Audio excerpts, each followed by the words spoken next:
Greetings, this is yours truly, Lord Karo, welcome to my domain. Part 3397 Chapter 22. A Daten. Hey guys, it's me, Haralover. This is the first time I'm writing a dating scene, so if you have any critique please let me know. Also, this chapter was edited by Editorial Deadweight. No, I did not make that up, on Discord. A foreign school in the sports festival. Iida said. He couldn't believe it, as well as the rest of Class 1A. The UA Sports Festival, an event as big as the Olympics. One where every person in Japan will be watching. That is how big and important this event is. UA holds this event every year to show the skill and talent of its upcoming heroes. From new freshmen to rising seniors, everyone gets to show off their skills.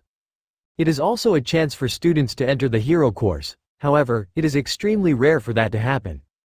Yet in the entire time the UA Sports Festival has happened, not a single other school has joined, not until now.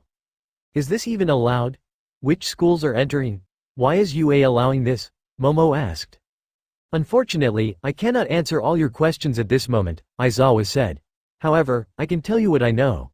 The reason UA is doing this is for one simple reason. A test of strength. Takeshi yelled out. Takeshi, sit down and let our teacher speak, Iida said. Besides, the answer is much simpler than that.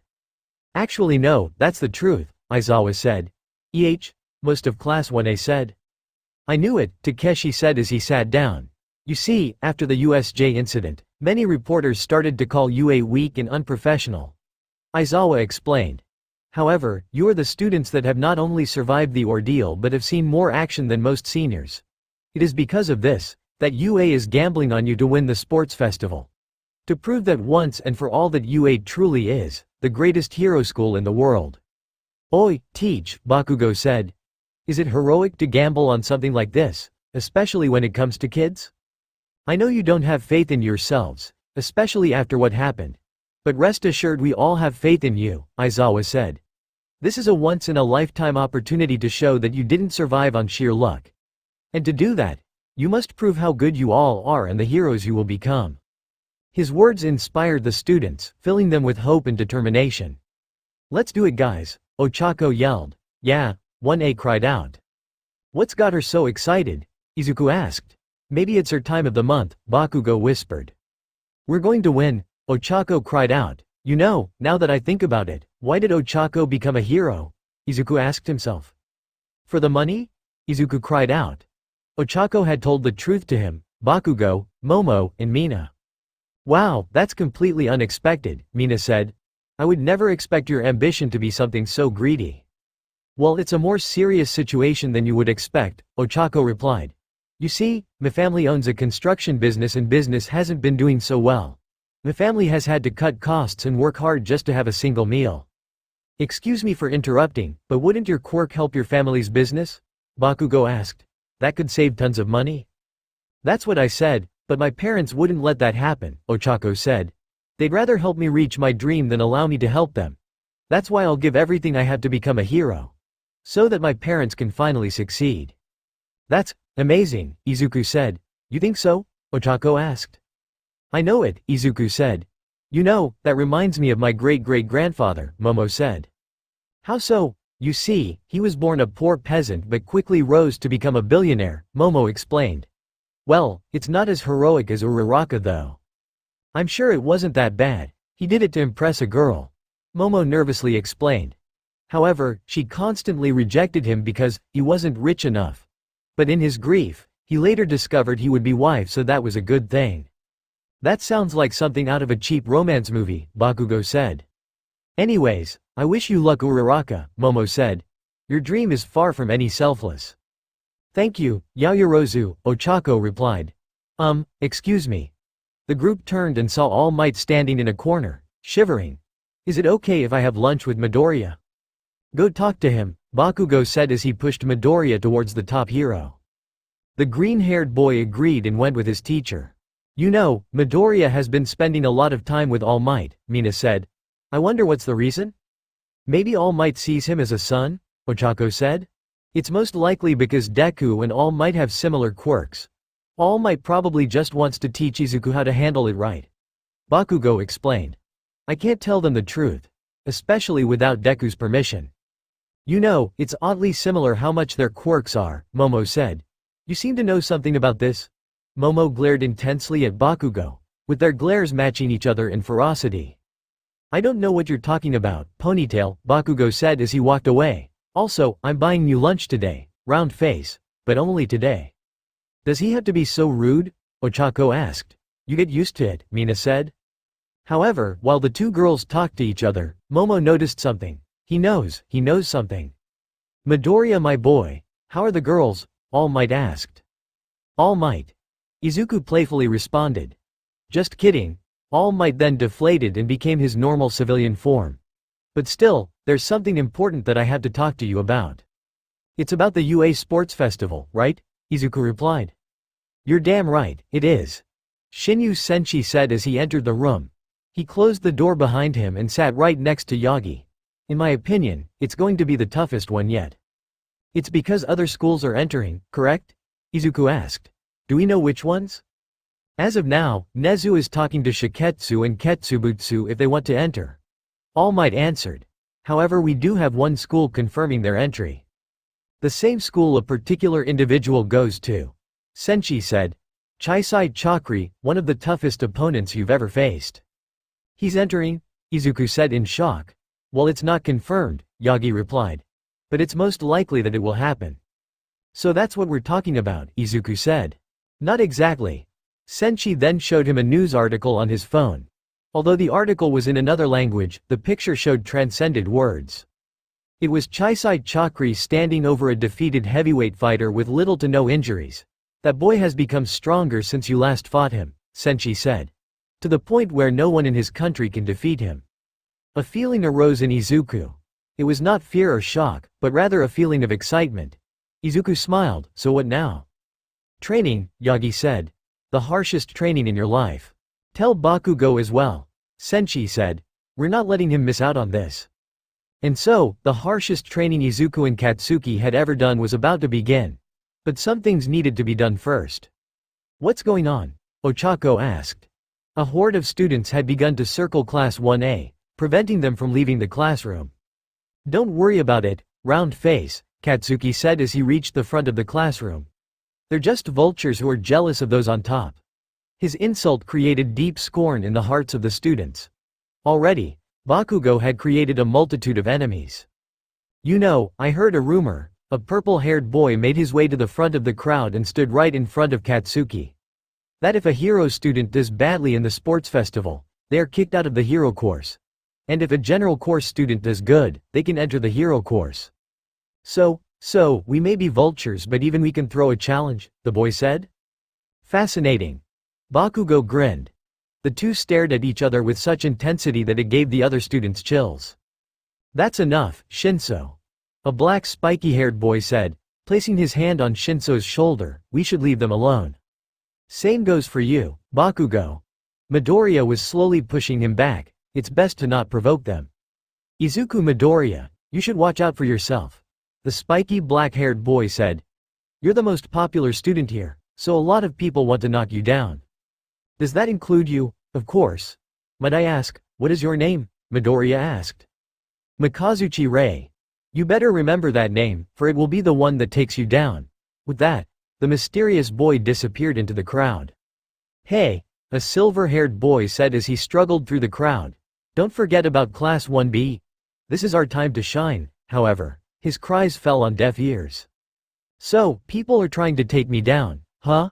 A large devilish grin formed on Midoriya's face. Interesting. The next day today was Izuku's date with Toga. To be honest, he was as nervous as hell. It was natural. It was his first date, and with Toga no less. A pretty girl and the first time, it screamed disaster.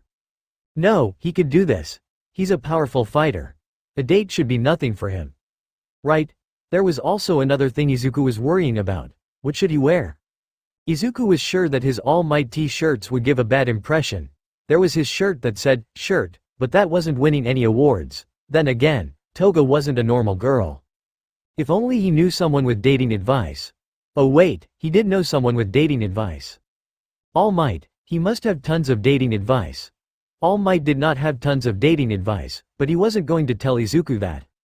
I'm sorry, explain the situation to me one more time please, Yagi said. Well, you see, Toga wants to go on a date with me. I'm supposed to pick her up today and I need to wear something formal. I was hoping that you would have some advice for me. There it was, the $1,000,000 smile. All Might's big mighty smile was nothing compared to Izuku's small but bright smile.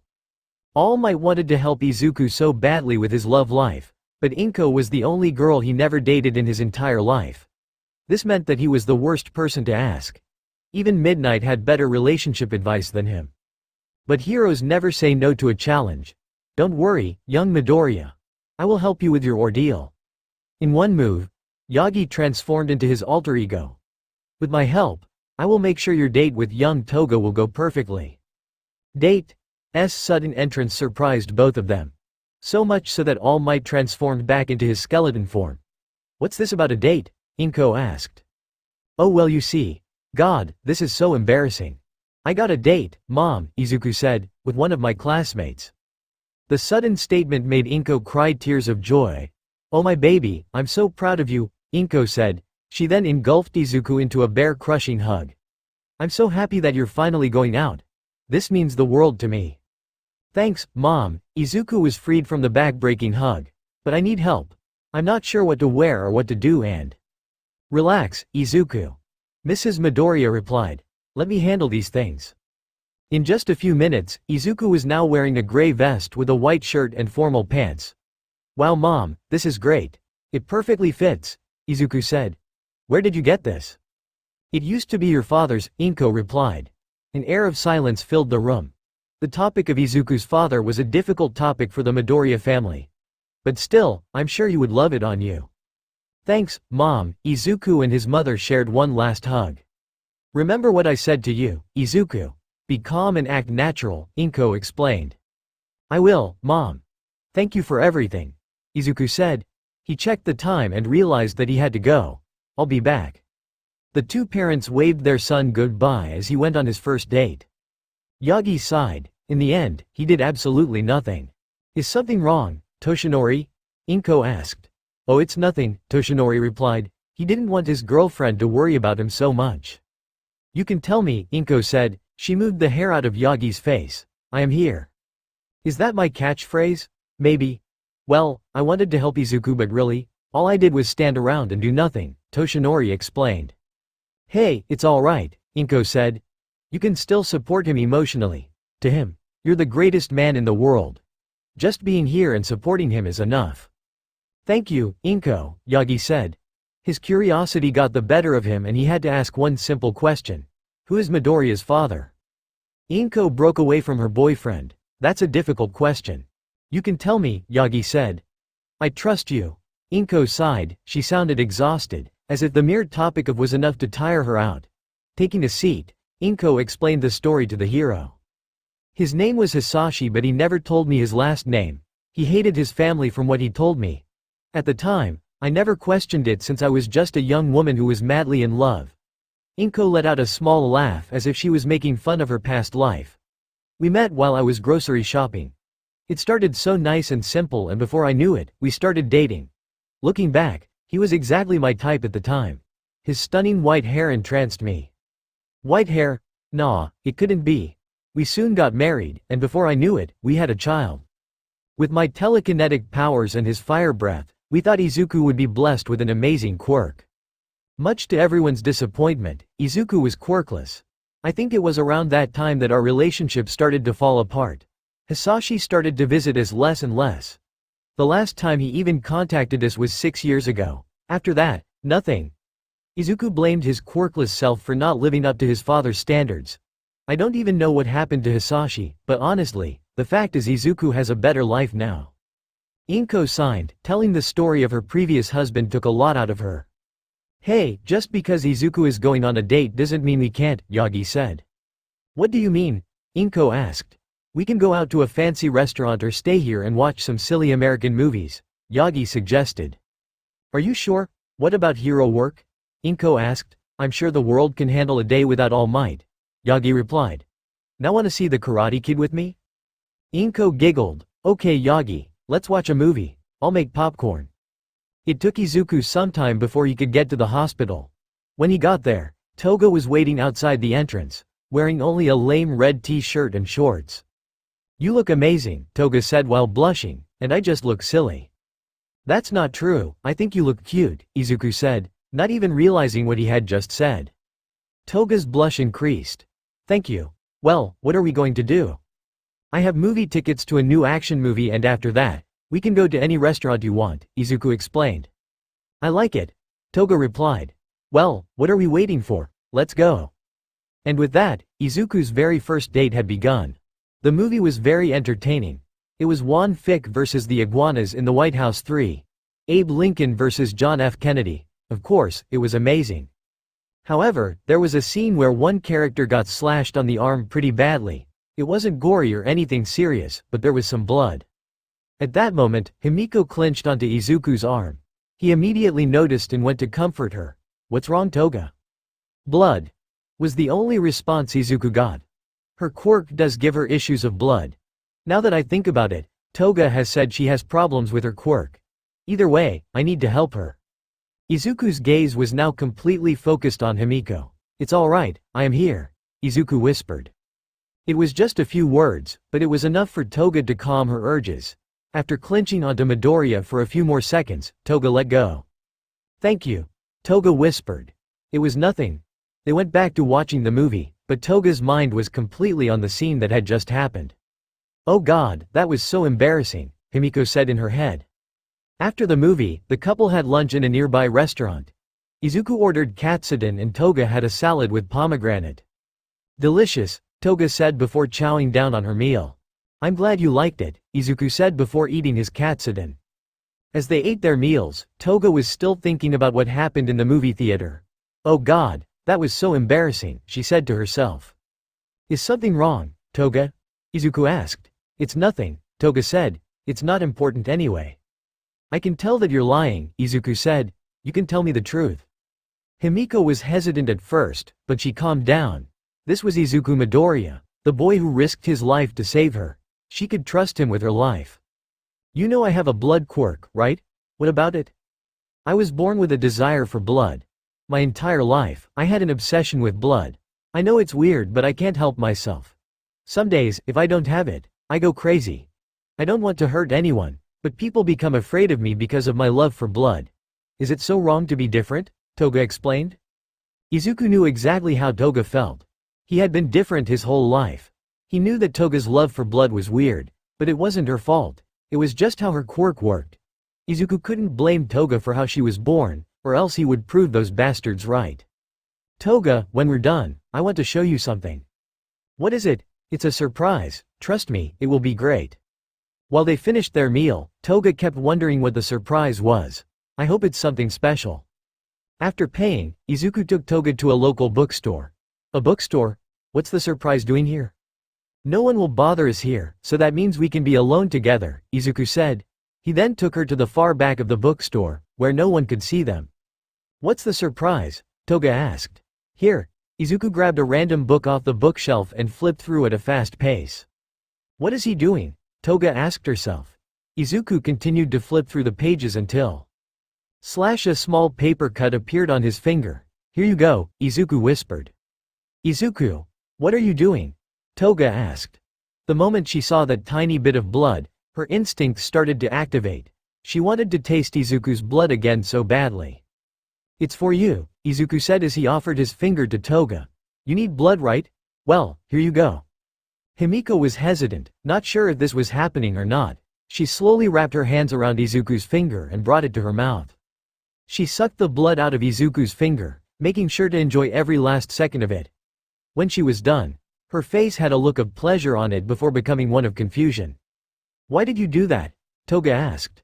"Because helping others is what heroes do," Izuku said. Her heart skipped a beat. Once again, Izuku had proven to be her hero. She hugged the boy and said, "Thank you, Izuku." "Hey, what are your kids doing back there?" the store manager yelled. "Nothing," Izuku replied. "Just looking for some books." After grabbing some books and paying, the couple went home. As they walked together, Toga's hand slowly found itself reaching Midoriya's. Before they knew it, the two found themselves holding hands. Toga had a small but bright blush on her face. Midoriya, on the other hand, was freaking out. "Oh my god, oh my god, oh my god. I'm holding hands with a girl," Izuku screamed in his head. After walking like that for a few minutes, Izuku and Himiko finally arrived at her house. "Thank you, Izuku. I had an amazing time." "You're welcome, Toga," Izuku said. "I would like to do this again." Before Toga could walk in, there was something important on her mind. "Izuku, what do you think about the other girls?" "What do you mean?" "Momo, Ochako, Mina, and Itsuka. They all like you," Toga revealed. "What? That's silly, Toga. They're just friends, they don't like me like that," Izuku replied. "It's true," Toga said. "Why do you think they like spending time with you? Or why they steal glances at you now and then? Or why you could always bring a smile to their faces?" Izuku had noticed these things, but never really bothered to look into it. He just thought they were being really good friends. He never knew it was because they loved him. "Why are you telling me this, Toga?" Izuku asked. "Because if we do come out as a couple, then they will get jealous, and I don't want them to suffer," Toga explained. "What are you saying? I want to share you with the others," Toga answered. "What? Like a harem, you know," Toga replied. "That way, everyone is happy." "But, I want to think about it," Izuku said. "I will tell you my answer later." "Oh, okay," Toga replied. "I did enjoy myself tonight, so thanks for that, Toga," Izuku said. "No, thank you, Izuku." Toga gave Izuku a quick kiss on the lips before disappearing inside her house. Izuku was left outside, with both that question and the kiss rambling in his mind. "I need to go home." He wanted to cool off and relax his mind. Luckily, his home wasn't too far off. It only took him half an hour to get home, but to him, it felt like forever. "I'm back," Izuku said as he entered his apartment. "How was your date, Izuku?" his mother asked. "It was good," Izuku said with a smile. "Is that the Karate Kid?" "It's a good movie." As Izuku laid down on his bed, his thoughts wandered what Toga had said to him earlier. "Momo, Ochako, Mina, and Itsuka, they all like you." Did they? Did he like them back? Momo was amazing. Her quirk was unmatched, and the way she used it was even better. She was also the smartest person Midoriya had ever known. Midoriya was surprised by her never-ending knowledge about everything. Momo was like a goddess-born human. There was also Ochako. With her bubbly attitude, she could never make Izuku not smile. She also transformed the name Deku, one which he hated for most of his life, to something inspiring. She also has one of the greatest aspirations to be a hero Izuku has ever seen. Ochako also was the one who saved Midoriya at the entrance exam, so there was that. Ochako was a true hero in his eyes. Mina was the most energetic of them all. She was always trying to teach Midoriya how to dance as well as get him out of his comfort zone. There were also countless amounts of times Mina had teased him. If he was, to be honest, he did enjoy it. It made him feel special. Even though she looked different from everyone else, she was special to him. Alien or not. Finally, Itsuka. There were numerous spars they had done together. She was the only girl Izuku knew he shouldn't hold back on, or else he would regret it. Itsuka was also the person who helped Izuku with karate. Without that, Izuku wouldn't be as strong as he is now. Itsuka was always checking up on him and was the friendliest person he ever knew. She was like his big sister. Izuku had a small blush on his face when he just realized what he was thinking. Oh god, I do like them. Well, that part was true. He did like those girls. Now there were other issues. What to do now? Toga had mentioned a harem option, but was that the best choice? If he did pick that option, would they accept it? Would they think he was a pervert? So many questions filled his mind. He needed a place to think these things out. Luckily for him, he would be at that place soon enough. At UA, "We're sorry, but we had to decline," the principal of Ketsubutsu Academy said. Nezu was in an online meeting with the principal of their two greatest rivals, Ketsubutsu Academy High School and Shiketsu High. "It's just that our current freshmen are not ready yet. If this were for any other year, I would happily accept it. But our freshmen are too inexperienced, so I must decline." The Ketsubutsu principal explained. "I understand," Nezu replied. "What about you, Shiketsu? It is the same for us as well. I don't believe any of our current freshmen can represent Shiketsu in this event. I wish the best of luck to you, Nezu," the principal said. "The same to you," Nezu said. Before he could end the meeting, he got an answer. "Wait, there is one student we have. the Shiketsu principal said. Kendo karate. Dad, is something wrong? Itsuka Kendo asked. She and her father were on the top floor of his dojo alone. No, nothing's wrong. Mr. Kendo replied. She knew that was a lie. Her father looked far too anxious and nervous than normal. Part of her blamed the USJ attack. She doesn't blame her father for getting worried or scared for her, every parent should. Speaking of the USJ, she hasn't seen Izuku since that incident happened. Itsuka wanted to check up on him and make sure he was alright. There was also the sports festival coming up, with her competing against Midoriya. No wonder her father was so worried, but deep down, she knew it was something else that was causing his fear. Itsuka, you know how the UA sports festival is coming up, right? Her father asked.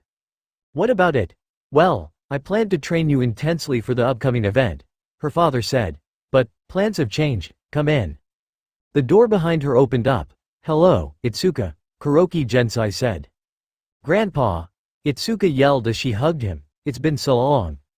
Yes, it has, Gensai said. Wait, is this the surprise? Itsuka asked. Well, I will be helping your father with your training, Gensai replied. And trust me, it will be far more difficult than anything your father has done.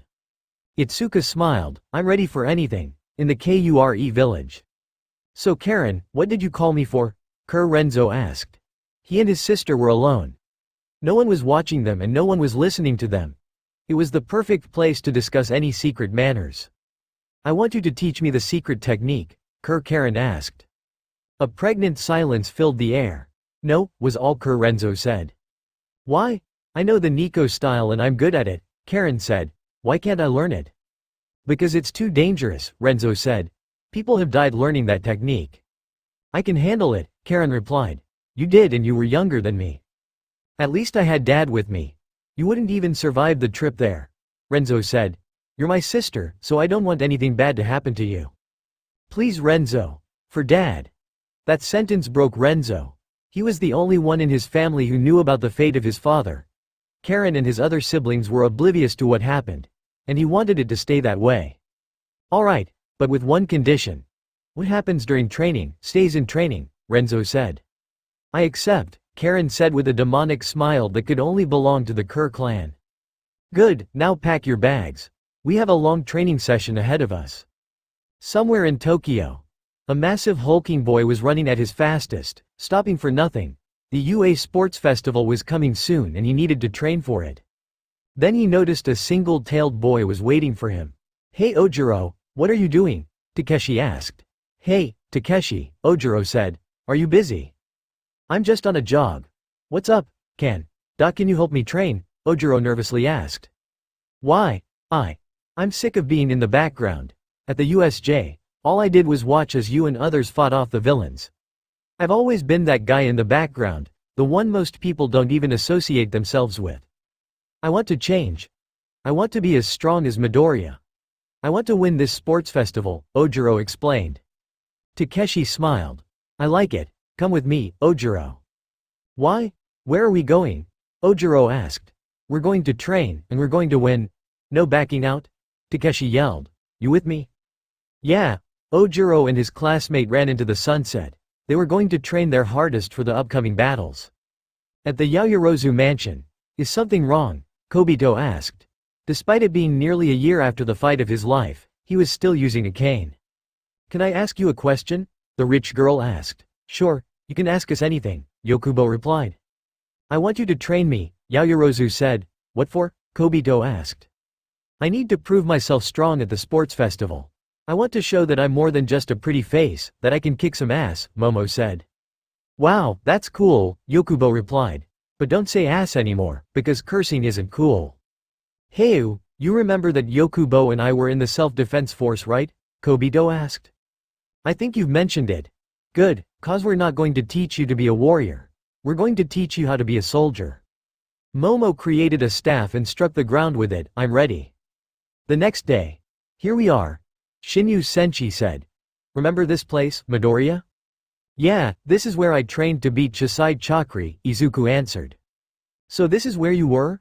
In the middle of nowhere? Bakugo said. He wasn't wrong. They were in the base of a mountain, with little to no signs of civilizations anywhere. Don't worry, you've got us to accompany you, Yagi said as he finally took the last luggage out. There we go. Most, if not, all of their luggage was on a large and sturdy wagon. Huh, there's still a lot of room on this thing, Bakugo said. That's because, Senshi got on the wagon. You two are carrying this up the mountain. What? Your fat ass is over 200 kilos. You expect Deku and me to carry you? Bakugo yelled. You're wrong, young Bakugo. The buff form of All Might then took a seat on the wagon. You're carrying the both of us without quirks. Motherfucker, Bakugo said. Let's just get this over with, Izuku said. The two of them carried the wagon up the mountain, despite how heavy their two seniors were. However, it was taking quite a toll on the two teenagers. Hurry up, boys, All Might said. The sun is going down. Deku, how fat is your dad? All Might is not my dad, Izuku replied. Yeah, and I'm gay, Bakugo said. Hurry the fuck up, Senshi yelled. After hours of back-breaking exercise, Bakugo and Midoriya were finally at the base of the mountain. The moment they were done, they both collapsed on the ground. Never, Huff, do that again, Bakugo said. Nah, I'm going to do it again. Welcome, everyone. A man emerged from a large cabin. I welcome you to. Shut the fuck up, Hanta. No one likes your introductions, an old man shouted through a window in the cabin. Goddammit dad, I'm going to fucking kill you. Fakona Hanta then took out a shotgun and began to blast away. Ha, I've babies who can handle a gun better than you, the old man shouted as he went inside the cabin. Deku, where the hell are we? Bakugo asked. Oh Kachan, we're in hell, Izuku replied. 397 Chapter 23. Training for the main event in. I am so sorry everyone for this chapter taking so long. I wanted it to come out sooner, but my family has recently been hit hard because of this pandemic. I'm so sorry everyone. So let me get this straight. These two guys are father and son, and every day they try to kill each other. All because the son changed the family's business from a pickle company to a fruit company, Bakugo explained. Is this all correct or did I get anything wrong? Nah, that sounds right, Senshi replied. So why the fuck are we training here? Bakugo yelled.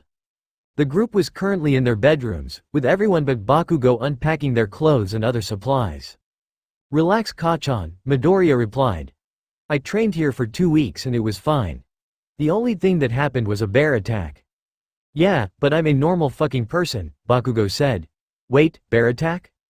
Normal, you're not normal, Senshi replied. One day, I'm going to kick your ass, Bakugo whispered. Yeah right. Kaboom kaboom kaboom kaboom. The conversation was interrupted by the sounds of multiple shotgun blasts going off. Shinyu, are you sure this place is safe for them? Yagi asked. Oh, it's fine. Those two can't hit each other let alone us. We have a bigger chance of being attacked by a shark while struck by lightning right on top of a volcano, Senshi answered. That's oddly specific. I have lived one hell of a life, Senshi replied. Anyways, the night is young. We should get some sleep. Whatever, Bakugo said. He then saw that he and Midoriya were going to share a double-decker bed. I called dibs on the top bunk. Oh come on, Midoriya replied. You better not snore. The night was very interesting for the young blonde. Never in his life did he have to sleep with the sound of shotgun blasts going off every 10 seconds. Bakugo needs his goddamn beauty sleep. Luckily, the explosion sounds went away at 5 a.m. Bakugo got so little sleep that his eyes rivaled those of his homeroom teachers. Hi blonde boy, what's some breakfast? Mr. Hanta asked. Bakugo honestly wanted to strangle the old man and his son for keeping him up at night, but that bacon sure smelled good. Yes sir, Bakugo said as he sat down. Well make it yourself. I'm not your goddamn mother, the old man replied. Bakugo was going to strangle the old man, unfortunately, he was stopped by Fakona. Wait young one, I will kill him first. Then you can kill his corpse. The fuck? That makes no sense, Bakugo replied. How do you run a company? Are you sure this is the best place for training? Yagi asked once more. Oh yeah, it's perfectly fine, Senshi said again. Anyways, you two need breakfast, training starts soon. After breakfast, the boys stood outside with their two mentors. So, why do you think we're here? Senshi asked. You're going to teach us some techniques and make us physically stronger, Bakugo replied. Correct, but you're also wrong, Senshi responded. What? Let me explain, Yagi said, trying his best not to start a fight started. Each of you has fatal flaws that need to be fixed on. We are going to do our best to help you in these 2 weeks. Okay, that makes sense, Midoriya replied. What's our weaknesses? Let's start with Bakugo here. Senshi walked over to his blonde pupil. You lack good footwork and power. Your weak strikes will get you nowhere. Excuse me, Bakugo said with a vein on his head. Well, my power sucks, like my quirk or my strength. Your strength in your attacks. Your quirk is perfectly fine, but it's your physical attacks that are the issue. As of now, no one is going to fall from your weak attacks. Bakugo growled and replied with, got it. Now Midoriya, you also have 2 major issues that harm your fighting skills, Senshi said. The first is your quirk. What's wrong with it? Your quirk is too strong for your body to handle. There are 2 ways to handle this. 1. We can train your body to handle your quirk, but that can take years to show any effect. The other is to have your body slowly build up a tolerance to one for all. Honestly, I recommend the latter, Senshi explained. That's not all. Remember what happened in the USJ? When you fought that samurai villain, Senshi asked. You had that form which allowed you to use one for all throughout your body. Honestly, Midoriya didn't remember that. During the fight at the USJ, his mind forgot what happened halfway through. Most likely because he was so enraged that he didn't have a straight mind. No, not really. I believe that is how we should handle your quirk. A low percentage that should be able to increase your strength but as well as slowly build up your tolerance, Yagi described. So, what's the other issue? Midoriya asked. It's your style. As of now, it's terrible, Senshi stated. What? How can that be? Midoriya asked. Midoriya, tell me, what was your style when you fought Chai-Side Charky? Senshi asked. Well, it was a mix between karate, Muay Thai, boxing, and the Nico style, Izuku answered. And what is your style now? Izuku was about to answer but then realized something. It was the exact same thing. He hadn't improved or changed his style at all. You see, that's why you haven't been winning your recent battles. You haven't improved as much as before, Senshi explained. If that's true, why didn't you tell me before? Midoriya asked. Simple, I wanted you to figure it out on your own. I was hoping you would realize this before the sports festival. Unfortunately, the clocks are ticking, Senshi said. I understand, Midoriya replied. He had to get stronger for the sports festival. What can I do? That's for you to decide, Senshi said. Gakigahara Forest. The Gakigahara Forest was a dangerous place. It was often called the Forest of Death. Despite its vast amount of soil and rich land, few living things can adapt to it. Once inside, you will begin to lose your sense of direction and become mad in just a matter of days. It was this place where Tu-Ker was training. Boom. Boom Ker Renzo landed 2 powerful strikes on his sister. He was wearing a cloak that covered most of his body except his face. He had no damage to his body. His sister Karen was wearing the opposite. She was wearing a sports bra and a fighter's shorts. On her arms and legs were pairs of weights. However, her body was covered in wounds and bruises. After the 2 strikes on her body, Karen collapsed to the ground. Her breath was ragged and blood dripping from both her mouth and nose. That's all for now, Renzo said. Rest as much as you can. Karen laid down on her back. She could barely move and this was just day 1 of her training. She had to lay a single blow on Renzo and of course, she was unsuccessful. After a few hours, the sun set and it was now night. Karen tried to get up, but could barely move and was only able to sit up. Resting is over, Renzo said from the shadows. Kaboom. The older brother kicked his younger sister on the head, launching her a few feet away. Did you think I was going to hold back on you? This is the only way to learn the secret technique. Hey, I'm far from done, Karen said. She barely got on her knees, but she still stood strong. Come on Renzo, I'm far from done. So Midoriya, what are you working on? Yagi Toshinori asked. Working on my style, Izuku answered. He had just finished his physical work and was now scribbling in his notebook. Need help? Yes please. Yagi walked over and sat down right next to Izuku. So what's the problem? I can't decide what my new style is going to be, Izuku explained. I have all these ideas but either I can't get a clear vision of it or can't put in it to flourish. Can I see those notes? Izuku gave his notebook to his father figure. I see what's the problem. You're breaking out. Yagi noticed Midoriya's confusion and tried to explain in a better way. Okay, your biggest mistake is to break away from your fighting style. All you need to do is update the style, not change it completely. Ah, so what should I do?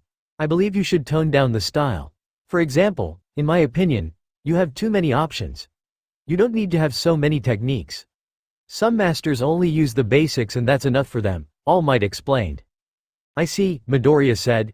Any other advice you have? Try sticking to what you're best at, not what others are best at. You can't do everything, Yagi explained. Hey dad, can I ask you a question? Somewhere else. Wow, didn't expect you to last that long, Takeshi said. The boy sitting in a criss-cross position on a gym floor. It was his family's personal gym that Takeshi allowed Ojiro to use alongside him.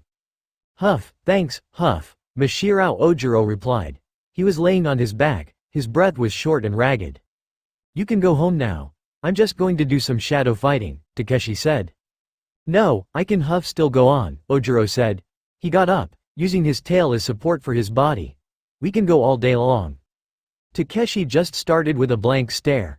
Come on man, why are you doing this? I have to. Is it because of Hagakure? Ojiro was taken back by the sudden question, to the point where he nearly fell over. What? Why would you say such a thing? We're not in any relationship, we're just friends. Yeah right. I've seen the way you two interact with one another. Tailboy's got a crush, Takeshi teased. So what's wrong with liking her? Nothing, it's fine to like a girl. But since I'm your friend, Takeshi gave a wicked smile. I'm going to stop at nothing until you two are together. Ojiro looked in horror. Oh god, what have I done? Back to the main cast. And that's the gist of it, Izuku said. He had just explained everything Toga told him to Yagi. On one hand, the pro-hero was glad that his son was being appreciated by girls. On the other, he understood what Midoriya was going through. As a man who only recently just started dating, he could understand what Midoriya was going through. My question to you is, what should I do? Midoriya asked. I don't want to cause any problems and I don't want to break their hearts. I'm so confused. Well, what do you want to do? Yagi asked. What do you mean? Izuku, the fact is you're more worried about the girls than yourself. You do care about them, it's clear through your words. In all honesty, I have no idea what to do. Midoriya signed in defeat. But, if those girls truly care about you, then I believe they will support you no matter what kind of crazy hellfire you jump into. Then, should I do it? Is the harem worth it? Midoriya asked. Honestly, that's something only you could answer. If you want to do it, go right ahead. Either way, I know you will make the right choice. Why? Because you're my successor, Yagi said with his greatest smile ever. Izuku went up and hugged his hero in a massive engulfing hug that rivaled his mother's in terms of warmth and affection. Thanks, Dad. You're welcome, son. This time, neither Izuku nor Yagi got nervous. Okay, let's call it quits, Shinyu Senshi said. It's best to rest now before your body breaks. Young Bakugo was on his knees, sweating endlessly, and gasping for breath. I will Huff go on. Trust me, kid. It's okay to admit you have limits. Even I can't do everything, Senshi said. Here, have some water. Senshi threw a bottle of cold water at the blonde, who caught it with ease. He then opened it up and gulped the entire thing down in one take. Afterward, when he was done, Bakugo said, let's continue. If I want to become stronger then I can't stop here. Kid, you won't become the strongest in one day. It takes time and effort. Besides, if you push your body too far, there's no way you could ever become the strongest. It's okay to rest, Senshi explained. Let's go have dinner. I said I can continue. Senshi signed in annoyance. Kid, why the hell are you doing this? Bakugo looked down at the floor. You didn't thank me. I was a fucking loser before I met you. All I did was hang around my gang and thought I was tough shit. But I was fucking wrong. Bakugo raised his hands up and smashed down towards the ground. Before I knew it, not only was Midoriya stronger than me but he also became more popular. He had girls, friends, and out of nowhere, he became All Might's successor, while I was left with nothing. The only reason you two bothered with me was that I knew your little secret. Senshi wanted to say how wrong Bakugo was, but he kept his mouth shut. Yet, despite all that, you still trained me. You taught me more than any stupid teacher I've had before, Bakugo explained. So why? When you were about to die did you say thank you to Midoriya? Senshi couldn't just answer that question. Not because he didn't want to but because he didn't have the answer. He knew exactly what Bakugo was going through. He went through the same thing at Bakugo's age. The only problem was, what to say. Sign, I know exactly what you're going through. And I'm sorry you felt that way. Senshi sat down, right next to his pupil. I've known how you feel. You feel mad, scared, and most of all confused. It was because of Midoriya that so many great things happened to me. I got back with my girlfriend, reconnected with my best friend, and I got the chance to train two incredibly powerful fighters. So no matter what happens, just know, I'm proud of you. Thanks. Bakugo was still confused about his feelings. He didn't know how to feel. Hey, if it makes you feel any better, I know you will do great at the festival. Hell, you might even win it, Senshi said. Seriously, although that depends how hard you train, Senshi said. I'll train my damn hardest, Bakugo stated. You better, starting tomorrow, we'll give you the harshest training of your life, Senshi declared. I'll do it, you damn bastard, Bakugo yelled, at the kendo dojo. 3 cheers for Izuku Kendo, said. Despite drinking water, the 3 people in the dojo pressed their water bodies together as if it was for a celebration. Dad, we don't have to do this, Izuku stated, however, she went along with it. Still, it's the thought that matters, Kuroki Gensai stated. We're celebrating the fact that you've been able to keep up with training and not fall behind. Thanks, Grandpa, Izuku replied. So, how's your dating life going? Kuroki asked. Kendo nearly choked on the water. The question was so out of the left field that it left her speechless. Her father had a similar reaction. PFFTTT, her father spat out all the water in his mouth. Dad, what are you thinking? Well, I'm not getting any younger. I want to know that Itsuka has a good relationship before I go to the next world, Kuroki said as he took a sip. You're in your early 60s, you're not going anywhere, Mr. Kendo replied. Besides, there's only one demon who dares seduce my Itsuka. And I won't let him do anything with her. Izuku's not a demon, Itsuka shouted. Izuku? You mean Izuku Midoriya? Kuroki asked. Kendo blushed upon realizing what she had just said, produced a massive blush on her face. I guess I was right. Though, I'm surprised that you two are on a first-name basis, Kuroki said. It's not like that, Itsuka responded, we're just friends. Then why are you blushing? Itsuka couldn't hide her blush anymore and hide her face from the family. You see, this is why I can't let that demon near my daughter. Or else he'll tempt her with his devilish nature, explained. He seems like a nice boy to me. Besides, if Itsuka and Midoriya have children, they would have the potential to be the greatest karate masters in history as well as being utterly adorable, Kuroki said. No, shouted, he then produced to argue with his dear old dad. Itsuka blushed at what her grandfather said. Emi and Izuku, having kids. With just a few words, Kuroki Gensai brought down his entire family. He truly was an exceptional assassin. The next day, all right brat, time to start working on your footwork, Senshi said. In his hands were an axe and a pair of gloves. We need to get going so we can make use of our time as best as possible. Fine, but what about Midoriya? Bakugo asked. He'll be fine. Yagi is going to train with his quirk today, Senshi said. So we're spending the rest of the day working on your lousy footwork. Okay fine, but what's with the axe? Bakugo asked. You'll see, Senshi replied. The two then took a quick trip up a mountain until they found themselves right to a lake. Here we go. The lake wasn't that big, in fact, it just looked like an average. Besides a small stream going down, there was nothing that made the lake stand out. Are we going for a swim? Bakugo asked. Something like that, Senshi responded. Before he could give a proper explanation, he began to observe the trees. He would walk up to one and began looking all around it before walking to another tree. What the hell is he doing? Bakugo asked himself. Ah, this one is good, Senshi said at a fat tree. He put on his gloves and grabbed the axe. Timber, with one powerful slash the mighty tree fell and collapsed to the ground. Senshi also cut the top halving, making the once great tree into a large log. So how's cutting down a tree going to make me better? Bakugo asked. Damn it boy, have some patience, Senshi replied. He grabbed the log and threw it straight into the lake. Splash! The log made a large splash right in the middle of the lake. The sound echoed throughout the forest, causing birds to fly away. Now get on that log, Senshi ordered. Oh, I get it now. Bakugo took off his shirt and shoes before swimming. Once he reached the log, he climbed right on the log. I just have to balance myself or else I fall into the water. You are correct, however, Bakugo wasn't even looking at his sensei, so he didn't get to see the man getting on the log before it was too late. You also had to knock me down. What? Bakugo soon found himself nearly fallen off the log. Balancing myself on this blog is one thing, but fighting you is a whole nother story. There will be a time when you might have to balance more than you can handle. When that time comes, you can't just give up. You have to fight with all you got, Senshi explained. Fine, Bakugo grunted.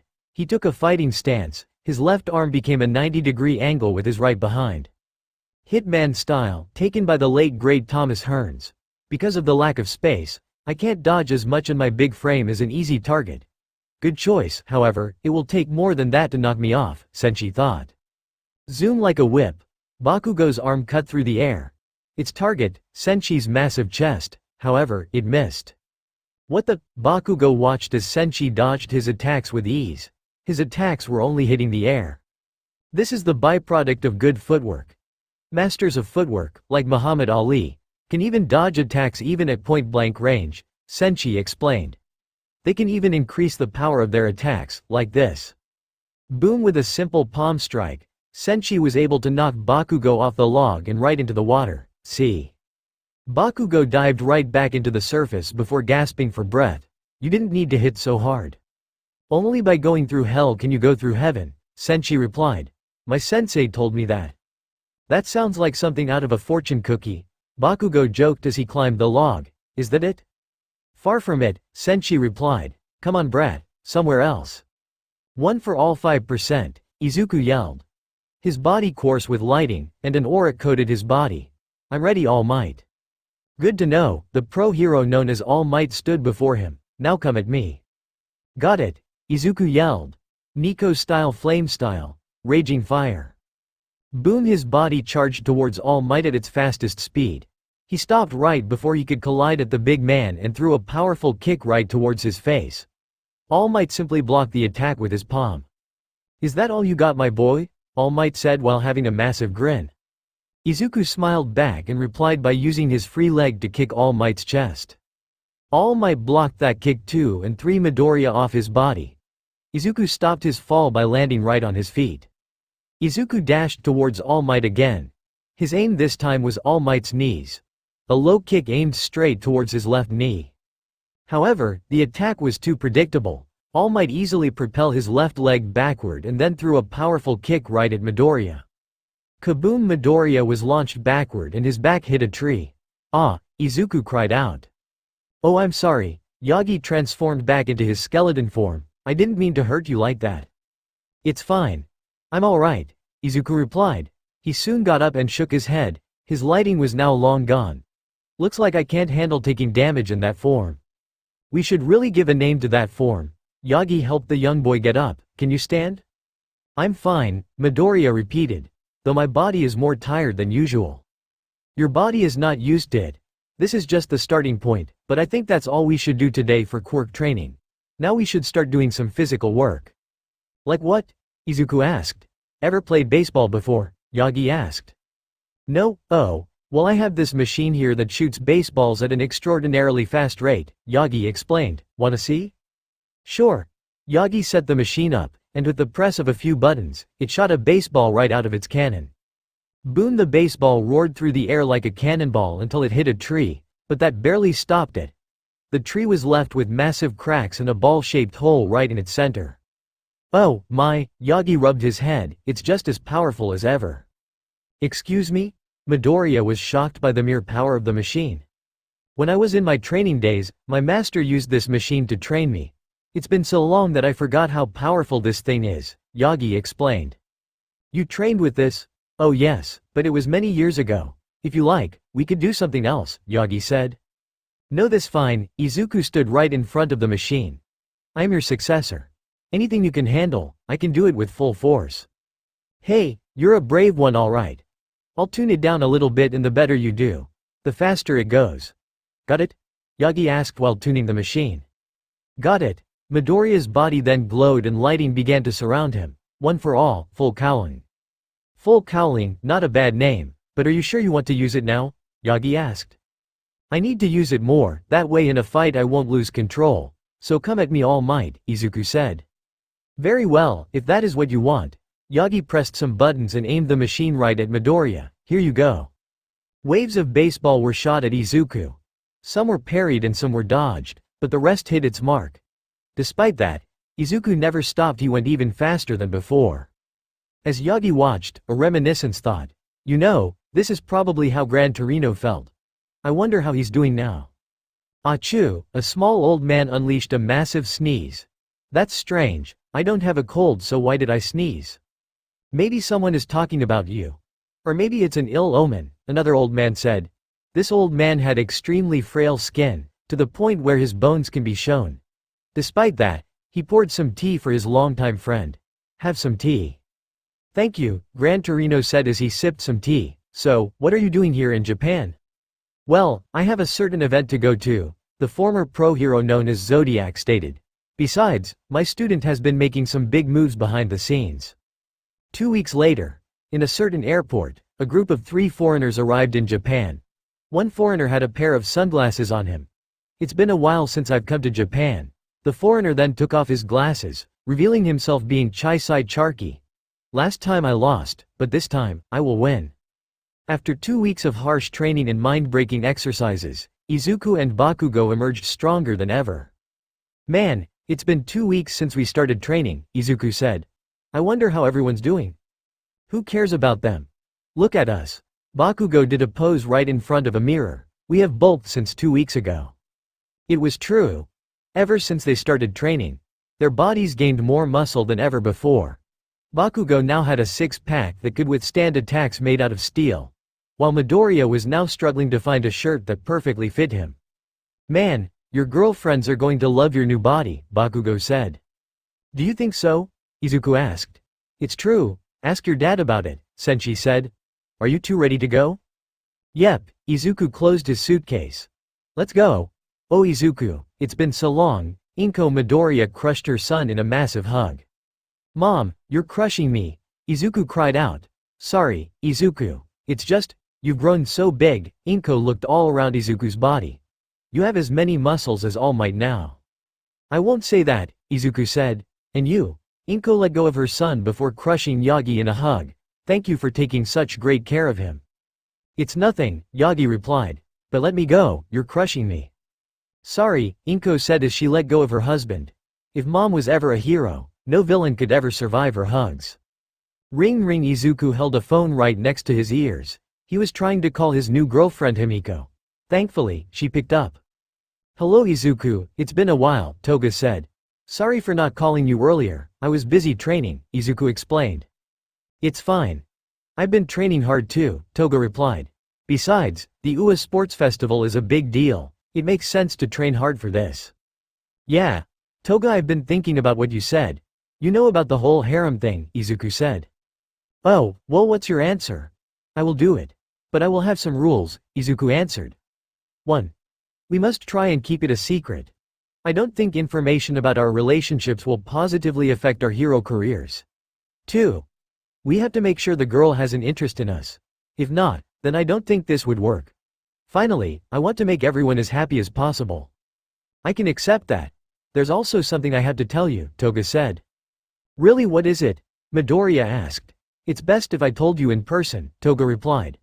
I can't wait to see you again. It's been too long. It's only been 2 weeks, Izuku responded. That's way too long. I can't wait to see you and your cute face again, Toga said. You too, Izuku replied. When the call was over, Toga pressed a pillow against her face and squirmed all over her bed. I'm going to see Izuku-kun again. Toga was squealing in delight. Finally, the day came. Come on. Either hurry it up or lose your job, an anxious news reporter told her cameraman. They were both surrounded by hordes of people entering the arena. Why are we even here? The sports festival is already being broadcasted, so what's the point? The cameraman asked. Plus, you're not my boss, so you can't fire me. Shut up. Also, if we're early, we could get a chance to interview the freshmen of 1A. As well as the famous Izuku Midoriya, the reporter explained. We might even get to see which school they've picked this year. I was amazed by the news of other schools participating. They didn't even say who's participating, but if we reveal, we might get the story of the year. We could just wait like everyone else, the cameraman replied. Oh, shut up. Hello everyone, Izuku said as he entered the 1A locker room. Right behind him was Bakugo walking in a sulking manner. Midoriya, his classmates cried out. Mina even hugged the green-haired boy. I missed you so much and, Mina took a few seconds of squeezing his muscles, do you get a buffer? Yeah, Izuku scratched his cheek. I did a lot of muscle training. Deku's not the only one who's got a buffer, Bakugo said. But his words fell on deaf ears, much to his annoyance. As this happened, Izuku noticed something peculiar about one of his classmates. Yaoyorozu, did you cut her hair? Izuku asked. Oh yeah, I did, Momo replied. Her once long hair was cut, where her hair was now reaching her neck. My teachers said it would help my fighting style. I'm sorry if it's not as attractive as before. No, you look great, Izuku replied. Besides, I'm sure it was a great idea. Momo blushed from his words. Thank you, Midoriya. Oh Deku, she's not the only one who buffed up, Ochako said right behind him. He turned and was amazed at how Ochako had grown. Ochako had grown some impressive muscles over the last 2 weeks and had even gotten biceps. So what do you think? Amazing, Izuku replied. Wow, Midoriya's getting lucky with the ladies, Takeshi stated. He then noticed his buddy Ojiro had his mind elsewhere. Ojiro was watching Toru as she went on her day. Have you talked to her yet, buddy? Ah, no, not yet, Ojiro replied. What should I say? Just be you. Sure, it's cliché, but hey, it works. Just look at our good old harem protagonist, Takeshi said as he pointed to Izuku. I will talk to her after this festival is over. When I win, Ojiro said with full confidence.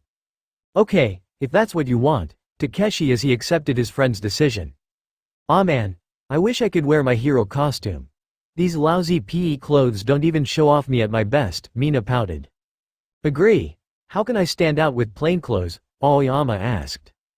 Be good, Bakugo replied. I'm surprised you know what the word good means.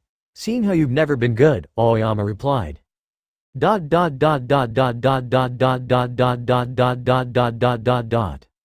Fuck you.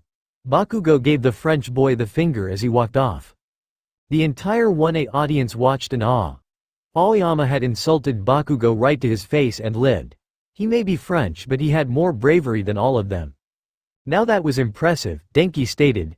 After that spectacular scene, Todoroki Shoto walked up to Izuku Midoriya. Todoroki, what is it? Izuku asked with concern in his voice.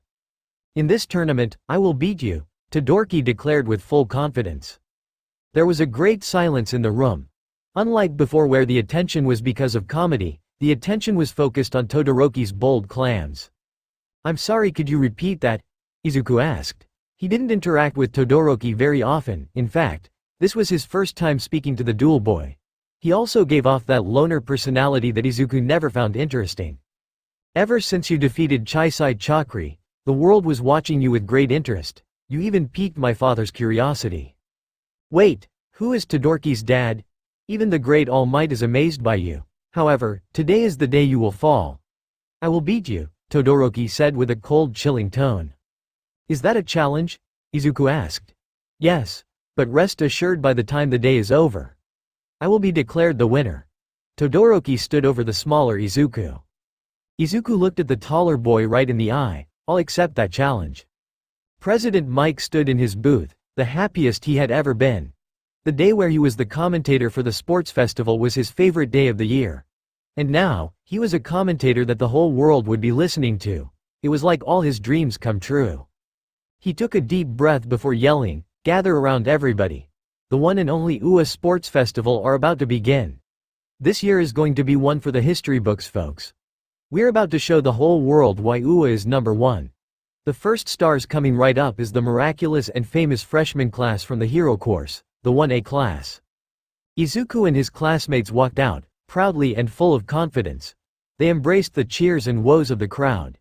Even Bakugo gave a nice warm smile. Wow, we're popular, Sato stated. Well, a lot of stuff has happened to us, Shiro replied. There's also you know who, Shiro whispered as he pointed to Izuku. Just smile and wave, boys, smile and wave. And now comes our other hero course, Class 1B, as well as the general support course, the support course, and the business course, President Mike blandly said. The other classes came out of their doors, with one class being angrier than the rest. Goddammit, we're more than just another class. We're in the goddamn hero course, Tetsu mumbled in an angry tone. Don't worry, my steel friend. Soon, Class 1B will be the ones everyone will be talking about, Monoma declared. We will show that we are the superior class and phhell. Itsuka had karate chopped the back of Monoma's head, which knocked the blonde boy out. Sorry about that, he has issues, Itsuka said to everyone who was watching them. She also made a small wave to Izuku. I wish I could spend more time with you. We may be good friends, but today we are rivals. And now, the moment you've all been waiting for. The two schools we've invited today. First up, our biggest rival in Japan. From the West, it's SHIKETSU. Only one student came out, but he gave off an impressive performance. I love Ua, Inasa Yorashi yelled out before hitting his head onto the floor. The whole crowd was so shocked by his words that they stopped cheering. Wait, I thought he was a Shiketsu student. Why is he praising Ua? President Mike had shut off the mic and had whispered to Eraserhead. I don't care, just continue commentating, Eraserhead replied. Fine. From the far west, all the way from Thailand, come students from one of the greatest schools, the one and only Bangkok in. President Mike never got to finish his sentence. Because right as he began talking, a boy jumped right out of the entrance and screamed so loud it drowned out President Mike. Ye.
A dark-skinned teenager had dashed out and screamed at the top of his lungs. His yell was so loud that people outside the stadium were able to hear it. The teen also had black spiky hair that was stood up and the biggest grin on his face. I am so pumped right now, Yoroizuka Sapang yelled in Burmese. He outscreamed me, President Mike whimpered. No one has ever outscreamed me. Eraserhead didn't even give a snarky response. His face was full of shock and fear at the realization that someone had outscreamed the loudest person in his life. How much Heineken has he drunk? Saw, you weren't supposed to make a scene, a familiar voice cried out. Oh sorry, Saw replied in a much calmer voice. I got too excited. The mystery voice finally came out into the spotlight. Some people were shocked by who came out, others weren't surprised. One teen grinned with enthusiasm. Chakri, you came. Izuku walked up to the boy and they gripped their hands together. I wouldn't miss it for the world, Charky replied. The crowd roared in excitement. Two rivals coming together to settle their debts. A glorious rematch was about to begin. Two rivals are about to settle the score. This is why I love Ua, Inasa screamed. Are you bleeding? Ignoring those rambunctious scenes? It's time for the athlete's oath. Midnight yelled out while cracking their whips. Wait, this is normal for Japan? Karaki asked Izuku. How many heroes are dressed like that? You get used to it, Izuku replied. Also your Japanese is amazing. Thanks, I've been practicing a lot, Charky replied. Will you shut it? Midnight's whip made a loud snap, causing the boys to shut up. Now, for the student representative to take the stage. Katosuke Bakugo, please come up. Kachan, why him? The blonde boy stepped onto the stage, with his face being bland. Just so you all know, I'll be doing my best to win this thing. So you all better do the same. That was it, that was his whole speech. Boo, that sucks. The hero course should teach how to tell a better speech. My mom can make better speeches and she's deaf. My dad can make better speeches and he's still looking for cigarettes. Do you know this guy? Charky whispered.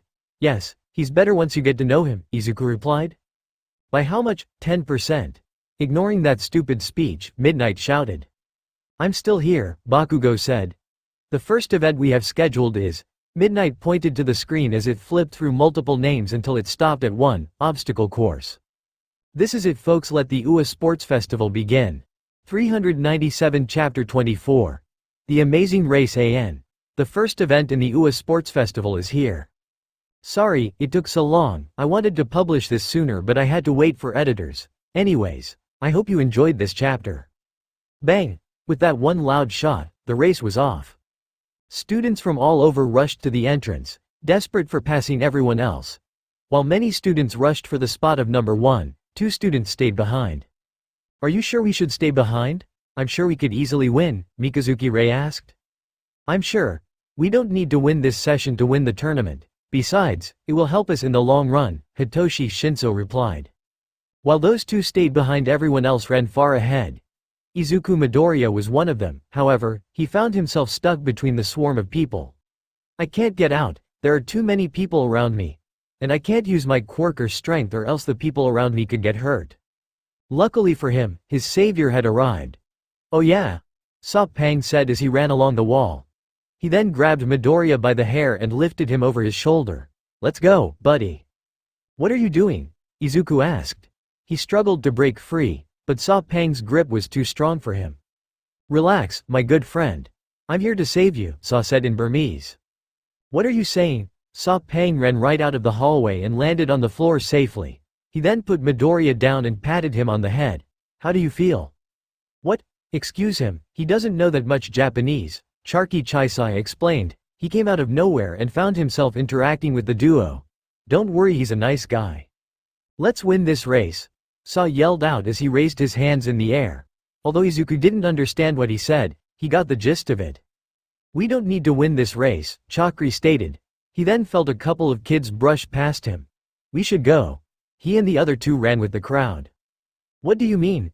Izuku asked, making sure to avoid oncoming students. Before coming here, I watched previous sports festivals, get an idea of what was to come. One of the most common events was races. It's usually the first or second event. Another thing I've learned is that for the first 2 events, we don't need to get first place to pass, Charky explained. Oh, I get it now, Izuku replied. I remember that some kids pass if they made it in the top 30. Exactly, we just need to at least place in the top 30 and we pass, Chakri explained. No, Sop Pang said, which caused all 3 of them to stop. We are men. We strive to be number 1. The greatest of the greats never back down, so why should we? We are heroes, and we will win. What did he say? Izuku asked. His answer came when Sop picked him and Charky over his shoulder. Let's go. The shout was so loud that Izuku had to cover his ears so that they wouldn't burst. Sa then ran at full speed, while also carrying Izuku and Charky at the same time. Is he always like this? Izuku asked. Yeah, but don't worry, you get used to it, Charky explained. Further ahead was a particular dual-haired boy. What a bunch of loudmouths, Shoto Todoroki said as he ran on ahead. In his footsteps, a trail of ice was left behind, designed to either slow down or trap oncoming students. Less obstacle to get in my way. Hey, Ice Boy! Shoto looked up, his eyes seeing the Shiketsu boy flying in a small tornado that surrounded his waist. You're not winning this race. Victory belongs to me. The boy then boosted off, not viewing the path ahead of him. What did I ever do to him? Shoto asked, However, he had more pressing concerns right now, because right in front him was one of the infamous zero-pointers. They stood tall and firm over the freshman, like a giant standing over a mouse. The shadow alone was 10 times bigger than his own body. "Oh God, what are we going to do?" one student asked. "I can't believe it. Is this the best UA's got?" With one simple swipe of his hand, a horde of ice came and froze the robots completely. In just a few seconds, Shoto had turned the giant robots into large ice sculptures. Was that so hard? Todoroki then ran at moderate speed, still leaving behind some ice. The other students behind him, however, was struggling to pass the robot stage. "Where the fuck does UA get their money from?" Takeshi yelled as he smashed 2 robots. "Gambling," Mashirao Ojiro replied as he destroyed another robot with his tail. "I'm not going to let that half-and-half bastard beat me," Katsuki roared, as he used his explosions to propel himself in the air. "Goddammit, I am not losing to Bakugo," Takeshi shouted as he ran on ahead, smashing every robot in his way. "Hey, wait for me," Ojiro shouted as he tried desperately to catch up. Along the way, Takeshi met another fellow man of culture. "Oh hi, Mineta. You're just the guy the first need."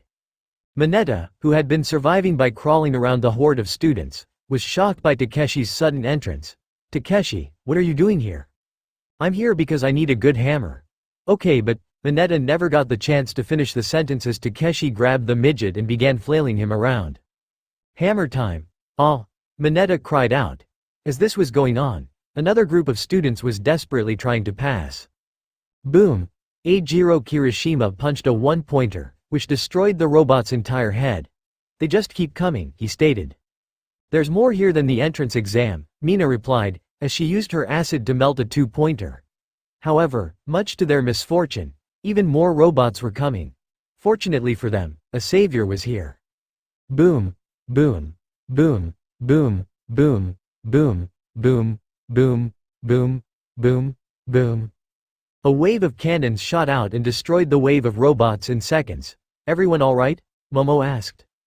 Kirishima gave a thumbs up and replied, "Thanks, Yaoyorozu." Unfortunately for her, she missed a bot. Traveling from underground, a 3-pointer suddenly appeared right behind her, catching her off guard from its sudden appearance.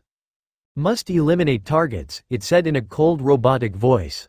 Yaoyorozu, Kirishima and Mina cried out as they rushed to her aid. Fortunately for them, someone else came in the nick of time. Smash! A large hand crushed the robot with ease. "Is everything alright?" Itsuka Kendo asked.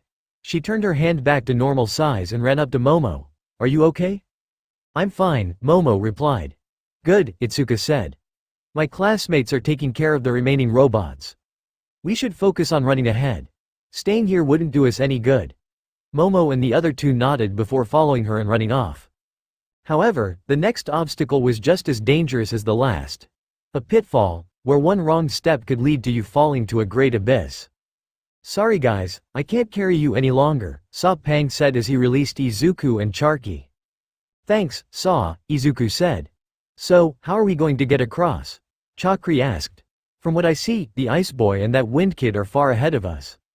"Well, I think we incoming," a loud voice cried out. Crashing into the scene, Bakugo Katsuki made an explosive entrance. "Yo, what's up?"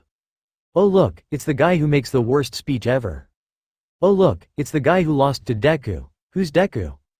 "Anyway, I'm going to beat that half-and-half bastard, so don't get in my way." Kaboom! Bakugo blasted off, doing his best to catch up with Todoroki and Inasa. "No, but seriously, who's Deku?" "I'll explain later, but for now, I think we should." "Oh, by the way, Saul left already." "What? I'm not going to lose to you guys." "Seriously?"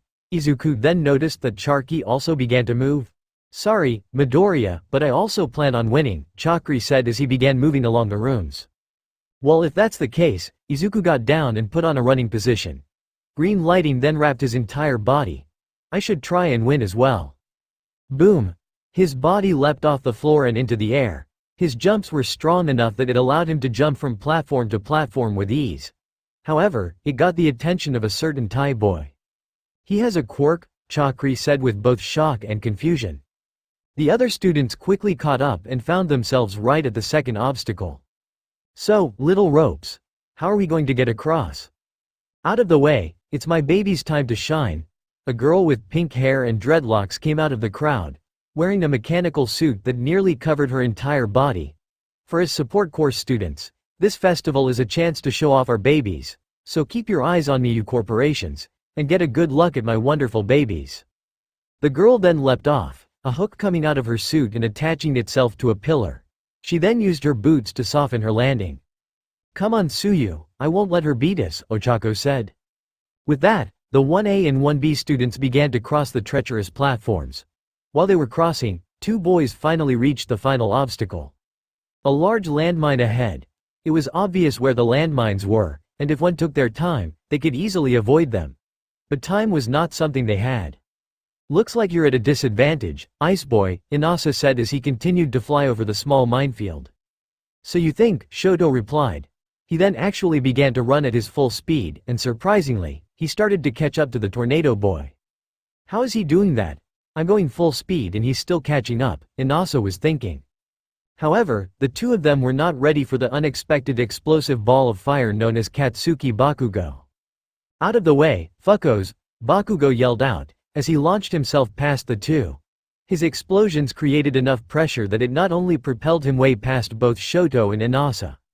As the two boys processed the sudden entrance, Bakugo began to continue to distance himself from the two. While this event was going on, Izuku and Sa-Pang finally reached the third obstacle. Good job reaching here, but I'm still going to win, Sa-Pang said in Burmese. I still don't know what you're saying. Let's go, Sa yelled as he dashed straight forward. While everyone else was doing their best to avoid the mines, Sa charged straight forward, ignoring all the damage and explosions. Neat. Izuku powered up once more and unlike Sa, he zigzagged around the minefield, making sure to go top speed as well as make sure he wasn't touching the mines. Meanwhile, Sharky and the other students had finally reached the final stage. Dang, what a crowd. With this many people here, I could lose. Chakri looked ahead and saw the path cleared by Sa-Pang. That's it, doing the same thing as Sa. Chakri ran straight. However, unlike his companion, Chakri wasn't hit by any mines. Now that the path is clear, I can easily pass through. Other students noticed this trick and began to do the same thing. One student even began to catch up to him. Greetings from UA's hero course. I hope you are having a splendid time here, Tenya Iida said, as he used his quirk to catch up to Chakri. Unfortunately, I do not wish to lose today. He then activated the engines in his leg and began to boost off. Same here. Chakri began to catch up to Tenya, despite the latter having a powerful speed quirk. Tenya, however, was confused about how such an event could happen, but he then took a glance at the Thai boy's leg muscles. My god, those are powerful legs. Only my brother's legs can match it. Despite that, my quirk still gives me the advantage. Tenya zoomed off, with Chakri right behind him. The other 1A and 1B students were right behind, as well as two general education students. Shoto and Inasa desperately tried to reach up to Katsuki, but his explosions proved to be too strong. The end was in reach, and the two students were nearly at the finish line. Shoto and Inasa finally reached Katsuki, and the three were now neck to neck. The two could have possibly beaten Bakugo, if not for the last trick up his sleeve. Turning around, Bakugo placed his palms right in front of the two boys. Todoroki shielded himself on a wall of ice while Inasa used his wind to propel himself away. Bakugo smirked, realizing his plan worked out. Kaboom! Using all of his power, Bakugo shot off like a rocket towards the finish line. The explosion was as strong enough that it propelled the young boy to the finish line. And we have a winner, President Mike shouted to the crowd, and his name is Katsuki Bakugo. The crowd roared in excitement as the first round of the UA Sports Festival finally came to an end. While the other students entered the arena, Bakugo began to take in the crowd's cheers. That's right, I'm number one, Bakugo yelled out. Oh yeah, that move was so awesome. I love UA. Inasa yelled. Everyone was wondering if he was a Shiketsu student. Congratulations, Kachan, I never expected you to win, Izuku said as he entered the arena. Yeah, thanks. Wait, what does that mean? Other students began to enter the arena. Two of them were extremely weary from the race. I must congratulate you.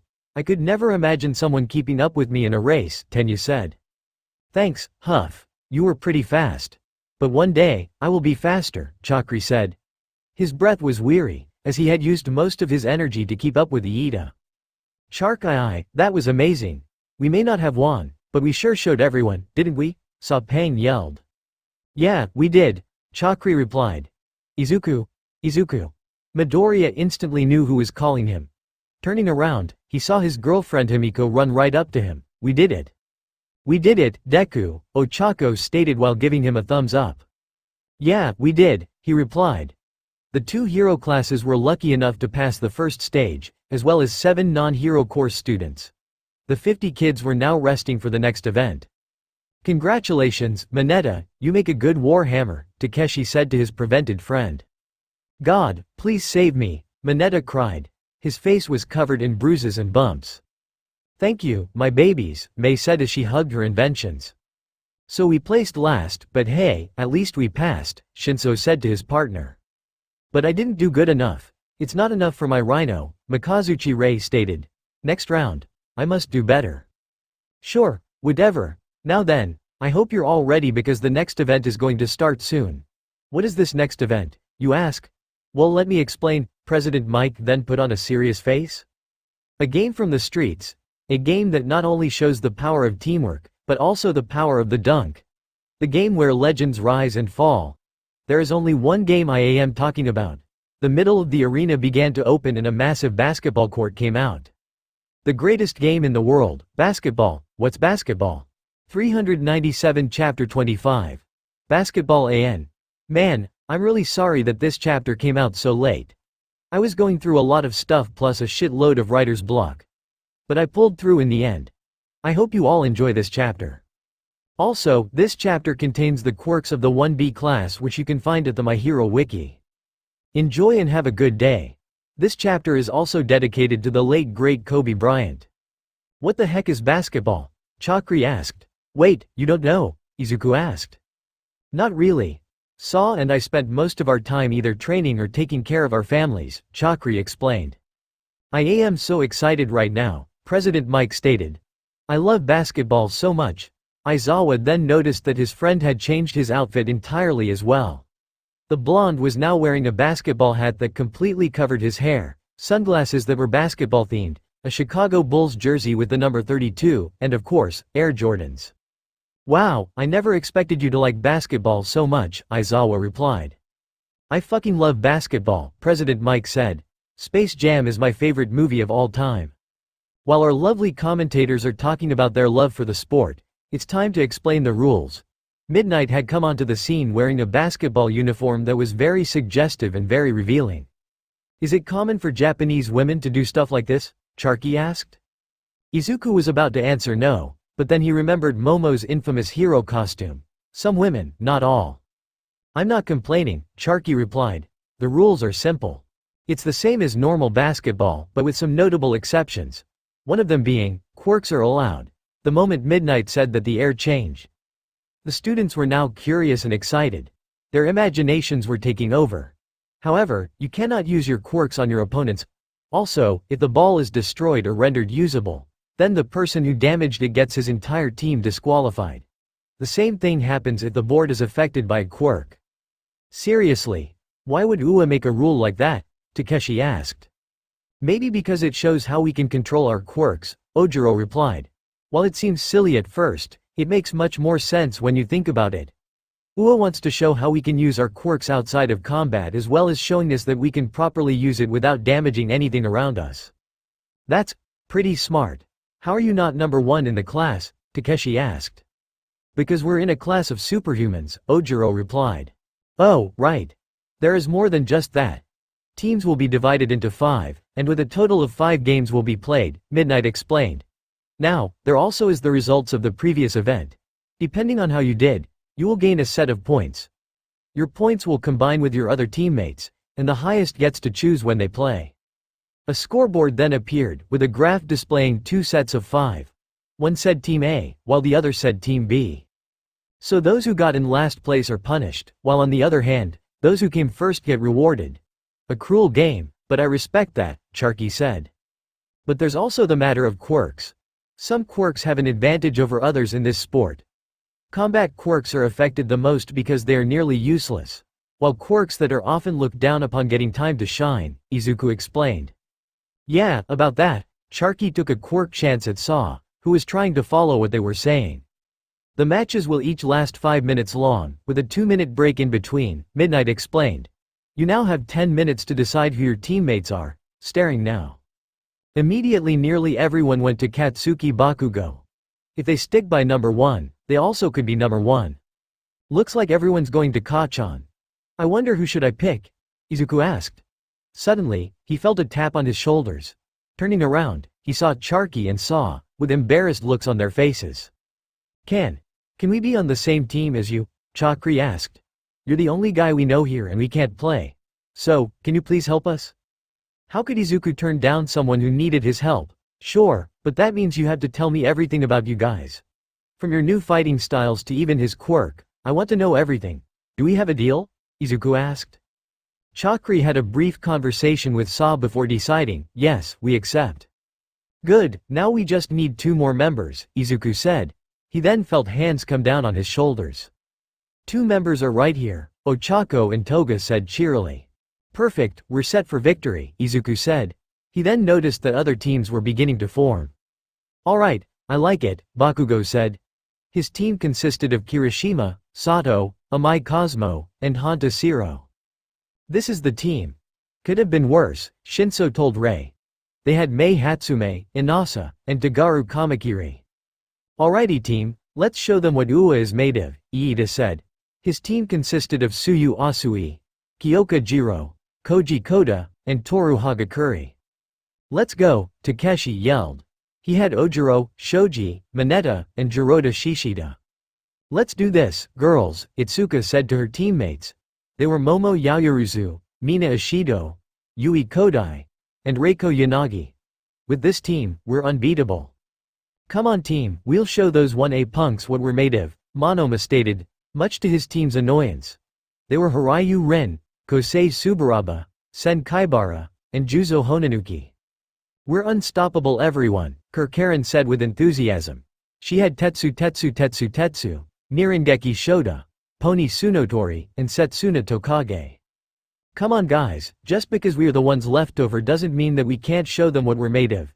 Yosetsu Awase cried out. His fellow teammates replied with enthusiasm.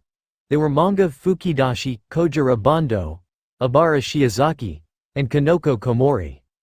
Alright Mon, time to shine, Aoyama said, trying his best to encourage his teammates. We've made a mistake haven't we, Shitai Kuroiro said. Honestly, he's not as bad as you think, Tokiyami replied. His other 2 teammates tried to agree with him, but they were unknowing of what they were thinking when joining him. Their group also had Todoroki Shoto and Denki Kaminari. The teams were now ready, all that was left was to pick the matches. Wait, Kachan. Before time was up, Izuku had called on his friend. What is it Deku? I should let you know that we're not teammates so we shouldn't even be talking right now, Bakugo said. Let's make a deal, Izuku said. If you do something for me, I'll do something for you. Explain. I want you to do the 4th round, so my team can do the 5th, Izuku explained. What's in it for me? Bakugo asked. I will teach you a special technique, Izuku answered. One that can help you win. Bakugo thought for a moment, then he began to laugh. Haha, you're a weird one Deku. Alright, I'll do it. But this technique has to be something special. Trust me, it is, Izuku replied. The teams and games were set. Round 1. Team Shinso vs Team Iida. Round 2. Team Itsuka vs Team Karen. Round 3. Team Takeshi vs Team Aoyama. Round 4. Team Bakugo vs Team Monoma. Round 5. Team Izuku vs Team Awase. The 2 teams stepped up to the court. It will be an honor to play against you. Iida took out his hand, awaiting a pleasant handshake. However, it was responded with a backhand by Shinso. It will be an honor beating you, Shinso replied. Such rudeness, Iida took his hand back and went to his team. Alright everyone, let round 1 begin, President Mike cried out. A hole opened up in the middle of the arena and outshot a basketball. It hung in the air for a few seconds. Both teams stayed still, awaiting the other's move. The second the ball descended, Iida moved. He jumped and instantly grabbed the ball in the air. The timer started. 5 o'clock. Iida ran with the ball, passing the surprised Shinso. Tsuyu got up and jumped in the air. "Over here," she cried out. Iida tried to pass the ball to her, however, it was intercepted by a certain hothead. "Oh yeah," Inasa yelled. Using his quirk, Inasa.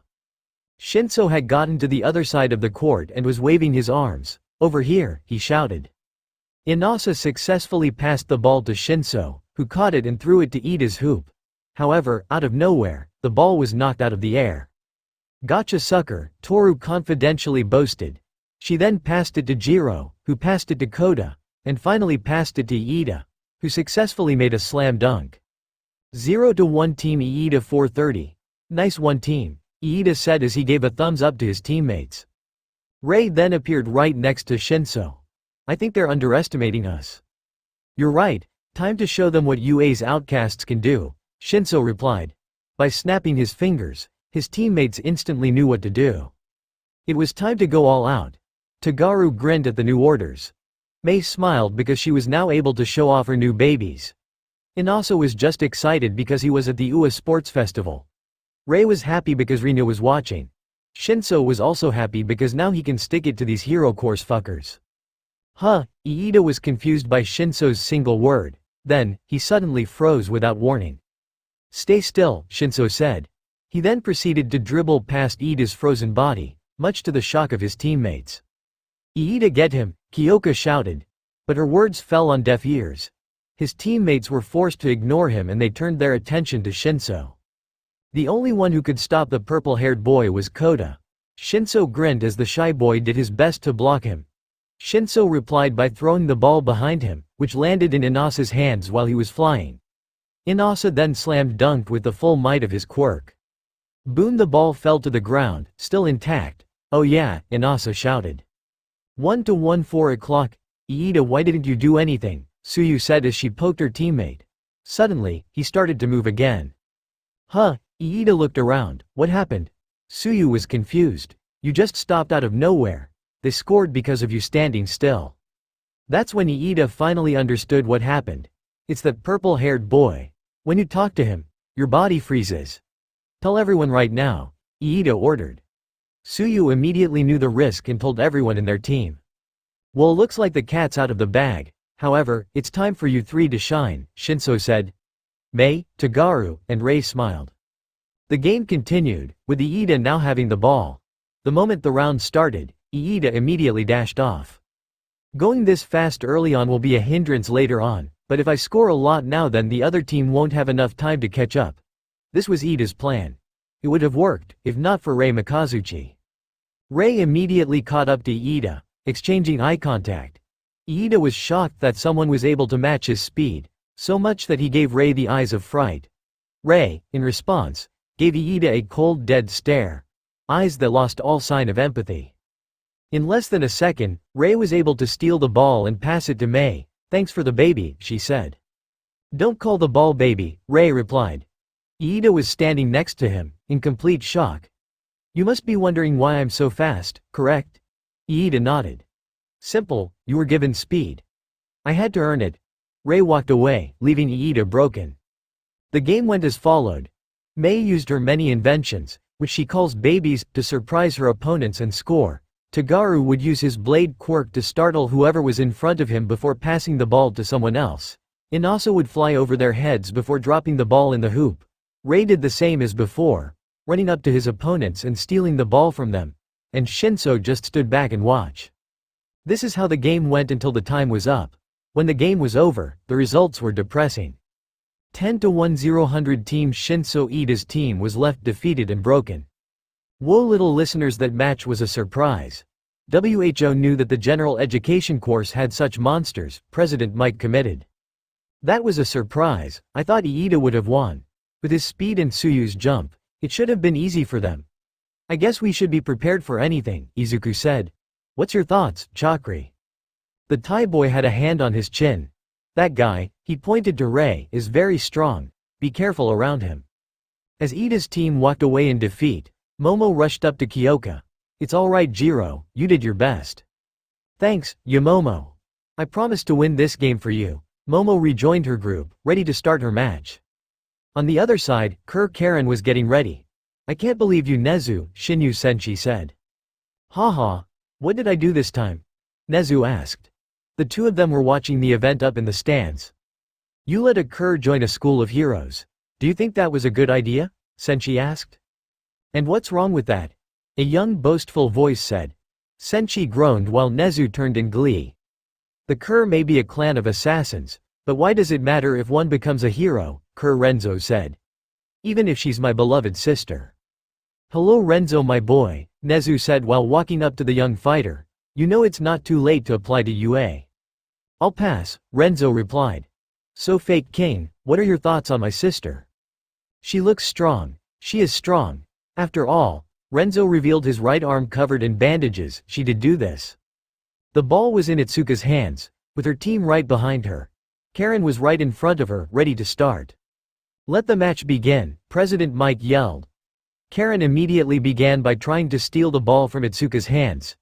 However, Itsuka did something that shocked her opponents. She threw the ball behind her right as Karen reached out. Karen, who had nearly tripped on her own feet, looked at Itsuka with shock. There's a reason why I'm class president, Itsuka said. The ball flew before it suddenly stopped midair. It then flew straight towards Momo in an unnatural manner. My bad, Reiko said as the ball flew into Momo's hands. Go Momo, Itsuka shouted. Momo in response ran far ahead, ball in hand. She was then stopped by Tetsu who stood right in front of her. Sorry princess, you can't pass me, Tetsu said. Wasn't planning to. Momo then passed the ball to her side. It bounced on the floor before landing in the hands of Mina Ishido. See ya sucker, Mina said before skating away. Using her acid, Mina skidded away, like she was on an ice rink. However, her advances were quickly stopped by Nirengeki Shota.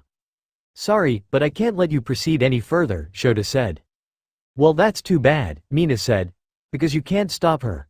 Mina then used a baseball pass and threw it right towards Itsuka, who was charging right towards the net. Itsuka was able to catch the ball in the air and one simple motion performed a powerful slam dunk. Bam 104 o'clock team Itsuka's dunk produced a massive impact, and the crowd went wild. Wow, did you see that dunk? President Mike yelled. Yes, Aizawa lazily replied. What a great performance by the girl team. They're showing impressive teamwork, Mike yelled. You already have a mic, why are you yelling? Aizawa asked. Well guys they caught us off guard early, Karen said. But no it's time to show them what we're made of. The game continued with Karen now having the ball. You did pretty well last time Kendo, Karen said. However, I intend to win this tournament. Veins appeared all over her body as her skin color began to change color.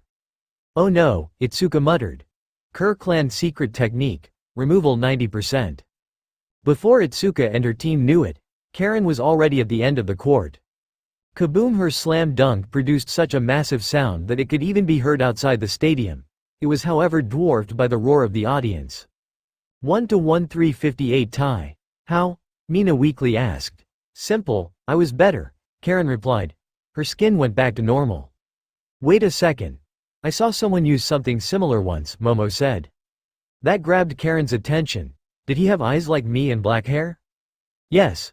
What was his name? I think it was Renzo, Momo replied. Karen smiled. My foolish brother. He should have been a hero.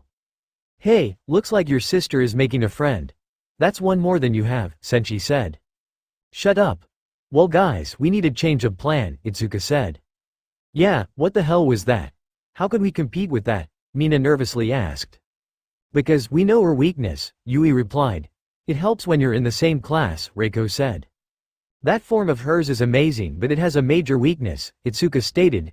It takes a lot out of her. I'm not sure the specifics, but I do know that she can't use it long. So in the next round, she will most likely be on the back end, giving us a chance to score more, Reiko explained. Oh I get it now, Mina said. And we got those suckers before we can do it again. It won't be easy, Yui replied. Her team is going to be more defensive now. Then we should show them why we're in the hero course, Mina proudly said. On the other side, morale was just as high. Sorry guys, I can't do much for now, Karen said. I used too much getting our points. It's okay, Shota replied. We'll handle it from here. Trust us, we can handle them, Tetsu boldly claimed. Tetsu, you're forgetting that we're going against Kendo, Setsuna replied. She's definitely going to have a game plan. The next round started. Itsuka now carried the ball. Right in front of her was not Karen like before but Tetsu. No offense class president but I won't let you pass. Then what about her? Itsuka then passed the ball to her right, landing right in Reiko's hands. With one hand, she dribbled the ball down the court. Pony then stopped the white-haired girl's path, and using her horns, tried to take the ball out of her hands. However, Reiko was ready for her and used her free hand to throw something small at her. Yui then used her quirk to enlarge the object, much to Pony's surprise. But the American was taken back when the object was a massive pillow. Wait, what? Pony said in English. Reiko, now using both hands, was able to get closer to the ball. However, it was soon swept off her hands from a pair of floating hands. Sorry Reiko, but I can't let you score, Setsuna Tokage said right next to Reiko. It's okay, we came prepared, Reiko replied, confusing Setsuna. Despite being high in the air, Momo jumped up and stole the ball right from Setsuna's hands. What? Setsuna was surprised by how athletic Momo was. The second Momo got on the ground, she ran towards the hoop. Two people stopped her, Nirengeki Shota and Karen. You can't pass us, Shota said. No, but she can. Momo then passed it to Yui, who passed the two and threw the ball right towards the hoop. Shota now, Karen yelled. She jumped upright in front of where the ball was shot, however, she wasn't high enough. That's where Shota came in. Boon Nirengeki used the impact made from Karen's jump to launch her even further in the air. Karen was the right height to knock the ball out of the air. Boon the ball flew down at a powerful speed, however, someone was able to catch it, someone with pink hands. Got it, Mina cried out. Being so close, she jumped up in an extracted pose and performed an outlandish slam dunk. Bam 2-1 2 o'clock Team Itsuka. We did it, Mina yelled out. We have 2 minutes left, Yui bluntly said, dang it. Sorry guys, Karen said, I wasn't good enough. Don't be, Tetsu said. We're all in this together. Don't sweat it, sister. Let's beat down those punks, Pony proudly stated. Pony, remind me to talk with Monoma later, Karen said. Well, what is the game? Shota said. Simple, let's get nuts, Setsuna said with a crazy grin. Their team now had the ball, but this time they mixed things up. Setsuna was now the one with the ball and she was facing off Mina Ishido. Try your best but you won't get past me, Mina bragged. Setsuna, who was a master of teasing, thought of what to say to her. Then, the perfect sentence came. How's your relationship with Midoriya? Setsuna teased. Mina instantly turned purple, which gave Setsuna her chance. She shot out her hands like a pair of rockets. Gotcha sucker, Setsuna yelled. No fair, Mina replied. Setsuna's hand started to fly towards the hoop, but it was stopped by the teamwork of both Yui and Momo. Momo gave Yui a small pillow and she threw it right towards the pair of hands. Unfortunately for them, the pillow was ripped to shreds by a pair of flying horns. You got this girl, Pony said. The hands continued to fly towards the hoop however, it was stopped by Itsuka's giant hand blocking its half-sister path. Reiko then used her quirk to take the ball right out of Setsuna's hands. I got it, Reiko said. Pass it to me, Mina cried out. Using her quirk, Reiko guided the ball right towards Mina. Both Shota and Tetsu tried to stop the ball. Both failed. The ball landed right in Mina's hands. She immediately turned around and tried to run. However, right when Mina turned, the ball was stolen right from her hands. What the? Karen immediately took the ball and dashed towards the hoop. Unfortunately, she couldn't go at her full speed without losing the ball. Because of this, Itsuka stopped her with an enlarged hand. Karen replied by temporarily acting removal and jumping over Itsuka's massive hand. Karen immediately transformed back the second she landed. Her energy was greatly depleting and she had to score for her team. She ran towards the hoop, full of desperation. However, Momo and Yui soon blocked her path. Seeing no other choice, Karen threw a jump shot right towards the hoop. The ball passed over their heads and nearly made it in. Yet, it was stopped by Itsuka's meddling hands. Itsuka's giant hand stopped the ball midair, and it fell to the ground. Reiko was about to steal the ball right from the air, however, a pair of floating hands was able to steal it again. Did you forget about me? Setsuna teased. While Momo's team was focused on Karen, Tetsu had gone around and had gotten closer to the hoop without gaining their attention. And when Setsuna got the ball, she then passed the ball right to her ironclad teammate. With him now having the ball, Tetsu made a jump shot, putting all his strength into it. The ball easily went into the hoop, a clean swish shot. 2-2 tie, yes, Tetsu shouted. What an amazing comeback. The game is a perfect tie, President Mike committed. Wait, it's a tie, so who wins? Momo asked. Since the game is a tie, the results will be announced after all the rounds are over, Mike explained. But now, let US give a roaring cheer for our wonderful players. The crowd cheered for the two teams who had given it everything they had. The two teams either bowed or waved towards the audience as they left the arena. Congratulations girls, Izuku said, you guys did a wonderful job. Thanks, Itsuka replied, it would have helped if we won. Don't say that, Momo said, we still did a great job. I just hope I can see you all in the next round, Izuku said. He then felt something behind him. Turning around, Izuku saw Karen leaning down like a schoolgirl and eyeing him. Can I help you?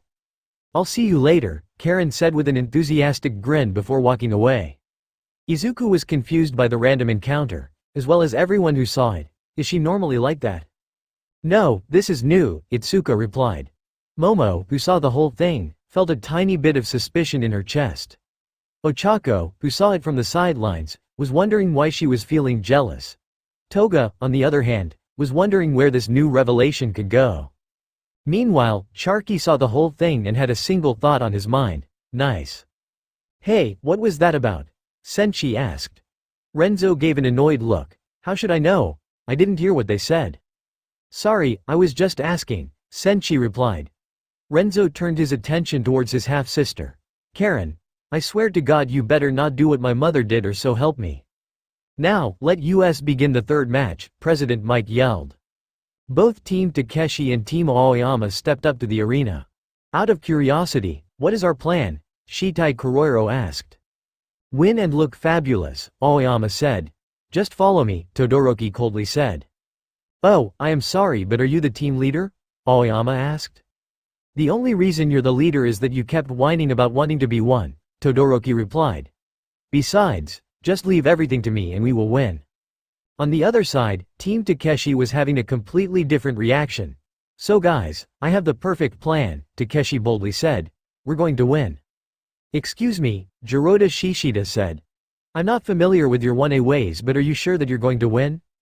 Oh yeah, for you see, Takeshi picked up Mineta by his shirt, we got this guy. We're going to fail, Shoji said. No, trust me, Takeshi replied. Shishida and I are both big guys and we would make a great defense. Shoji, your multiple arms are perfect for basketball, and Ojiro's tail can give him even more jumping power. And Mineta is our ace in the hole. There is so much wrong with this plan, Ojiro replied. 1. My tail isn't that simple. 2. Shoji's arms take a while to grow. And 3. What makes Mineta so special? Takeshi grinned. Oh, you'll see. Another question, why did you pick to go against Todoroki? You do know he's one of the strongest kids in our class and possibly in UA? Oh let's just say it's personal, Takeshi said. The game started with Takeshi holding the ball. He stood tall over Todoroki, who was standing firm against his opponent. Are you ready, Shoto? Takeshi asked. Or are you scared? Shoto gave him a harsh stare. You don't scare me. From the stands, a certain hero joined the trio watching. Would you mind if I joined? Wakatsuki Takeshi asked. He was wearing an orange and black striped costume, with black combat boots. Renzo dropped his jaw. You're the wild tiger. You're the number 10 hero in the world, Renzo said. You're a legend. Thank you. The hero took out his hand for a handshake and was met with a strong grip. You're Renzo, correct? The price of fighting in the flesh, Renzo replied. The wild tiger is the head of security at UA. He's the one who got so many heroes to guard today's, Nezu stated. He's a vital member of the UA staff. Thank you, Sir Nezu, Wakatsuki replied. Why are you here, out of curiosity? Senshi asked. See that kid over there? The big one with blonde hair. Wild Tiger pointed to Takeshi, who was right about to play ball. You mean that pompous, arrogant kid? What about him? Renzo asked. He's my son, Wakatsuki answered. What a model citizen he is, Renzo replied, trying to take back what he just said. Senshi just started to laugh like a maniac from Renzo's mishap. Ha ha ha, sorry. So, why did your kid pick a match against Endeavor's boy?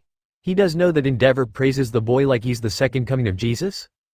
Well, it's a long story, Watasuki explained. It starts when they were children. You never talked to me before this year, Todoroki said. What's different? Now, I can show how foolish you are in front of your pathetic father, Takeshi replied. He then gave a harsh stare to a certain hero in the audience. But enough about that, let's play some basketball. Agreed, Todoroki said. He got ready to start the game, with his team ready to start. Takeshi's team also got ready, anticipating the starting bell. The game started with Takeshi dashing right past Todoroki. He would have gotten farther, if not for ice clinging to his feet. Sorry, but a simple plan like that won't work against me, Todoroki said. Who said I had to get past you? Takeshi said while revealing his empty hands. Ojiro then passed them both with the ball in his hands. He didn't make it far as Tokiyami stopped him with Dark Shadow. Sorry Ojuira, but you are not passing, the shadow creature said.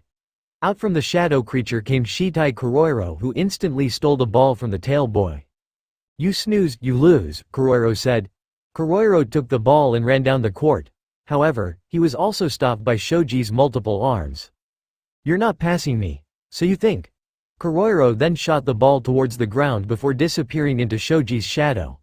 Before Shoji could take the ball, Kuroiro came out from his shadow and took the ball right from Shoji. Sucker. However, he didn't get far, as the second he got out, his foot got stuck.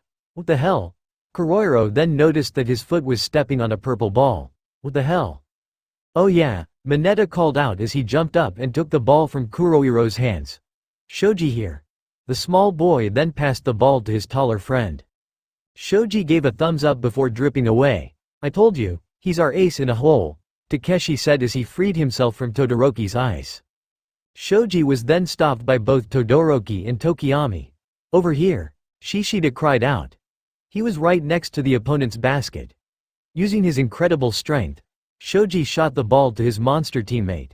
It went right over both Todoroki and Tokiyami and it nearly landed in his teammate's hands. Unfortunately, the ball was shot right out of the air by a laser. Moi, you shouldn't have forgotten about me, Aoyama said while striking a weird pose. The ball went out of bounds and a buzzer rang out.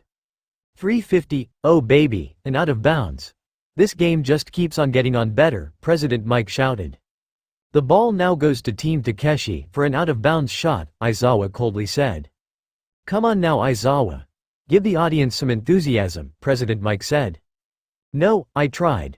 Shoji went right to the ball. Meanwhile, Todoroki was having a conflicting argument with his French teammate. Aoyama, what were you thinking? Todoroki asked with a harsh voice. What, I had a good shot so I took it, Aoyama replied. You could have destroyed the ball and made us lose. I can control my laser strength. It's how I got into this school. Aoyama's once smiling face turned into a frown. Next time something like this happens, don't do it. Right. And next time I will remember that I should trust my teammates, Aoyama scorned. The two teams went into their positions. Shoji began dribbling the ball. He had only 5 seconds to pass it to one of his teammates. Todoroki was doping his best to cover Takeshi, at any moment ready to use his ice. Aoyama was covering Ojiro. He could shoot the ball out of the air with his laser again. Finally, Tokiyami was covering Shishida. Wait. Mineta was free. Kuroiro was still stuck to his ball and couldn't get out. Without hesitation, Shoji passed the ball to the tiny teammate. Mineta grabbed the ball, before realizing that he was now the target. All 4 of his opponents rushed towards the sacred ball boy. Mineta, in a scared state, tried to pass the ball towards Takeshi but it was quickly taken by Todoroki. Takeshi's entire team rushed to the ice boy, but it was too late. Using his ice, Todoroki created a hill right towards the opposing team's hoop. Todoroki ran up the hill before shooting the ball right into their net. 1-0 3 o'clock Team Todoroki. See, that's how you get it done, Todoroki said, much to Aoyama's displeasement. Well shit, they got a point ahead of us, Takeshi grumbled. Well, we need a new plan. I have a plan, Shishida said. It involves every single one of us and could potentially prevent the team from ever scoring on us again. I like this plan already, Shoji said. Honestly I would take anything at this point, Ojiro replied. Great, Shishida then pushed up his glasses. Mineta, how many balls can you produce? Well, I can produce a ton before I start bleeding, Mineta responded. Bleeding? Not important. But I can produce like around 40. That's good enough, alright, gather around. Shishida then put his team in a group circle to discuss his plan. Meanwhile, Team Todoroki was having difficulty. Kuroiro was still stuck on Mineta's ball. Hey, can anyone get me out? Kuroiro asked. Tokiyami sent out Dark Shadow. Here, get in. I'm not a damn taxi, Dark Shadow said. Despite his complaining, Dark Shadow allowed Kuroiro to enter itself. However, his leg was still stuck to the damn ground. Goddammit, Kuroiro said. Hold on, Aoyama said, aiming his laser at the ball. Aoyama tried to burst the ball, but it withstood the attack. That's never happened before. Allow me, Todoroki put his hand to the ground and froze Kuroiro's foot. Kuroiro took his foot off the ground. It was covered in ice, but it was better than having your foot stuck in a ball. Thanks, Kuroiro replied. Now let's stick it to these bastards. The game continued, same as before, with Takeshi having the ball and Todoroki opposing him. You know this didn't work out so well for you last time, Todoroki said. Yeah, but here's the thing, Takeshi smirked at Todoroki, I can change. The second the game continued, Takeshi transformed. His already hulking body becoming even larger. Takeshi also leapt into the air, his giant body crossed the entire field. It shocked everyone, including Todoroki, who was so stunned that he didn't even use his ice. Takeshi performed the strongest slam dunk that day. KABOOM, his dunk produced a massive shockwave that rocked the entire board. It vibrated with a powerful force that the ground even shook due to the raw power. Takeshi let go from the net and flew to the ground, his feet creating small craters. 1-1-2-45 tie. That's how you get it done, Takeshi roared. The audience cheered with massive applause. The claps even drowned out the loud President Mike, who was also completely excited by the incredible feat. That was wicked, President Mike yelled. Yes, that's my boy right there, Watasuki yelled. He even accidentally grabbed Renzo by the head and held him in a headlock. The father didn't even notice, he was that excited. Renzo, on the other hand, was trying to pray away the love of the father. Nezu was trying to free the poor boy. He wasn't trying, so he would use his demon power. Senshi was just having a blast at Renzo's suffering. Takeshi went to his teammates and gave powerful high fives to them all, especially to Shoji, where he gave multiple high fives. Great job, Takeshi, Shishida said. Thanks, did you set the trap? Takeshi asked. Yep, they have no idea what's coming, Shishida said with a confident grin. Todoroki scolded in anger. He didn't like how he completely fumbled right in front of the largest audience in the world. He also didn't know how he messed up right in front of the man he hated most in the world. Todoroki saw his father's burning glare from the audience. He saw his father's fueled disappointment in him. But he also saw his mother's bleak eyes, eyes that would never leave his mind. Those eyes reminded Todoroki why he was on his lonely crusade. He turned his eyes away from his father and back towards the game. He was going to win this game no matter what. Hey Todoroki, I got a plan, Tokiyami said. No. What? I'll do this alone, Todoroki stated. The game resumed, Todoroki now having the ball. However, against him was not Takeshi but Shishida. You liked my plan? I came up with it myself, Shishida taunted. Todoroki responded with a stiff glare. He wasn't going to listen to any taunts anymore, they were meaningless. All that mattered was the victory. The game resumed and Todoroki made no hesitation. Whoosh, the entire field in front of him was frozen in ice, except the board. Todoroki took the ball right from Shishida's frozen hands. The Beast Boy couldn't even resist. The only one who could get out was Takeshi, but Todoroki repeatedly froze him over and over again. Try as you might, you're not getting out, Todoroki said. He dribbled over the icy court and got to the board before realizing something was wrong. Oh, you got to be fucking kidding me, Todoroki said, cursing for the first time in his life. Mineta's balls were all around the hoop, making it impossible for him to score. He could freeze, burn the basket, but that could potentially destroy it. And even if he did take the shoot, there was a 99% that the ball would get stuck. Well, shit, Kuroiro said. What now? It took a few seconds before President Mike came up and said anything. Due to complications, this game will be considered a tie and will end early, President Mike explained. Rats, Aoyama said. Well, we can't win them all. You know, I should have done something, Denki said. But just like before, everyone ignored him. Todoroki went on to unfreeze everyone got in his ice. He saved Takeshi for last. There was a cold silence between them. You know, I remember when you had a fire in your eyes, Takeshi said. Whatever happened? You know damn well what happened, Shoto replied. As more of the ice came off of Takeshi, he started to talk even more. Please man, just talk to me. I just want to be your friend again. As the last piece of ice thawed off, Todoroki walked off. I don't need friends. His former friend then watched as he walked off. Todoroki then walked to a private section of the arena, where he wanted to be alone. He leaned against the wall and closed his eyes. Unfortunately, someone had to bother him. That was pathetic, a harsh stern voice said. Shoto got up and faced the powerful man. Father, he replied with a tense voice. Well, that was an exciting game, President Mike said. And with 2 more to go. This match is sure to be a big one. We got the 2 of the hottest heads in the hero course facing each other. Which one will win? Yeah, now it's my time to shine, Bakugo yelled. Great, now another bomb is going off, Cosmo sighed. Hey, we could have worse, Sato responded. You're right, Cosmo then looked at Monoma, much worse. Speaking of a certain blonde rat, Monoma was making his glorious, horrendous, awe-inspiring, terrible, and beautiful, ugly, speech. My fellow 1B classmates, Monoma boldly said to his teammates, who were Hiryu Rin, Kosei Subaraba, Sen Kaibara, and Juzo Honanuki. We have been ignored for too long. 1A has hoarded the spotlight from us for too long. It is our time, our right, to show the world what the 1B class can do. We will show the world what we can do. Are you ready, guys? However, his speech fell on deaf ears. Let's have a good game, guys, Hiryu Ren said. His teammates cheered at that response. Alright, now it's my time to praise my student, Senshi said. Be prepared, guys. Bakugo is going to show you why I'm such a great teacher. 10,000 yen says he loses, Renzo stated, presting some money. Hey, I'm not a betting man, Wakatsuki replied. Besides, the results are obvious. He's right, Nezu said. 1 million yen on Team Bakugo. You're on rat. The game began, with Monoma having the ball and Bakugo being the one facing him. You're one cocky bastard, Bakugo said.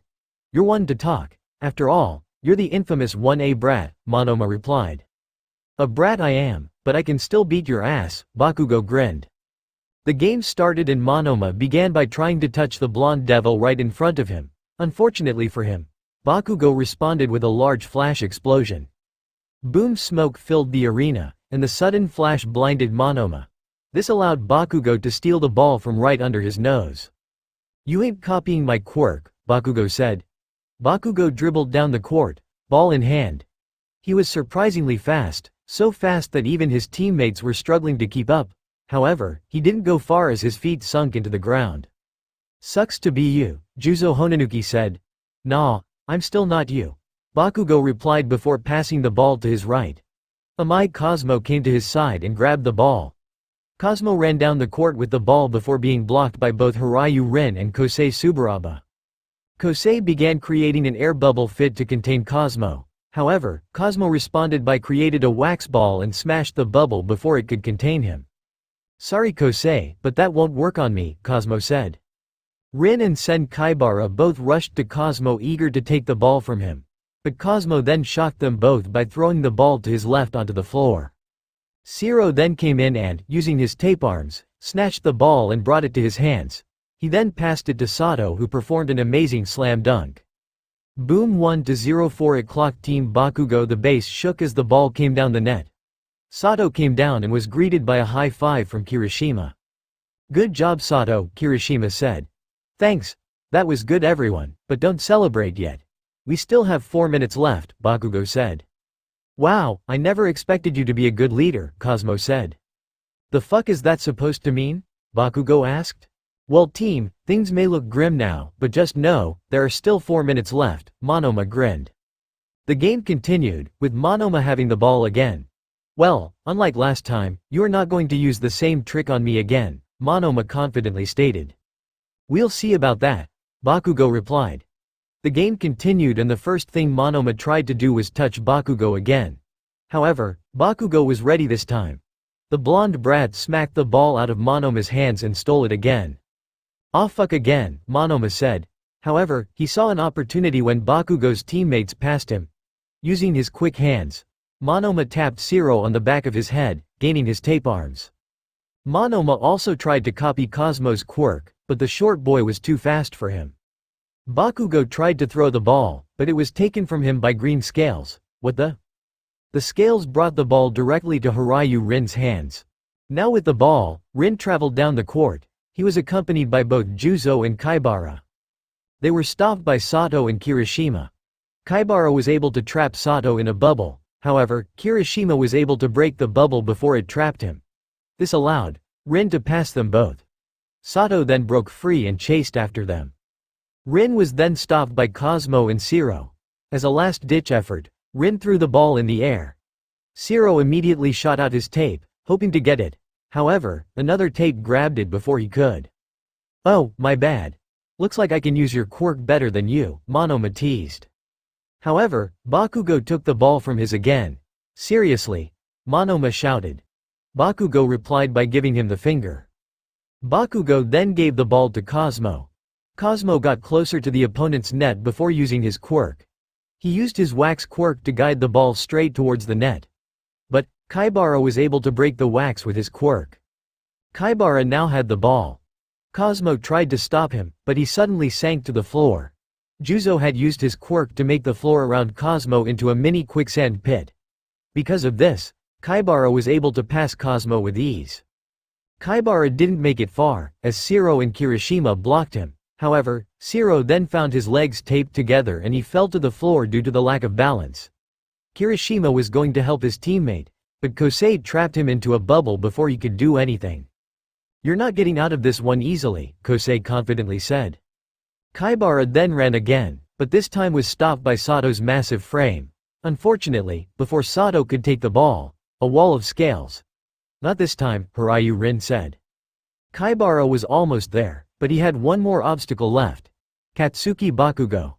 Kaibara was about to pass him. Unfortunately, Bakugo wasn't an easy opponent. He quickly stole the ball right out of Kaibara's hands. "Too slow," Bakugo teased. He dribbled the ball between the hands as he looked for ways out. However, before Bakugo could come up with a plan, the floor beneath him softened. Juzo had used this time to soften the ground beneath Bakugo. Juzo's teammates used this as a chance to gang up on the blonde monster. But unfortunately for them, Bakugo had a plan to get out of this situation. He threw the ball up in the air, and using his quirk, blasted himself right out of the ground. Both Monoma and Rin tried to shoot him out of the air, but it was too late. Kaboom! Using his quirk again, Bakugo blasted through the air with the ball. He flew right through the air until he reached the opponent's hoop. Then, using his amazing skills, Bakugo performed a slam dunk that would make Michael Jordan proud. "Boom 2-0-0 Team Bakugo, that was awesome," President Mike yelled. The crowd shared the same thought. They roared even louder than ever from that amazing performance. Izuku even clapped, proud that his friend performed so well. "Good job Kachan," Izuku yelled. "Wait, I thought his name is Katsuki?" Sa-Pang asked. "It is. Japanese people are weird," Chakri replied. "Yeah, that's my student," Senshi asked. He also got Renzo in a headlock, with Nezu and Watasuki trying to free the Kerboy. "I'm so sorry Renzo. Give me my fucking money," Nezu yelled. "Now after much anticipation, is the last game of the day," President Mike said. "Come forth our finalists." The two teams stepped up, ready to play. "Let's do this," Izuku said. Right as the other games were going on, Izuku got the information he needed. "So Saw is a Lethway fighter," Izuku said. "Yep, and he has the thickest skull in the world," Chakri said. "That's kinda rude," Ochako replied. Chakri responded by knocking on Saw's head like a door. Bang bang. "Oh, you meant literally. Well, what should our game plan be?" Toga asked. "Don't worry, I have a plan," Izuku said. "Chakri, make sure that Saw hears this. Everyone needs to be a part of this plan." "Here you go." Izuku offered the ball to Yosetsu Awase. "You can go first." Awase was surprised by the sudden sportsmanship. "Thanks." "Wow, what good sportsmanship," President Mike said. "Keep your eyes on this match, it's going to be good."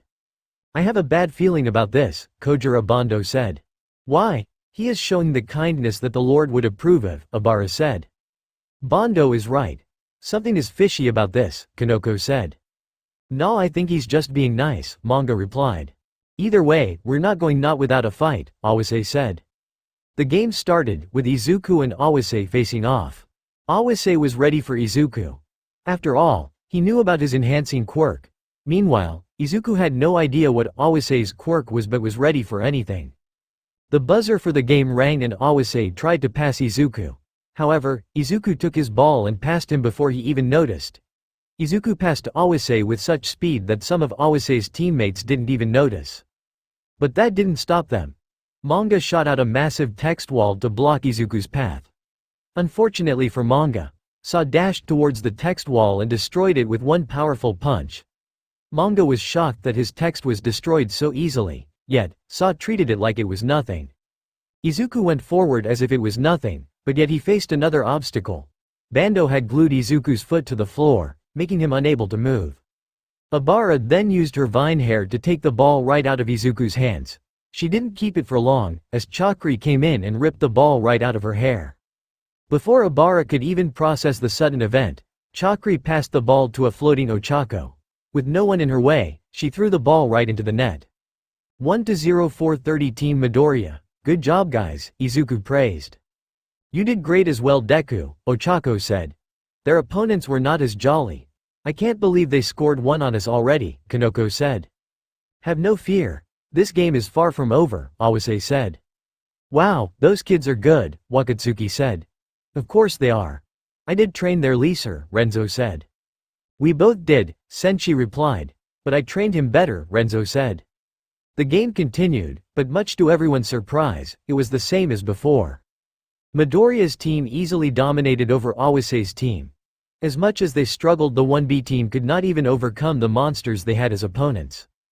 1-2-0 Team Midoriya. The final score demonstrated the gap of skill between the two teams. Although Awase's team put up a good fight, they were just no match for the Midoriya team. Wow! What an outstanding performance! Team Midoriya is UNSTOBBABLE, President Mike cried out. And with that, we end our second event of the day. Please give a warm round of applause to everyone who participated today. Winners or losers. The crowd gave massive applause to all the students. I'm sorry we lost guys, but hey, we showed everyone what we were capable of, Awase said. Yeah, it was fun, Kanoko said. Although I lost, the Lord's light will guide to salvation, Obara prayed. Man, I can't believe my words were destroyed, Manga said. I need to train more. Alright everyone. We will be on a 1-hour break before announcing the next event. Stay tuned for more, President Mike said. Once the game was over, most of the first-year students went to the cafeteria for lunch.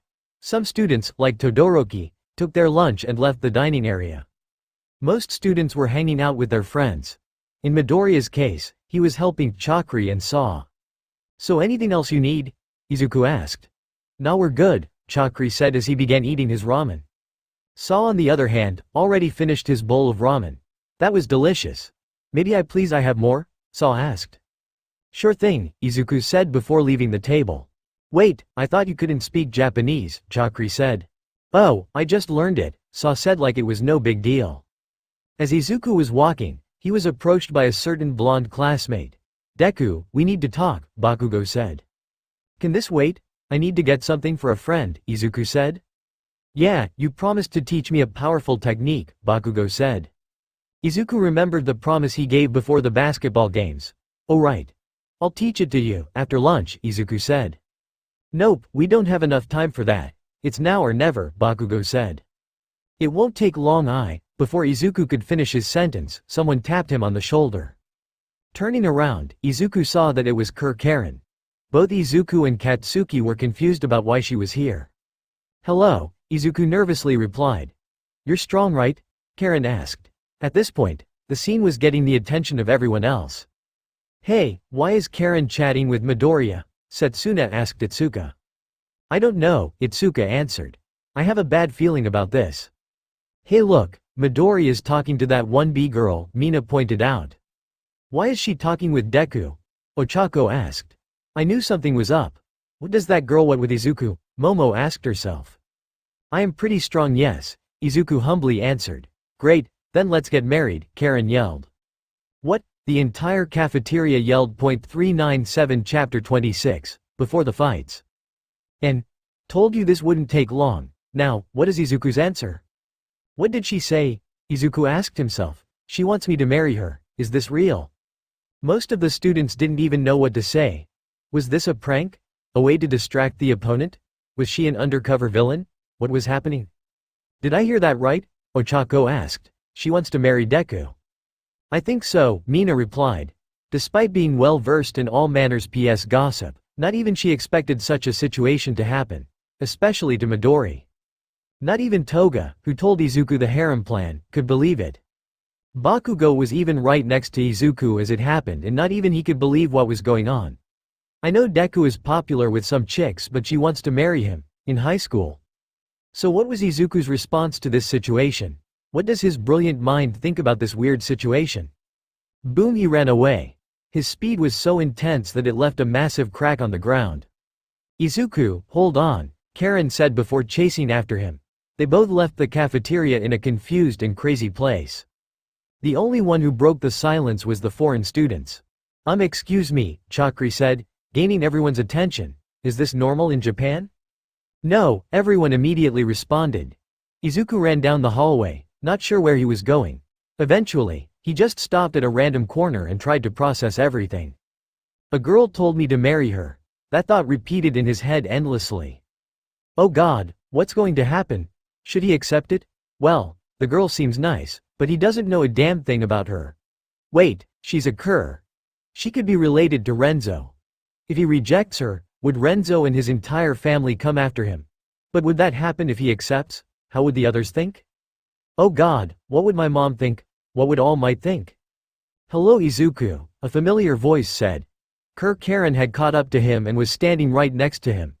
So, what's your answer? There was a fire in her eyes, one that desired Izuku. Izuku's fate could be changed with just one word, he needed a savior. And his savior did arrive. Karen was picked by her collar and lifted into the air. Karen, what the hell are you doing? Renzo asked. I'm getting married, Renzo, Karen said. Are you just doing what my mom did? Yep. It did work after all. Renzo gave a sign before giving a powerful look towards Izuku, causing the boy to gulp. Izuku, did you accept her proposal? No, then enjoy the single life. Renzo said as he began dragging Karen away. Wait, what? Izuku asked. Look, if I explained anything we would be here all day, Renzo replied. Well, Renzo, why don't you explain to my future husband? You're not engaged, you're still in high school, Renzo said. But whatever, let me explain. Renzo put his sister down before explaining everything. So as you know, our clan, the Kerr clan, pride itself on producing the greatest warriors in the world. To do this, we have relationships with the strongest fighters so that we can produce their heirs. Then we train them and they become even stronger than their predecessors. This is how the Kerr clan has survived for so long. So my half-sister wants to marry you so your children will be super powerful. Got it? Wow, that didn't take long. Okay, Izuku replied. Wait, half-sister? Oh yeah. This is my half-sister, Karen. We have the same father but different mothers, Renzo said. That reminds me, you should also meet our other half-siblings. There's Nico Jr., Nensho, Hoko, Kashikoi, and Kikinana. Our father sure was a player, Karen said in a humorous tone. Is this family normal? Izuku asked himself. Hey, Karen, why don't you leave me with my future brother-in-law? Renzo asked. I had to talk to him about family customs. Sure, have fun you too, Karen said before skipping away. Renzo waved at her until she got out of sight. Then he dropped his act and put his hand on Midoriya's shoulder. With a very serious voice, he said, Midoriya, you're going to have to accept. What? Trust me, you have to accept. She will hunt you down to the ends of the earth for you if you leave her hanging. So trust me when I say, you have to marry her, Renzo said. What if I say no? Renzo paused for a minute. I honestly don't know. I'm sorry Renzo, but I just can't accept right now, Izuku replied. Why not? Izuku stopped for a moment, a clear sign of hesitation in his voice. There are others. Renzo immediately understood what he was saying. Sigh, well, I can't force you to do anything. But, you have to tell my sister. I'm sure she'll understand. Now, let's get back to the cafeteria. You need some lunch. You know, you could have lunch with the UA students. We know how much you like this school, Seiji Shishikura said. Sure, but I like you guys, Inasa Yorashi replied. Plus I don't know anyone there. Man, that sucks man, Kami Utsushimi said. As your senpai, I will make you have UA friends. You too Akiyama, you're not missing out. Thanks but I'll pass, a blonde boy with seaweed-like hair said. Besides, my sister would nag me if I didn't study today. His name was Akiyama Kashikoi. His phone began ringing, bringing a harsh chill to the four students. Without hesitation, Kashikoi picked up his phone. Hi, sis, Kashikoi said with a weak voice. Hello Kashikoi, Akiyama Kikanana replied. You better be congratulating our sister for getting into the third event. I will, Kashikoi replied. And you better be studying for our test next week. I am. Good. Also, Renzo is there. Make sure to say hi to him when you can. Kashikoi's eyes went wide. Renzo's here, he shouted with enthusiasm. Sorry guys, I gotta go. I'm gotta go, my brother's here. Kashikoi then ran off, in search of his half-brother. Wait, he had a brother? Shishikura asked. After that weird encounter, Izuku was finally able to come back to the cafeteria. He needed to get his mind off whatever that was. However, life didn't give him that hope. Deku, what the fuck was that? Bakugo asked. I don't want to talk about it. Midoriya, are you okay? Itsuka asked. I don't want to talk about it. Izuku then went and sat down right where he used to be. Chakri and Saw then exchanged looks as they saw the horrendous look on Izuku's face. So are you getting married?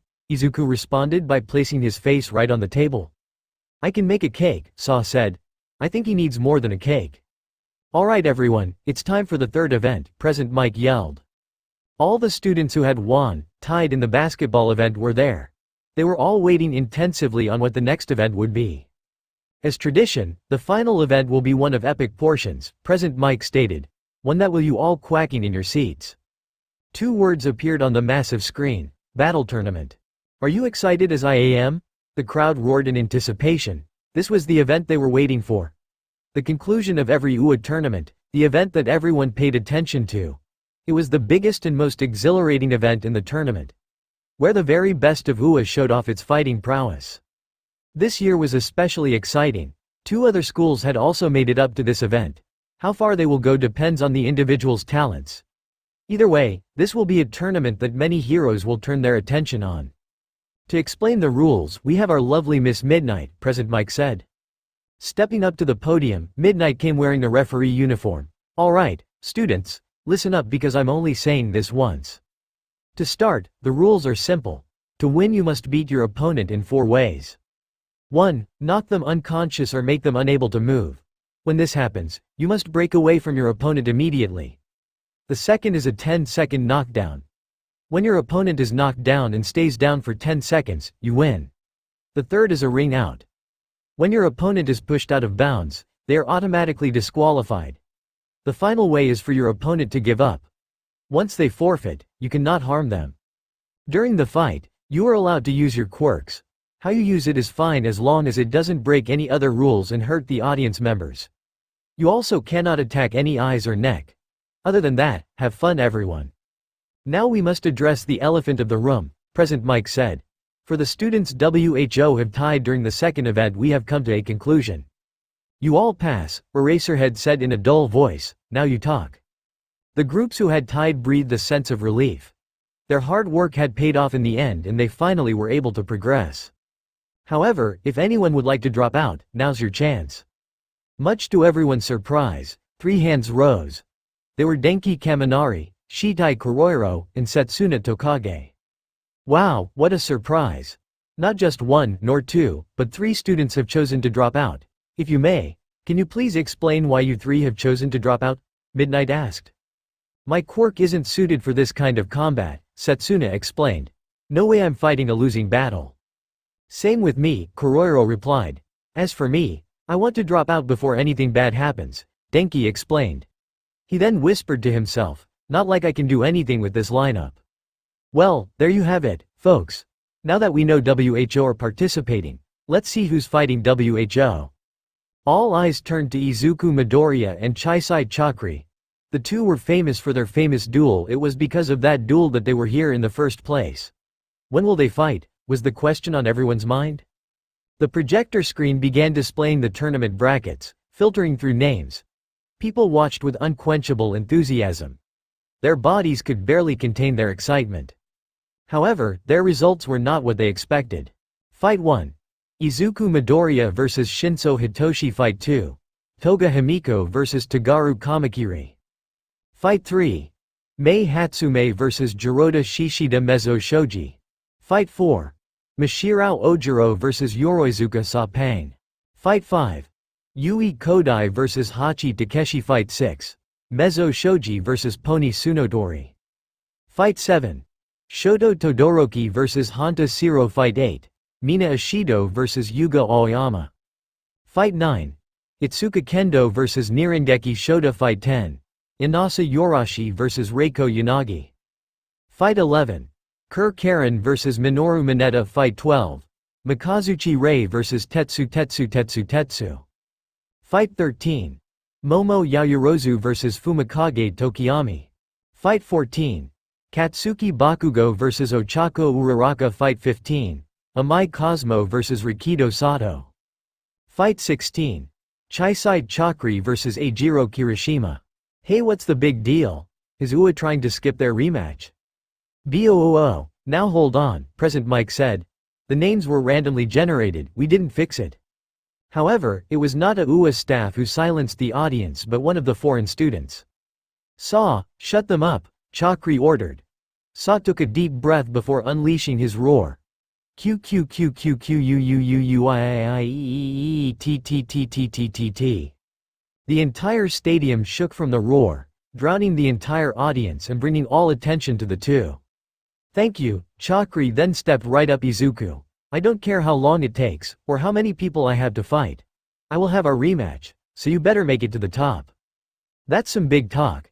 Can you back it up? A cocky voice said. Bakugo came up and was ready to brawl right here and now. You have to face UA's best, including me. You think you can handle that shit talker? Chakri grinned. I can handle anything you throw at me. That was all he said before he and Saw walked away, preparing themselves for their matches. Why didn't you say anything? Bakugo asked Midoriya. Because, I didn't want to spoil the moment, Midoriya replied. Besides, he's right. I do have to make it to the top. Izuku was given 30 minutes to prep before his match. He spent it stretching in the hallway. His mind needed to be focused in case anything happened. With him as support was Katsuki Bakugo, Itsuka Kendo, and Momo Yaoyorozu. Be careful, this purple-haired weirdo beat Iida in the basketball game, so be prepared for anything, Bakugo said. I know, Midoriya said. You're the first one out, as a class representative and the first person representing the hero course. A lot of eyes are on you, Momo explained. I know, Yaoyorozu. You don't have to remind me, Izuku replied. Kendo, do you have anything to say? Nah, just kick some ass, Itsuka stated. Do well, my husband, Karen said. Everyone was surprised by her sudden appearance. Where the hell did you come from? That's a secret, Karen said. Do good, Izuku. Thanks, but before Izuku could enter the arena, there was one more person to encounter. Oh hi Midoriya, Chakri said, blocking his rival's path. Hey Chakri, what are you doing here? Oh well, there was something I needed to ask you, Chakri said. He then put his hand on the wall. Can it wait? Actually no, it's important. Chakri's voice was becoming more intense. Izuku set his gaze firmly. What is it? Well, you see, remember after our first match, we had a conversation and you told me you were quirkless. That sentence alone put Midoriya in a difficult situation. So tell me, if you're quirkless, then why do you have a quirk? Chakri's voice was full of overwhelming anger. His hand was crushing the wall right next to him. His aura was full of hatred and animosity. The Thai boy was ready to annihilate. I'm sorry about that, Izuku said in a calm voice. I was a late bloomer, so my quirk didn't appear until last month. I know it sounds silly but it's the truth. Izuku even got down on one knee and looked down. I swear on my life. Chakri's animosity lived for a few seconds before dying. Fine, there's nothing you can do about that. If that is true, then there's nothing I can do. But either way, quirk or no quirk, I will beat you." Chakri walked away, leaving an impression on the 4 students. "Quirkless, what's he talking about?" Karen asked. But no one gave her an answer. Izuku was now ready for battle. Without saying a word, Izuku stepped out towards the arena. "Be careful, Shinso, this guy is strong," Mikazuchi-Rei said. "Even I would have a hard time against him." "Relax, Mikazuchi," Shinso said. "Just because he's strong doesn't mean he'll win. All I have to do is say the right word and I win. You can relax with your girlfriend." "HMPH. If you say so, but don't say I didn't warn you." And with that, Shinso stepped out into the area. "Here he is, folks. The rising star of Class 1C, Shinso Hitoshi." The crowd made a small cheer for the student. He expected this. Shinso was not only new to the spotlight but was facing a more popular student. And now, UA's new star, the boy as famous as UA's Big Three. The one and only Izuku Midoriya. Izuku stepped out and was right under the spotlight. He was met with massive applause and a roaring audience. People cheered like he was the return of the next big rock star. Every step towards the arena was met with a loud cheer. But there was one that Izuku was focused on. "Duel Izuku." Inko Midoriya cheered from the stands. Izuku gave her a quick wave before stepping into the arena. The third event of the UA Sports Festival begins. 397 Chapter 27. First Round, Part 1, AN. "Sorry, this was so late. I'll try and make sure the next chapter comes sooner." Shinso hated the sight before him. Praise, admiration. Born to be a hero. Everything Shinso didn't have and everything he wanted. It was because of that Shinso wanted to beat Midoriya. They stood face to face, with Izuku standing over Shinso. The referee, Cementos, created a pillar for him to sit on and watch over the fight. The other referee, Midnight, came out in her regular hero costume. Using a megaphone, Midnight cried out, "Are you ready?" "Yes," both of them replied. "Take your stance." Izuku put on a traditional boxing stance, while Shinos just put his hands in his pockets. "Begin." Izuku was cautious, he didn't want to rush and do anything stupid. "You know I'm jealous of you." Izuku was confused by Shinso's words. "You get everything you want: strength, power, fame, women, and even a wonderful quirk. I wonder, do you deserve any of it?" Izuku took a deep breath. Boom, the audience was left shaken. All it took was one punch for Shinso to be knocked out and lay flat on his back. "I can't say for certain that I deserve my luck, but I know you deserve that," Izuku said. "Amazing. The winner of the first round is Izuku Midoriya with one punch." The crowd roared in excitement. If this is how he does in the first round, imagine how good he would do in the following rounds. Izuku walked out of the arena, with the crowd cheering in his name. "Midoriya! Midoriya! Midoriya!" Even when he left the stadium, they still chanted his name. "Midoriya! Midoriya! Midoriya!" Inside, Izuku was met with the same people who encouraged him. "That was fast," Bakugo said. "Yeah. Guess I went a little overboard," Izuku said. "Though Kachan, you did overhype him a little bit." "That was amazing, Midoriya," Momo said. "Thank you." Izuku was then tackled by a girl his age. "That was amazing, Izuku. Now, let's get married," Karen said. Izuku gained a small blush. "Let's talk about it later." "Let's talk about now," Karen said. However, she was then picked up by a giant hand. "Karen, you need to calm down. Your match can happen at any time," Izuku said. "You're right. Oh right, that reminds me. I'll be right back," Izuku said before running off. "Where the hell is he going?" Bakugo asked. I might have an idea," Momo said. Toga was anxious. Her match was coming up and her opponent was no chum. He terrified her. With his blade quirk, he could easily defeat Toga. Blade. Blood. No bad Toga, bad. Do not think about blood, especially now. Toga's shivers ran all over her body. What to do? What to do? Her answer came when Izuku walked right into the door. "Himiko, are you okay?" he asked. Her tense body answered Izuku's question. "Oh, you know I don't blame you." Toga tilted her head. "Right before I was going to fight Kriki, I was scared. I didn't know what to do. But, I still fought him." Izuku put a hand on Toga's shoulder. "Because even the brave can feel scared." Toga stopped her shiver and got up.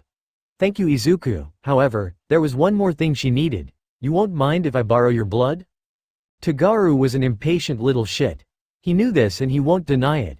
So when his opponent was taking forever to get onto the stage, it got to him. What the flying fuck is taking her so fucking long, Togaru was thinking. He wanted to say it out loud, but he did not want to reveal himself to be a delinquent. Luckily for him, he didn't have to wait very long. Toga got out and her long-awaited introduction was finally here. Here she is, folks. The long-awaited feline of Class 1A. Toga Himiko, present, Mike shouted. The first 1A vs 1B fight is about to begin. How will our two hero classes settle their rivalry? Togaru finally began stretching. Sure, he was fighting a girl, but he at least wanted to look cool. Toga, still a little nervous, put on a stance. It was very similar to Izuku's, but Toga was lower. Are you ready? Midnight yelled. Both of them nodded. Begin. Togaru started by creating blades out of his elbows. He made a slow slash towards Toga, who dodged easily. She stepped back, allowing Togaru to slash again. Whenever Toga dodged, Togaru would make another slash. The more Toga stepped back, the closer she got to the edge. A simple plan Togaru created, but an effective one. Sorry for you, but my quirk's just better, Togaru was thinking. Toga was right on the edge. One more slash and Toga was out. Togaru threw his elbow, hoping for Toga to dodge once more. However, instead of stepping back, Toga stepped forward. Much to Togaru's surprise, Toga's arms began to change. They began more muscular and masculine. Toga then grabbed his shirt and judo flipped him right past the line. With just one move, Toga had turned around the chances and won. Wow! What a comeback! Toga's showing off the skills of 1A, but will it be enough to beat her next challenge? Mike committed. No, it's not enough, Toga said in her head. Much to her surprise, when Togaru got up, he offered her a handshake. Sorry for looking down on you. You did good, Togaru said. Thank you, Toga said as she shook his hand. I just glad I still have enough of Izuku's blood. I can sue this the next round. Wow. Two rivals are shaking hands. What good sportsmanship. If only so-called adults would have such a thing, Mike committed. Mike, that's not true, Aizawa replied. Shutting off his mic, the blonde hero said, Aizawa, this is a response to adults like you. So shut up and let me do my job while you sleep. Aizawa was surprised by his best friend's rudeness. He would say something, but he already fell asleep. Now this next match is one to certainly to keep your eye on. The only support course student this year to get this far, and the only one crazy enough to keep up with the hero course. The one and only, Mei Hatsume. Time to show off my babies, Mei Hatsume said. She had a whole cavalry of equipment on her. In the other corner, the multi-arm hero of Class 1A. It's Mezzo Shoji. How will our OCTOBOY handle his opponent? Let's find out. So, arm guy, you sure you want to turn down my deal? Hatsume asked. My babies might help you win. Yes, I won't have your toys, Shoji said. He may not be the smartest student, but he could smell a trap. Wait, was that a pun? You're lost. Take your stance. Mei looked like she was going to take a stroll in a park. Meanwhile, Shoji had created a net of arms. He was ready to fight. Begin. Shoji began by trying to wrap Mei in his massive arms. However, Mei soon flew upwards with the help of her jetpack. Shoji turned around and tried to grab Mei by her leg. Unfortunately, he was met with a substance that covered his eyes. How was that? That's my blinding baby. Mei had somehow taken over the mics and her voice was broadcasted across the stadium. Currently in development, but you can't pre-order for 3,000 yen. How is she doing this? Mike yelled inside his booth. He was trying to take back control over the system, but all of his attempts failed. Damn powerloader. Why is he such a good teacher? How am I supposed to know? Aizawa replied. It took a while before Shoji tore off the gel from his face. Yet, it stuck to his hand. The true strength of my baby. No matter what you do, it will always stick to your body. No matter, Shoji created another arm. I'm not losing to you no matter how many tools you have. Oh, determination. I like that. But now for my favorite baby. Shoji turned on high gear. If her others were good, imagine how powerful this one would be. He stepped backward, hiding his wings from Hatsume. Where his hands used to be, ears came out. If Hatsume was going to send out her favorite, Shoji better be prepared. Shoji's eyes never left the pink-haired girl. She was doing nothing weird. But his ears picked up something strange. The sound of mechanical engineering was heard. But Shoji didn't see what was causing it. until it was too late. A mechanical arm then shot out from right behind Mei and went straight towards Shoji. He dodged the first arm, but the second arm went right behind him and pinned him down. Two more arms appeared and they helped pin the boy down. This baby was designed for intense construction and heavy moment, allowing even the weakest people to lift over 20 tons of weight. However, it's still in development, so hold tight. Mei was selling her product, and she was selling it well. Using her special eyes, Mei saw the many businessmen attending the event starstruck. That was it. That was all she needed. Shoji is down. The match, I forfeit, Mei shouted. Her response shocked the entire audience. Oh, then the winner by default is Shoji. Mei released Shoji from her mechanical grasp. She was about to leave the stage but was stopped by Shoji. Why? Why did you forfeit? Sorry Octoboy, but I'm not here to win. I'm just here to sell my babies. I hope you do well, Mei said. Thanks. By the way, Mei leaned closer. Please tell Midoriya about me. I would love to make his babies. I could sell even more babies if I have him as a business partner. Yeah. I'll try and tell him. Izuku shuddered. Like a prey feeling a predator is close by. What's wrong? Bakugo asked. I don't know. I feel like a great disturbance is going to happen, Izuku said. Who cares? You better teach me that technique. I will. The two boys were outside, Izuku and Bakugo ready to fight. You ready? Hell yeah. The two boys trained for the upcoming battles ahead. Where's Deku-kun? Ochako asked. She and the other 1A classmates were in Class 1A's personal stands. Who knows? Bakugo's gone as well, Shiro said. Maybe it's a coincidence. No, it isn't, Momo said. Maybe they're gay, Takeshi said. He then felt ominous eyes on him. Hey, it's a possibility. Ah, I hope that isn't the case. Class 1A turned to the wall that separated them from the other hero class. They saw Karen, hanging off the wall, with a frown on her face. I wanted to marry him. Karen. Do not hang out with those 1A bastards. They're our enemy, Monoma said. But they're my future husband's classmates. I want to be friends with them, Karen said. But before Nico could say anything, Itsuka chopped him behind his neck. Enough. I will not allow you to disgrace 1B's name any longer, Itsuka said. 1A then saw Karen disappear behind the wall. Hey, Itsuka. I want to talk with our 1A members, can I? Fine, go ahead. Wait, not like that. Boom, the wall was destroyed, breaking away the separation between the two classes. Hello, Karen joyfully said. Her fist was smoking from the attack. She then sat right next to Ochako and Toga. Let's be friends. The two girls didn't know what to say. Sorry about that, Itsuka said. Karen can be a little wild. Keep your chat down. It's time for our tail boy to kick some ass, Takeshi said. Yeah, go Ojiro, Hagakure shouted. Down in the hallway, Ojiro was nervous. Rather, he was scared. All that training he had done with Takeshi, would it be enough? He was facing a foreign fighter and if he lost, he would be the shame of UA. Not to mention he would look uncool in front of Hagakure. I'm pathetic. At this important moment, he was thinking about his crush. God, how did he get into UA? His quirk was just a tail. It was nothing compared to the others. It wasn't as powerful as Todoroki's. It wasn't as versatile as Bakugo's. And it wasn't as heroic as Midoriya's. But he still got in. That's right, he got in. And he did something most kids could never have ever accomplished, him. Ojiro strides forward, with more confidence than ever. He was going to win. Look at WHO it is. Class 1A's tail student. He may be plain, but don't judge a book by its cover. His tail packs power. It's Ojiro Mashirao. The crowd cheered as Ojiro entered the stage. His tail hit the floor with a mighty smack. I'm ready. And now, a boy from the land of Myanmar.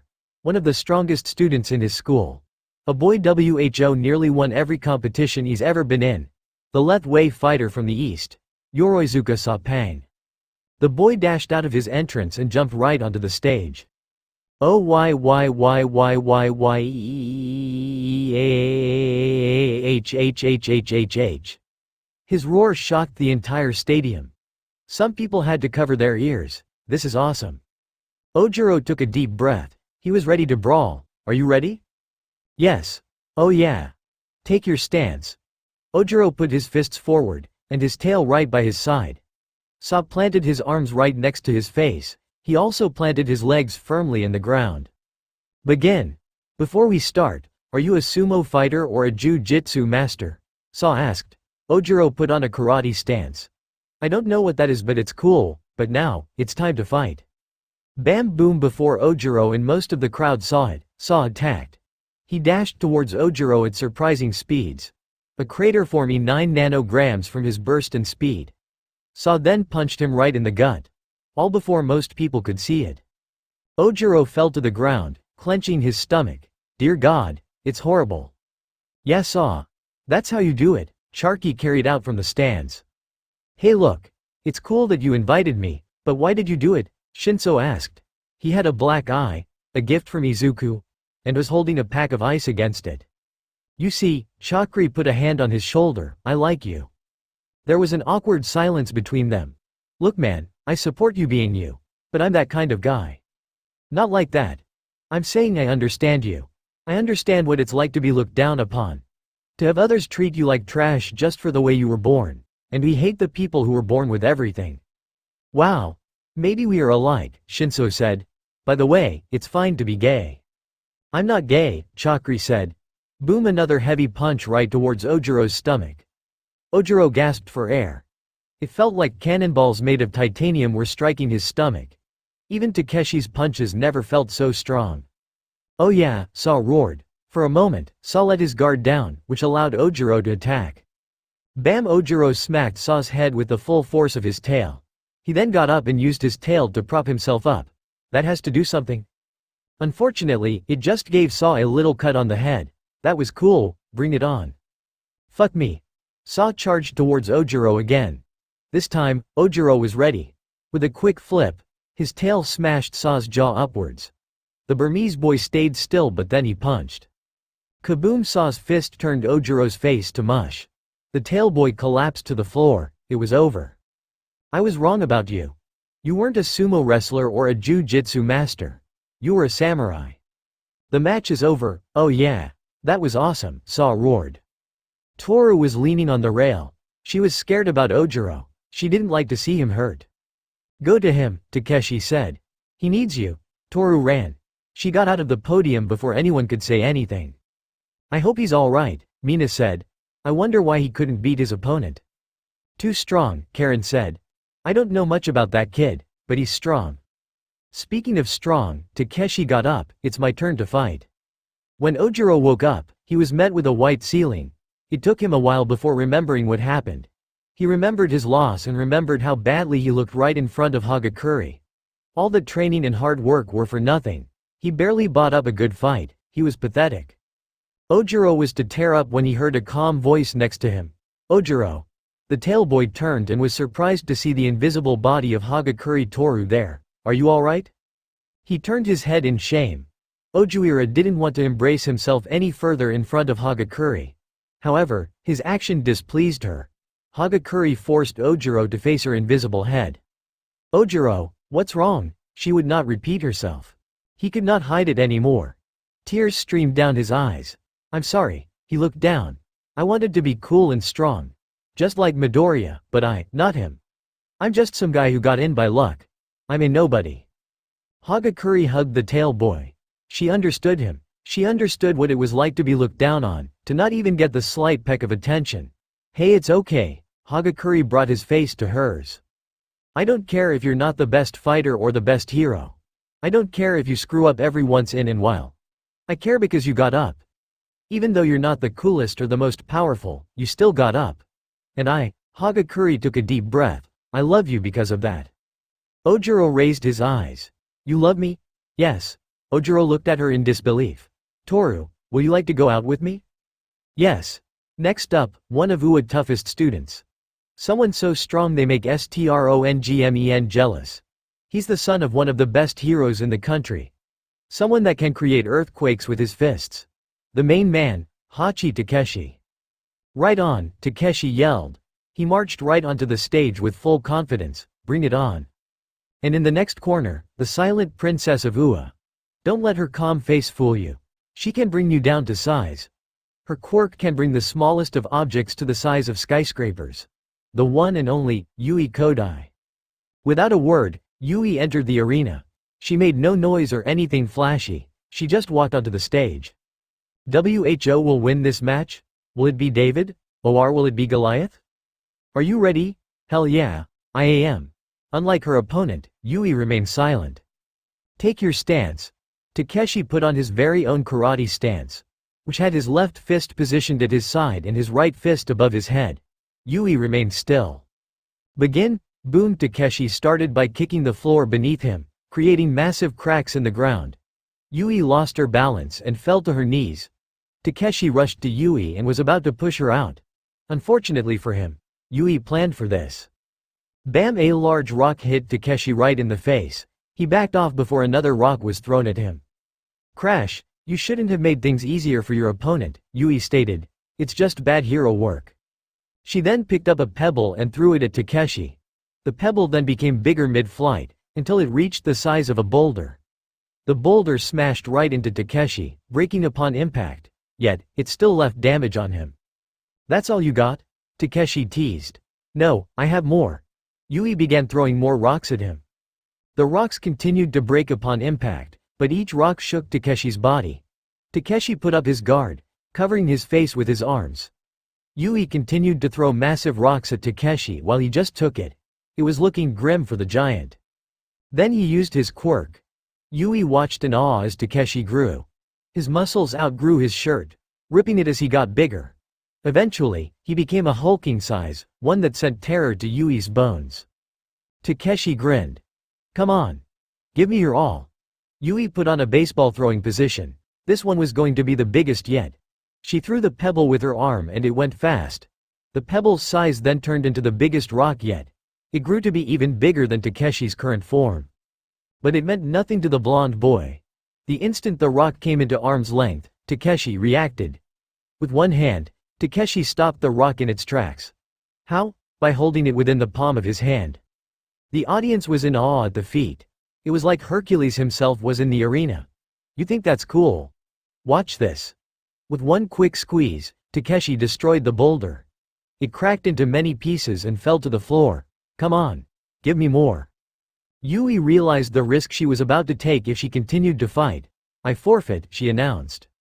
Yui Lodai has forfeited. Hachi Takeshi will go on to the next round. "Alright," the hulking boy shrieked in size, "I'm the man." "Wow, that was insane." Karen was astonished. "I never expected 1A to have a guy that strong." "He's one of 1A's best," Iida said, "although his attitude is a problem." "He's a pervert," Itsuka gained an awful grin, "absolutely detestable. I'm just glad he didn't hit on Yui." "The sin of lust has unfortunately won," Ibarra prayed. "Hey, what did I miss?" Izuku said as he entered the stands. "Husband. Oh no." Izuku dashed away as Karen ran after him. "Well, looks like we had to deal with that from now on," Amai Cosmo stated. "By the way, Bakugo, what happened to you?" "None of your goddamn fucking business," Bakugo retorted. No one wanted to mention that he had a black eye or the fact that his hair was messy. So why are the 1B guys here?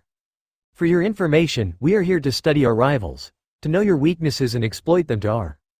We just want to get along, Itsuka said. Sure thing, karate girl, Bakugo replied. Itsuka took a deep breath and sighed. I'm going to kick your ass one day. And I will enjoy it, Itsuka whispered. Our next match is Beauty vs Beast. In one corner, we got the lovable, the wonderful, the adorable, the American transfer student, Pony Tsunotori. The blonde girl stepped out and was met with a roaring crowd. I hope I do well, the horned girl said. And in the other corner, the smart beast of Ua. One of the brightest minds in our very school. Though don't underestimate him. He's a beast in fights. It's Jurotashishida. The beast boy took off his glasses and set them aside. It's time. He strolled out to a roaring audience. The crowd clapped and cheered for him until he reached the arena. You better keep your eyes on this match. It's one between Beauty and Beast. Are you ready? Yes I am, Pony said with enthusiasm. I am ready, Jirota stated. Take your stance, Pony leaned her head forward, horns aimed right at her opponent. Jirota put his hands down on the floor, his body resembling a lion about to hunt. Begin. Like a lion jumping on his prey, Jirota punched forward. Pony expected this and shot out her horns. 4 horns came out and wrapped around Jiroda's limbs. Pony tried to push him back, but the beast boy was too heavy. Come on. I got to give it everything I got. Plus ultra, Pony thought. Her horns began to push Jiroda back even harder. Jiroda bit his lip and unleashed his quirk. His body began to grow while his hands and feet began claws. His teeth became sharper and his body grew some hair. Pony's horns were no longer pushing him back. He was pushing forward. Pony was using all her mental strength to move the horns. But Jiroda was just too strong. With one simple thrust forward, Jiroda was free from Pony's horns. Before she could make any more, Jiroda used the palm of his hand to push her out of the ring. Pony was sent flying backward. Her body did not stop until it reached the boundaries of the arena. Her foot barely passed the edge, but that was enough. Pony is out of bounds. Jiroda is the winner. Such a shame, I thought Pony had this in the bag, Izuku said. Well, Jiroda was just stronger than her, Cosmo said. That's just how it is. Oh, Muscle Man, what do you think of your next opponent? He's one of the smartest and strongest of 1B. Takeshi smiled. I like him. Our fight is going to be good. You're a weirdo, Karen said. Who's next? It's Todoroki's turn. But I haven't seen him since the second event. Where could he be? Ida asked. Wait, did you say Todoroki? As in, the son of the number 2 hero Endeavor. That's him, right? Manga Fukidashi asked. Yeah, he never really talked about it, but we assumed it to be true, Shoji said. I'm a fan of Endeavor, so I can't wait to see how his son fights, Manga said. Crack. Everyone turned to see Takeshi cruising his armrest with his hand. Sorry, I get a little tense when that man is brought up. There's a reason why Todoroki doesn't talk about him a lot, Takeshi said. But why? Takeshi frowned. I'm sorry, but that's for Todoroki answered. Anyways, who's he fighting this match? Zero slapped his head. Oh shit, it's me. Alrighty everyone. Keep your eyes focused on this match. You thought Midoriya and Takeshi was the only interesting person in Indiana 1A. Well, you're wrong. This boy will surely grab your attention. He's the son of the number 2 hero, Shoto Todoroki. He hated that introduction. Shoto did not want to be known as the byproduct of that man. It insulted him in so many ways. But it was pointless to get angry about it, especially because of how often it happened. He walked out into the spotlight. Of course, there was a massive cheer for him. Being the son of the number 2 already made him popular. Shoto wasn't a fan. If anything, he wanted to be popular for his own merits, not for who his father is. Let's just get this over with, Todoroki said as he stepped into the arena. And for his opponent, don't look down on him or else he'll put you in a sticky situation. The tape hero from 1A, Hanta Zero. Nothing for me, Zero complained. Oh well, hard to compete with Todoroki. He entered the ring, glad that he wasn't late. Are you ready? Todoroki stood perfectly still. Meanwhile, Zero was lazily stretching. Take your stance. Todoroki continued to stand still. Zero has his arms to his sides. Only him and those with a keen eye noticed the tape from his elbows extending out. Begin! Zero immediately shot out his tape. It was the fastest he had ever done so. His tape flew through the air before wrapping itself around Todoroki's body and making a tight squeeze. Yet, it was for nothing. The tape and everything in front of Todoroki were frozen in ice. Zero was trapped in a small glacier that covered half the arena. The audience in front of him was shivering, but other than that they were fine. Todoroki broke free, the tape breaking apart. I win. Zero is unable to move. Shoto Todoroki is the winner. Half of the audience cheered for Endeavor's son, the others clapped slowly. Todoroki began to heating his classmate. Sorry about that, I was on edge. It's fine, Zero uttered. His body was cold. Or why you okay? You're asking me that. Why you look tense. Shoto looked down. It's none of your business. He began remembering what his father Endeavor had told him earlier. That was pathetic. You were embarrassing yourself, Endeavor stated. You are going to humiliate me. Losing to a lower ranked son.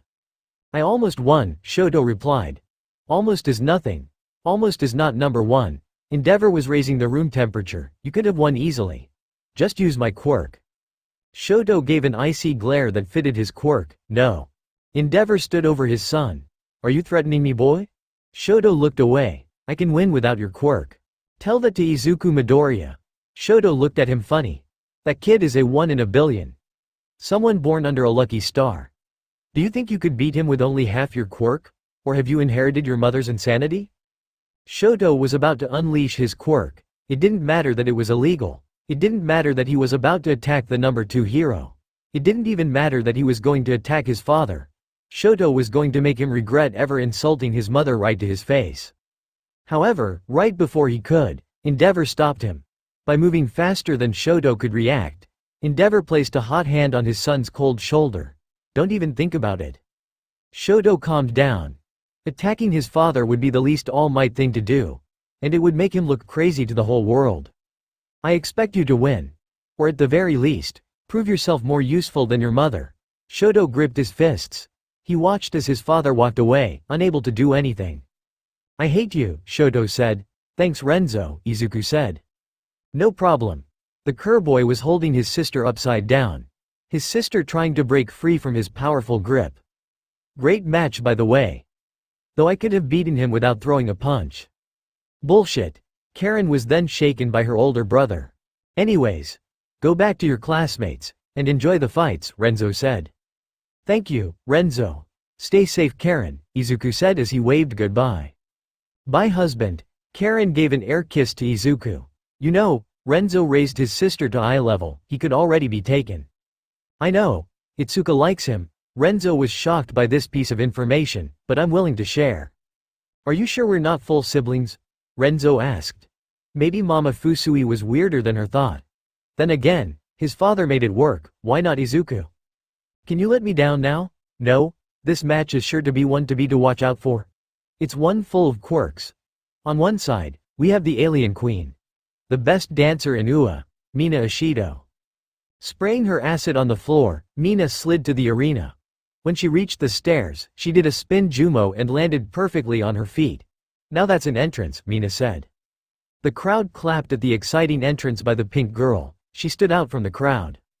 And on the other side, the French Prince of UA. The sparkling boy from the Europe. Remember his name, Yuga Aoyama. As the boy stepped out into the light, his entire boy glimmered, as if the heavens were shining their light on him. Mwah, this looks like it's going to be a wonderful day, Aoyama stated. The two exhilarating students stood facing each other. Sorry Aoyama, but this girl is going to beat your butt. I'm sorry too, my lady, but as a proud Frenchman, I am ashamed to hit a lady, Aoyama said. Sorry guys I'm late, Izuku said before plopping down in his seat. What did I miss?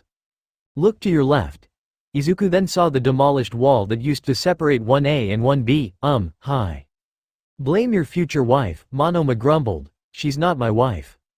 So Deku, Ochako scotched over to him. Where's Karen now? With her family. Karen, you seriously gotta stop this raging lust of yours, Renzo stated. But your mother used to do it, Karen said. Carla is not someone you should aspire to be, Renzo replied. As Renzo was trying to talk sense into his sister, someone came, a family member.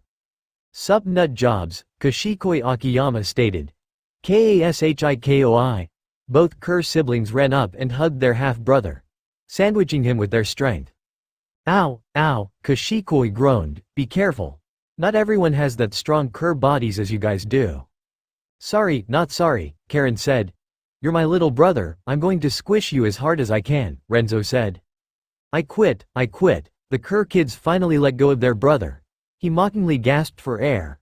Oh god, my family almost killed me. Suck it up, Renzo said. What are you doing here anyway? Did you not see the uniform? Kashikoi showed off his Shiketsu uniform. You're looking at one of the finest Shiketsu students ever.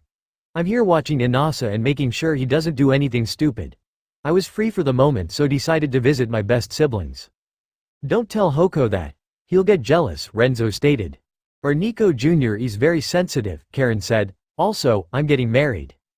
Congratulations, I'm sorry what? Look at her. Ishido's dodging all of Aoyama's blasts. Mina skied down the arena as if it was an ice rink. With her acid, the arena was melting to her will. Aoyama couldn't hit her. His naval blast required a charge before firing. Even a low-level blast needed a few seconds of charging. With her moving around constantly, Aoyama could not hit her. But she could hit him. With one slide, Mina was right in front of Aoyama. Before he could react, Mina attacked. Her whole body spun to deliver a powerful kick to Aoyama's jaw. Bam! His body spun to the floor. Aoyama's face kissing the cement. Wow! With one fatal kick, Ashido has beaten Aoyama. You may be a prince, but I'm the alien queen, Mina said with a grim smile. 397 Chapter 28. First round, Part 2. And, sorry for making this take so long. My life has been a mess, but your comments have been made writing this chapter worth it. For our 9th match, it's going to be a battle of brawn. Coming out first, it's the battle queen of 1B. She's the class representative as well as the undisputed leader. The unstoppable karate warrior. The heiress of the biggest karate organization in the world, Izuku Kendo. The audience's roar for Kendo was just as loud as Midoriya's. That was expected for a daughter of a karate legend. Kendo just signed as she entered the arena. I just hope I do good. Oh yeah, Izuku. Kick his ass, Mr. Kendo yelled. He and his father were sitting in the stands, proudly cheering for their student. You are very enthusiastic, Kuroki Gensai stated. He then took a sip out of his drink. It's our little Izuku out there, the father replied. She's my pride and joy, and she will win this tournament. His entire body was filled with pride. Kuroki frowned at that. That's not a guarantee. She has some tough competition, especially with the Kurchild and Midoriya. Oh, don't worry about them. I already told Kendo the ways to victory, grinned. And in this corner, the tiny brawler of 1B. He may be small, but not weak. The tiny boxer of the hero course. Here he comes. Nirengeki Shota. Unlike his classmate, Shota was met with a smaller cheer and audience. I'm the vice president. Couldn't you have said anything better about me? Shota groaned. Whatever, I just need to do good today. The boy walked to the arena and greeted his female classmate. They bow right before a karate match, right Kendo? I've never seen a karate match before, so I want to make sure, Shota asked. That's only in practice and sparring. Though some schools are different. And one more thing, Kendo grinned, this isn't a karate match. I see, then may the best fighter win, Shota said as he gained his distance. Are you ready? Both Kendo and Shota nodded. Take your stance. Kendo took her usual karate stance, arms out and legs firm. Shota was different, he took a boxing stance. His arms protect his face and chest. Begin. Bam! Shota started with a quick jab. Kendo tanked it, using her arm as a shield. She gave a right kick at Shota's hips. Boom! The boy winced in pain and backed off. Yet, he gave off a small grin. Double impact, he let out. Kendo was shocked at his words, but it was too late to do anything. Bam! Her arm jolted in pain. His new attack left a much deeper impact than before. Before Kendo could adjust, Shota began his counterattack. He rushed forward, still keeping his boxing stance. Kendo reacted by throwing down a left chop. However, this opened up her stomach, giving Shota an opening. Shifting his body, Shota punched Izuku right in the gut.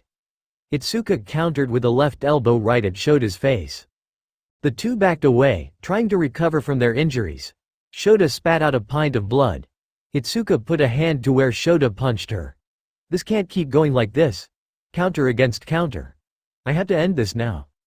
Izuku returned to her former stance. Yet, her focus was stronger than ever. The same stance again. But why? She must be doing something different than before. If that's the case, so will I. Shota dashed forward towards Izuku. Just like before, he gave a quick jab aimed at Izuku. The orange-haired shifted just a tiny bit, but that was enough for Shota. His left jab was a fluke. Shifting his body, Shota revealed that his true attack was a right hook. Yet somehow, Izuku was prepared. Her left hand parried Shota's hook before he could even notice. Did she just? Bang! Izuku kicked Shota right in the head. Her calves hitting the base of his head, knocking him out. Shota collapsed to the floor, drool leaking out his mouth. Osu, Izuku was victorious. Holy shit, she's good, Kaminari stated. Why, of course. There's a reason why we choose her to be class president, Nato Monoma said with a smug face. Well, that and no one voted for you, Yui replied. Monoma slumped into despair. What do you think of Midoriya? How does Kendo compare to you? Cosmo asked. Well, karate-wise, Itsuka is far beyond me. Her karate is some of the best I've ever seen. Even when we fight with MMA rules, Itsuka has beaten me. Honestly, she's probably one of the strongest in this tournament, Izuku explained. You got that right, Takeshi grumbled. She would often punish me during karate lessons. Honestly, she had no right to. Was it because you were being a massive pervert? Yui asked. That is a rude term. I am a man of culture. What's taking that first year so long? Seiji Shishikura asked. He was getting annoyed. How dare that first-year brat miss this important moment? He should be here watching the moment Shiketsu takes its place as the best hero school. By beating Ua in its festival. He's meeting his bro. You should try to be lit fam. But right now, your toots let down, Kami Utsushimi replied. Be cool bro, lol. Kami, what the fuck are you saying? It's cool you guys, Inasa Yorashi said with a devilish grin. Besides, I'm all warm up. I can't wait to fight. Relax Inasa. You have to wait for them to call you so, and you're already leaving, Seiji signed, good luck. Now pay attention folks cause this student is important. The top freshman from SHIKETSU. They sent him for a reason. The hurricane hero. You better remember him cause he's already out. Everyone meet Inasa Yoarashi. Yeahhhhhhhhhh. I love Ua, Inasa roared.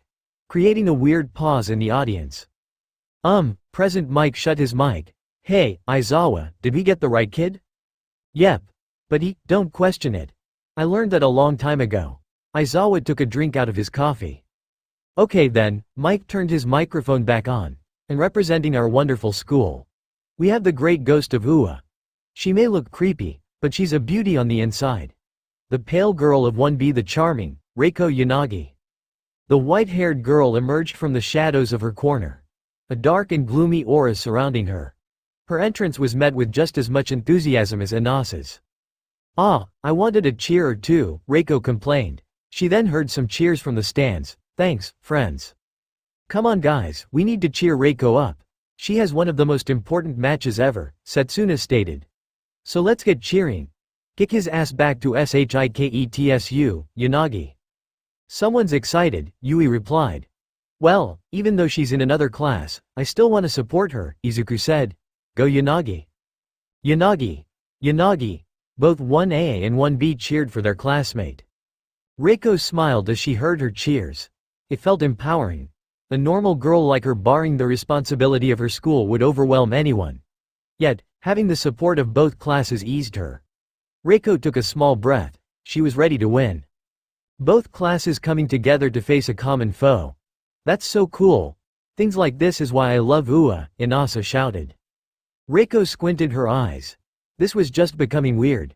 Hopefully, she beats him and never has to deal with him ever again. Are you ready? Both Reiko and Inasa confirmed it. Reiko with a thumbs up and Inasa by aggressively nodding. Take your stance. Reiko raised her arms like she was about to perform a spell. Inasa, on the other hand, put his right arm back, like he was going to unleash a power punch. Begin. Rocks broke off from the ground near Reiko and flew straight towards Inasa. They began building up speed, getting closer and closer to Inasa every second. Yet, Inasa stood his ground, retaining the same stance. Suddenly, his arm began to be covered in wind. The heavy wind wrapped itself around Inasa's arm. It began to look like a small tornado was forming. And then, Inasa unleashed it. A huge tornado hit the arena. It swept away the rocks thrown by Reiko. It was pushing her back. Reiko covered her eyes, trying to shield them from the powerful winds. Reiko could feel her body being pushed back by the wind. Yet, she was powerless to stop it. There was no way her quirk could stop the tornado engulfing her. After a brief while, Inasa stopped the winds. A sly smirk on his face. Reiko was confused about why he was smiling until it hit her. She took a look at where her foot was placed. Reiko Yanagi is out of bounds. Inasa Yorashi is the winner. She lost. Monoma cried out. How? She was one of the best in 1B. How did she lose? He was too good, Bakugo said. That guy is bad news. A new rival from a rival school. How will this turn out? Find out next time on DBZ, Ochako joked. Uraraka. What are you talking about? HMPH. No one gets my jokes, Ochako pouted. By the way, who's next? Izuku asked. Bakugo grinned, guess who? Oh no, are you ready for your fight? Renzo asked. At the moment Karen was getting ready for her fight. She was stretching, expanding her joints, and easing her muscles. Yep, I'm more than ready. You do know this guy is super weak? Even a baby could beat him, Renzo stated. I know, but there's no reason why I shouldn't let my guard down, Renzo replied with a shrug. Besides, Dad taught us to never underestimate an opponent. If so, we already lose. I know, but have you that guy? He resembles a football more than a person, Renzo grumbled. He then noticed some students coming towards them. We have company. Karen turned around and was met with female students who she had never seen before. They looked distraught. Do I know you? No, we're part of the general course. You've never met us, one of the girls replied. We need to tell you something about your opponent. Karen tilted her head in confusion. Representing our general courses. The man who sticks to you. The smallest participant in this tournament, but don't make fun of him. His bite might be tougher than his bark. We have Mineta Minoru. Mineta walked out to the arena, making himself look smug in the process. However, there wasn't a lot of cheering in the crowd. They're going to love me, Mineta said with full confidence. And his opponent? The girl from the Kure clan. She's one of a kind. Don't let her cute appearance fool you. She's a demon when she fights. A girl born to be unstoppable. What power will she reveal in her fight? It's Kure Karen. The girl walked out, a smile on her face. She happily walked to the arena, not letting the loud cheers from the crowd distract her. However, there was one important person to her in the stands. Hi Midoriya. When this tournament is over, let's get married, Karen shouted. The entire stadium heard her cry and was immediately silent.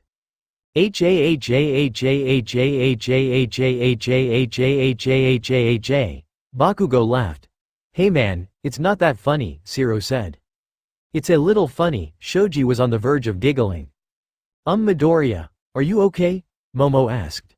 Midoriya was on the floor, curling into a ball. Why God? Why? Hey, it could be worse. At least you got a hot girl who's interested in you, Kaminari stated. He then felt the eyes of predators cast on him. What? What do I say to my mom? I'm sure she'll understand. Inko Midoriya's jaw was on the floor. She needed to have a very long talk with Izuku. Her baby has a lot to explain. She also wondered how that girl's family was reacting to this. Meanwhile at Kure village.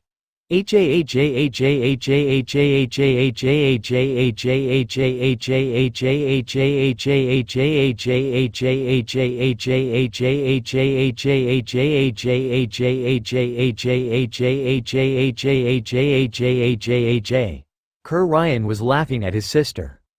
Is she your daughter, or Carla's daughter?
Fusui was too busy watching the TV in shock.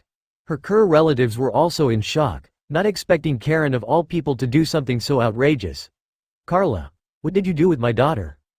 Nothing, I swear, Carla responded. It's Ryan's fault. Oh hell no. Don't blame this stunt on me. I only taught her to kick ass and chew bubblegum, like a responsible uncle. Ryan replied. But we are ignoring something here. Who the hell is Midoriya? All Kerr's eyes fell on him. You don't know? No, why should I? In the back, an elderly man in a wheelchair was cursing the spirits. Damn you, Oma. Even beyond the grave, you still destroy everything I love, Kerr Ario mumbled. Come on grandfather, let's get you out of here, Kerr Hollis said as he wheeled Ario away. Can we be sued for that? Present Mike asked. No, Eraserhead said. Well, thank God. If worst comes to worst, we blame Midnight. Present Mike turned the mic back on. Alright ladies and gentlemen, let's get this fight started. Are you ready? Karen changed face. Her cheerful look became a deadly look of malice. Take your stance. Mineta nervously popped the balls of his head. Karen's recent mood change made him nervous. Karen, meanwhile, just stayed in the same position. Begin. Mineta started to throw his balls right at Karen, yet, she dodged every single one of them. Hey Mineta, do you know what I hate most in this world? Karen asked as she got closer to the boy. He stopped for a brief moment to listen to what she had to say. The thing I hate most in this world is perverts. Filthy, disgusting perverts. Oh no, the ones that make other girls feel unsafe by being a terrible nuisance in their lives. Oh no, she knows. And do you know what my favorite sport is? Mineta gulped. Football. Oh fuck. Before Mineta could stop her, she appeared right in front of him, and before he could stop her, she kicked. Boom! Mineta was kicked right into the stadium walls. His head literally in the walls. Massive cracks in the wall formed where his body was. The people near the walls could even feel the wall shake when Mineta crashed. I win, Carla put on a cheerful pose. Most of the audience was silent. Not sure what the fuck they just say. Until one voice spoke out. What the fuck? Present Mike cried out. Oh, well, Midoriya. Good luck surviving your marriage, Kamionri said. Even though we are enemies, I pray you never piss her off, Monoma said as he put a hand on Midoriya's shoulder. Is anyone going to talk about how she fucking murdered that guy? Takeshi asked. No, wow, biased much. He must have done something to piss her off, Kendo said as she entered the stands. Kendo, you're back, Izuku said. You did so well in your fight. Ah, thank you, Itsuka gave a small blush, only noticeable by one student. Disgusting, Monoma was thinking. Well, that was a weird match. Now for fight 12. We have the Man of Steel from 1B. He hits like a nail and is just as tough. His steel body can tank any attack. It's Tetsu. Oh yeah, the silver-haired boy shouted. And his opponent, another representative from the general course. He's quick enough to make anyone sick. Keep your eye on him or else you'll lose him. The speedster of 1C, it's Mikazuchi Rei. The black-haired boy stepped out with a calm aura. Unlike his opponent, he was much more focused and quiet. Let's get this over with. You can do it, Rei, a blonde girl cried out in the stands. Rei ignored everyone else, including his opponent, just to wave at her. Try not to hurt yourself? This son of a bitch is fucking dissing me, Tetsu was thinking. Are you ready? Rei turned away from the girl and faced his opponent. Take your stance. Tetsu turned his body into steel and leaned his body forward. Rei took a more downward stance. His right hand was back and closed while his left hand was forward and open. Begin. Tetsu charged right at his opponent until. Swish. Lightning struck. Before anyone could see what happened, Tetsu collapsed to the ground. Rei was standing on the other side of the arena, past Tetsu's body. Lighting flash, he whispered. It's over. I think that's a record, good job, the blonde girl cried out. What the fuck? The hero course could not believe what they just saw. Hey, I didn't blink, right? That was the whole fight? Yosetsu Awase asked. How? He's not even a hero student. Jiroda Shishida was in a state of panic. Even his friend Manga was endlessly spitting out cursed text. I had no doubt he was strong, Izuku was thinking, but I could never imagine he would be this strong. I wonder, why is he in 1C though? I feel like, I should explain. All eyes turned to Karen as she entered the stands. He comes from the Mikazuchi family. A family deep into Japanese history. They're an elite group of fighters trained from birth. Each trained to become like lighting. And now in this quirk era, their strength has increased. Because of this, Ray is undoubtedly one of the strongest kids in our grade. Wait, if his family is so deep with our country's history, how come we've never heard it before? Momo asked. Well, I think it's because they're really shy, Karen lied. Oh hi, Izuku. Oh come on. What the hell? Chakri asked. Did you know he could go that fast? No, I think, he's been holding out this entire time, Shinso answered. Unlike the two of them, one boy was smiling. That guy is interesting, Yoroizuka Sapang stated. Hi dad, you recognize that kid? Asked. Yes, Kuroki Gensai replied as he stroked his beard. I believe I killed his father. There, Kurayoshi Rhino said. She was stroking Rei's head, the latter of him was resting on her chest. You did pretty well out there. Thank you Rhino, the boy replied. Oi fucko, bang. Rei kicked at the sudden guest, his leg aiming for the head. However, much to Rei's surprise, the man blocked it. Relax, I'm not here to fight, Renzo replied. Rei pulled his leg back, but he was still on the defensive. Look, you have every right to be aggressive towards me, especially considering our family's history. What do you want? There was anger in Rei's voice. How dare this come near the woman he loved? I just want to ask one question. Why the hell is the inheritor of the Mikazuchi clan, an assassin clan, doing in Ua? Renzo asked with fury. Fine, but I would also like to ask something, Kurayoshi Rhino said.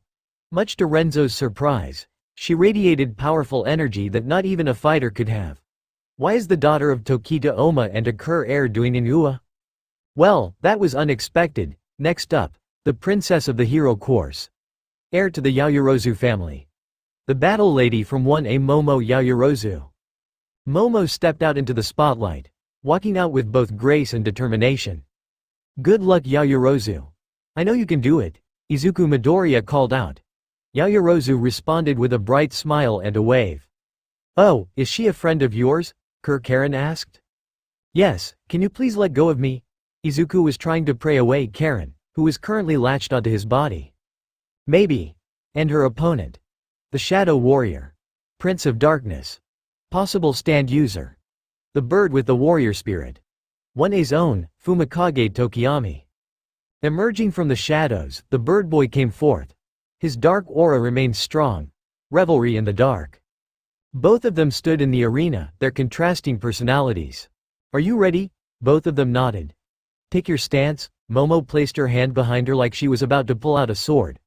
Fumikage took out Dark Shadow. We're fighting now, right? The shadow creature asked. Yes, Fumikage coldly replied. Begin. Dark Shadow shot out like a cannonball. With power and speed, the shadow creature was closing the gap between it and Yayorozu. However, despite the oncoming creature, Momo stayed still, her hand still on her palm. Then, Dark Shadow entered her range. Bam! Momo created a staff right out of her hand and whacked Dark Shadow with it. Ow, ow, the quirk mumbled. It rubbed its head, not expecting Momo to hurt him that badly. Momo pressed on and continued to attack Dark Shadow. Whack slam pow! Momo attacked from everywhere. From above, below, and sideways. With her quickness of her staff plus her fast attacks, Momo unleashed an endless onslaught. Eventually, Tokiyami had to bring back Dark Shadow. Are you alright? Tokiyami asked. No, women are scary. Dark Shadow tried to rub its wounds. This is bad. I thought with my long reach I would have the advantage. But Yayorozu crushed that. I could try and push her out of bounds, but it's easier said than done. Good grief. Tokiyami tried to analyze Yayorozu, trying to spot any weakness or opening in her from. But whenever he tried, she would just change position or put on a new stance. She's analyzing me too. I'm playing right into the palm of her hand. However, before Tokiyami could do anything, Momo enacted her plan. She started to run towards Tokiyami, closing the gap between them. Much to his shock, Tokoime never expected this plan. Dark Shadow Go. But before the Shadow Quirk could react, a small object popped out of Momo's body. Is that a grenade? Why would? Oh shit. A blinding flash came from the arena, blinding Tokiyami and weakening Dark Shadow. They didn't even see Momo pin the bird boy down. When Tokiyami did regain his senses, he saw his back to the floor and Momo's heel right on his chest. She had her staff aimed right towards his face. Do you admit defeat? Momo asked. Yes, Tokiyami muttered. Momo Yaoyorozu is the winner. Wow, beauty, brains, and strength. What doesn't that girl have? Setsuna asked. A boyfriend, Yui replied. Damn, that's cold, Setsuna laughed. Though that might change later.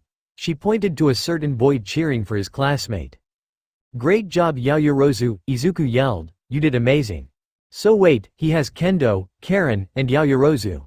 Shit, what other girl does he have in his harem? Setsuna asked. Maybe those two, Yui pointed to Ochako and Himiko, both looking at Karen with eyes of anger. Mostly because she still hadn't let go of Izuku and was still praying to his body. Hey, who's next? Me, Katsuki Bakugo said with an excited tone. And her, he pointed to a surprised Ochako Uraraka. You better get ready, we start in 5 minutes. Next up, it's the bomb of 1A, the walking explosion. A walking disaster. The ticking time bomb. And one of 1A's strongest members, Katsuki Bakugo. Oh yeah, Katsuki walked out with proud confidence as well as his unmatched enthusiasm. He turned to his opponent's entrance. I hope she lives up to the hype. Ochako was scarred. Why shouldn't she be?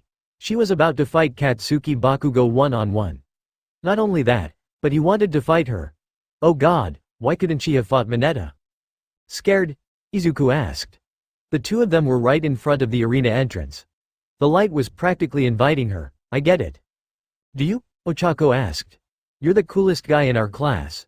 Your quirk is amazing. Your fighting skills are top-notch. You're practically perfect. But for me, I'm just a normal girl, I have a normal family, and I don't even have a cool quirk. How can I compete with you? Izuku knew what to say. Did I ever tell you, I used to be quirkless? Ochako was surprised by this. What? Yep. I had no quirk for most of my life. Not until the entrance exam. You mean, when you saved me? Ochako was dumbfounded. When you destroyed that robot. Yep. I don't understand.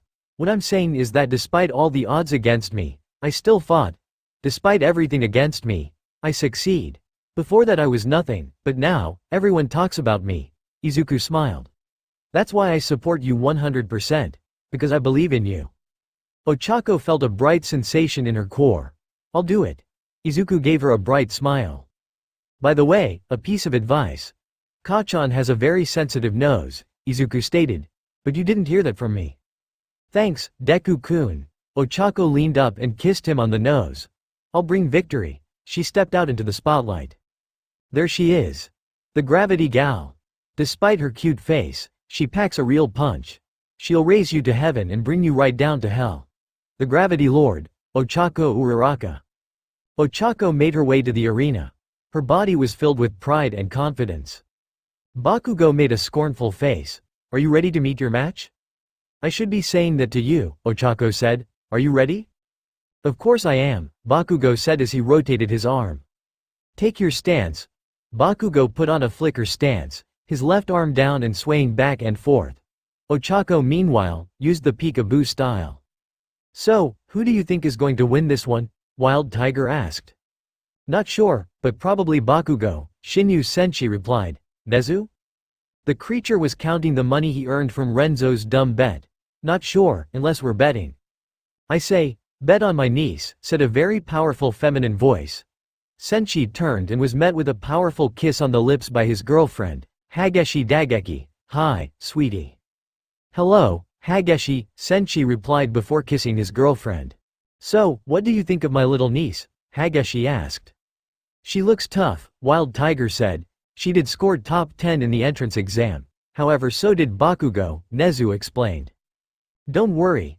I have full faith in Ochako. I trained her myself, Hageshi stated. Begin. Bakugo started with some quick powerful flicker jabs. Each one sliced the air. Ochako was lucky enough to dodge some of the jabs, but some still landed. Bang bang bang. Ochako's arms protected her from her jabs, but they still caused massive damage. Despite that, Ochako still pressed forward. Bakugo threw some jabs, aiming more lower. Ochako felt them hit the bottom of her arms, but she still pressed on. When she finally got close enough to Bakugo, she attacked.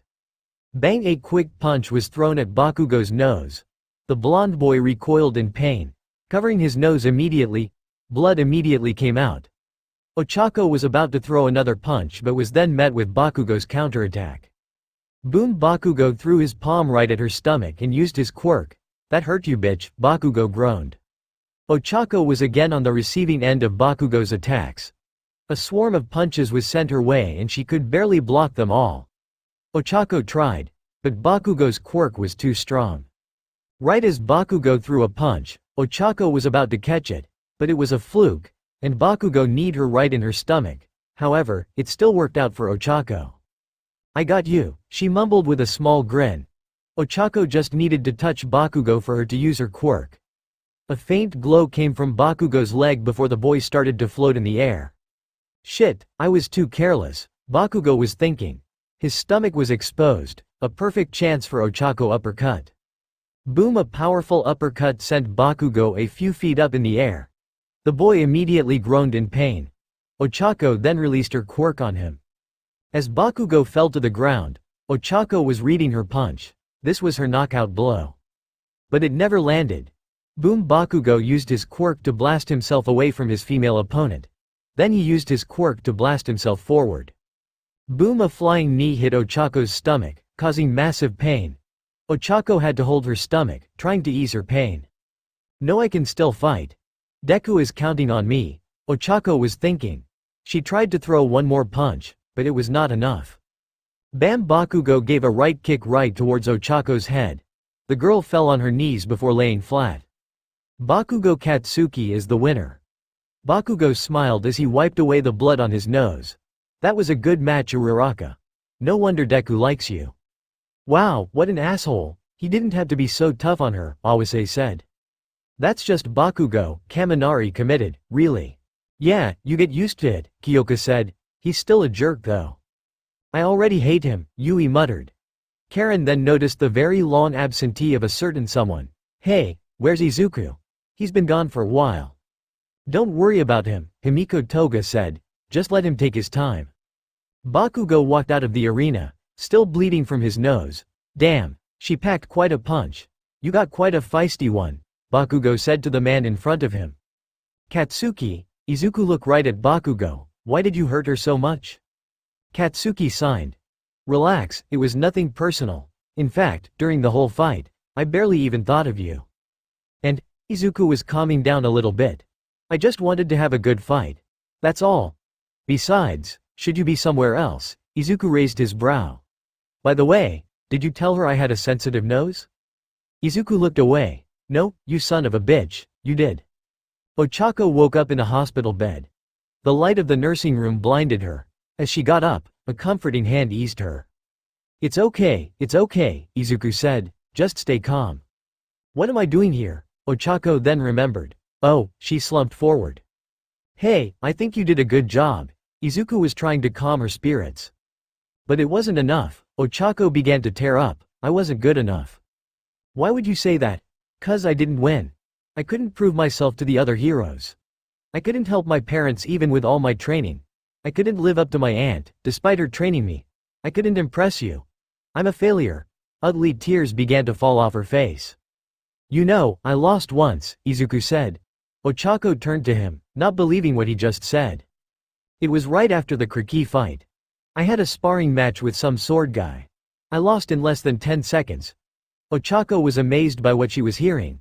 "It got to me, that lost. I thought I couldn't win anymore. But I continued, despite that humiliating loss. In the face of my defect, I thought about what a hero would do. A hero wouldn't let one loss defy them. A hero would get up and fight on. Because that's what heroes do."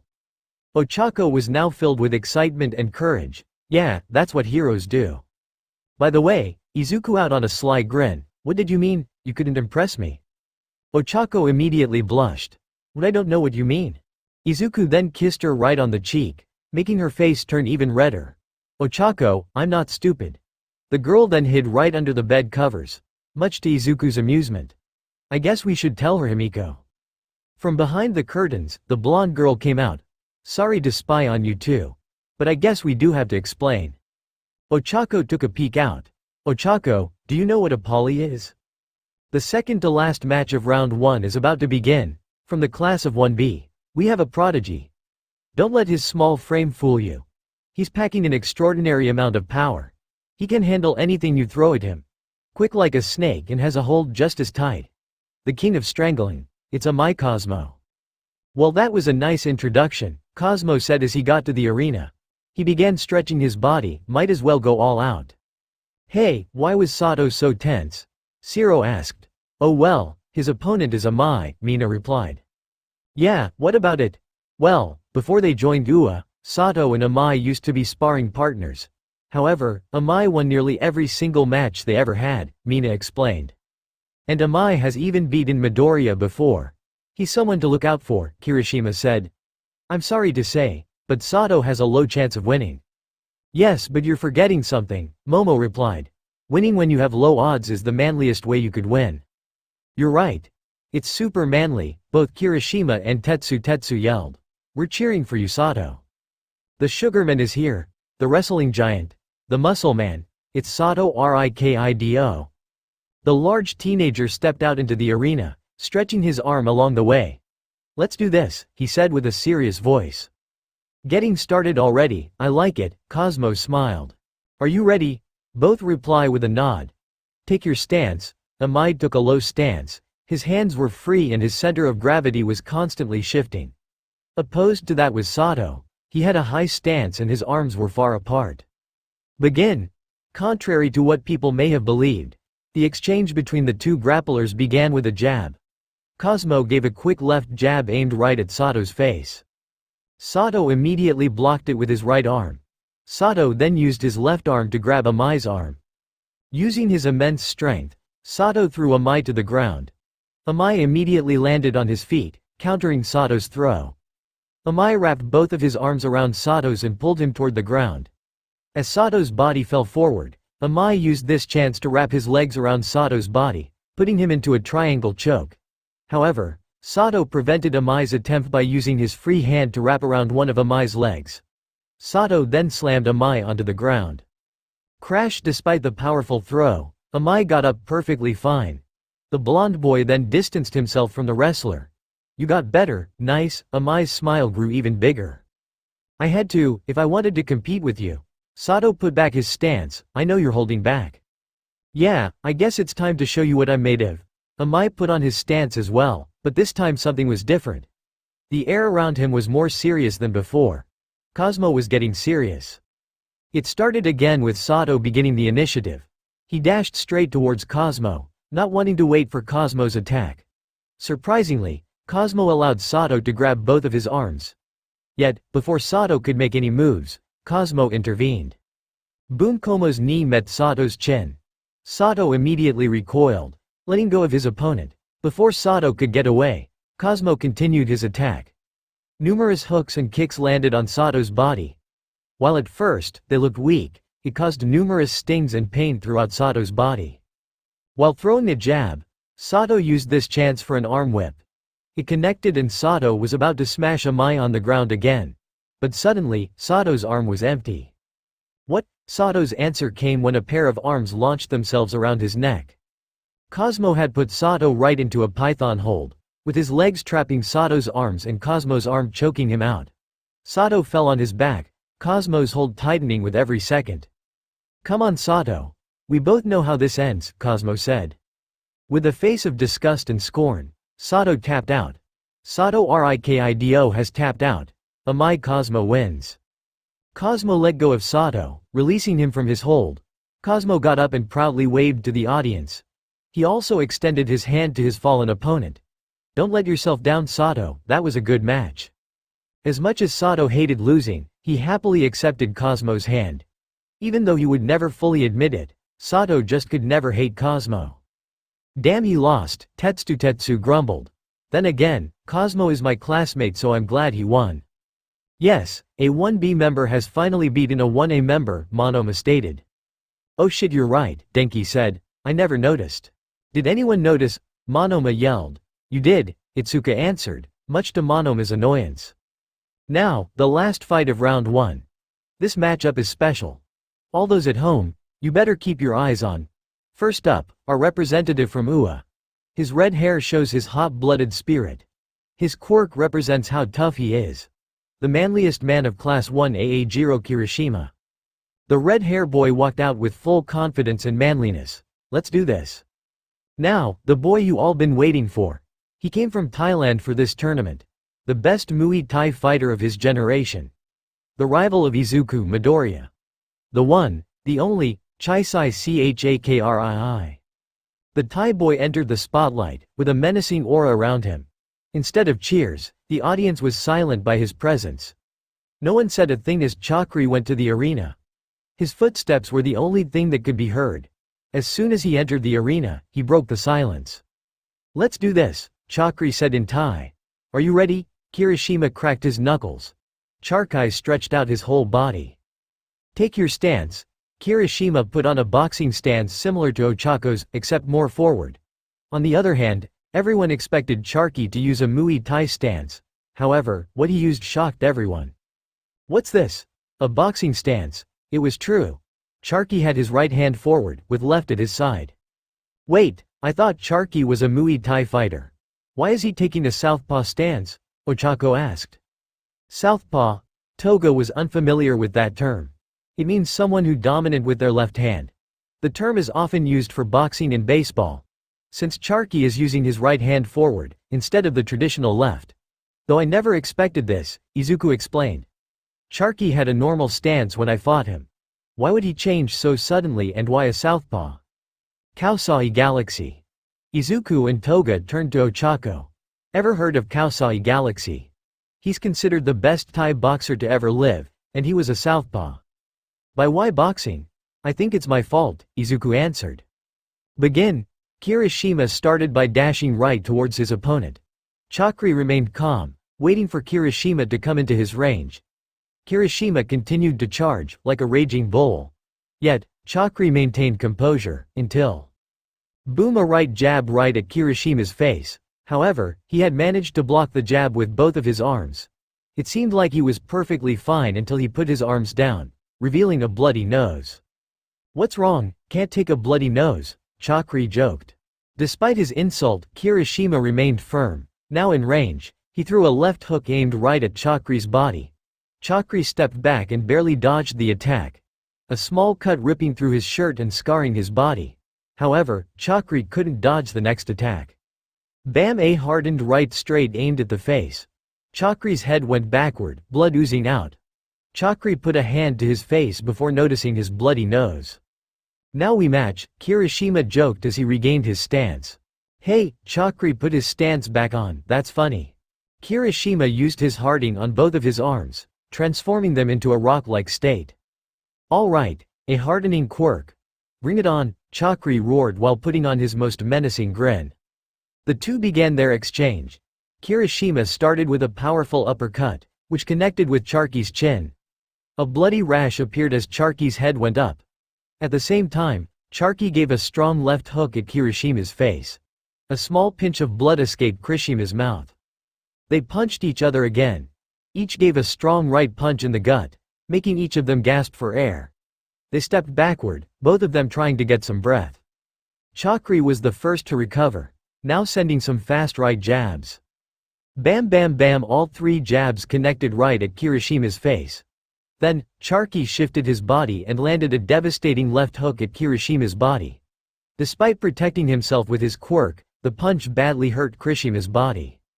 Boom, Charky then followed it up with another right hook. However, Kirishima also attacked. Being so close now, Kirishima delivered another punch right towards Charky's stomach. Charky winced in pain, gritting his teeth as he tried to deal with the pain. Kirishima delivered 3 more punches, making Chakri cough up blood. Charky, in response, grabbed Kirishima from behind his head and made the red-haired boy's stomach connect with his knee.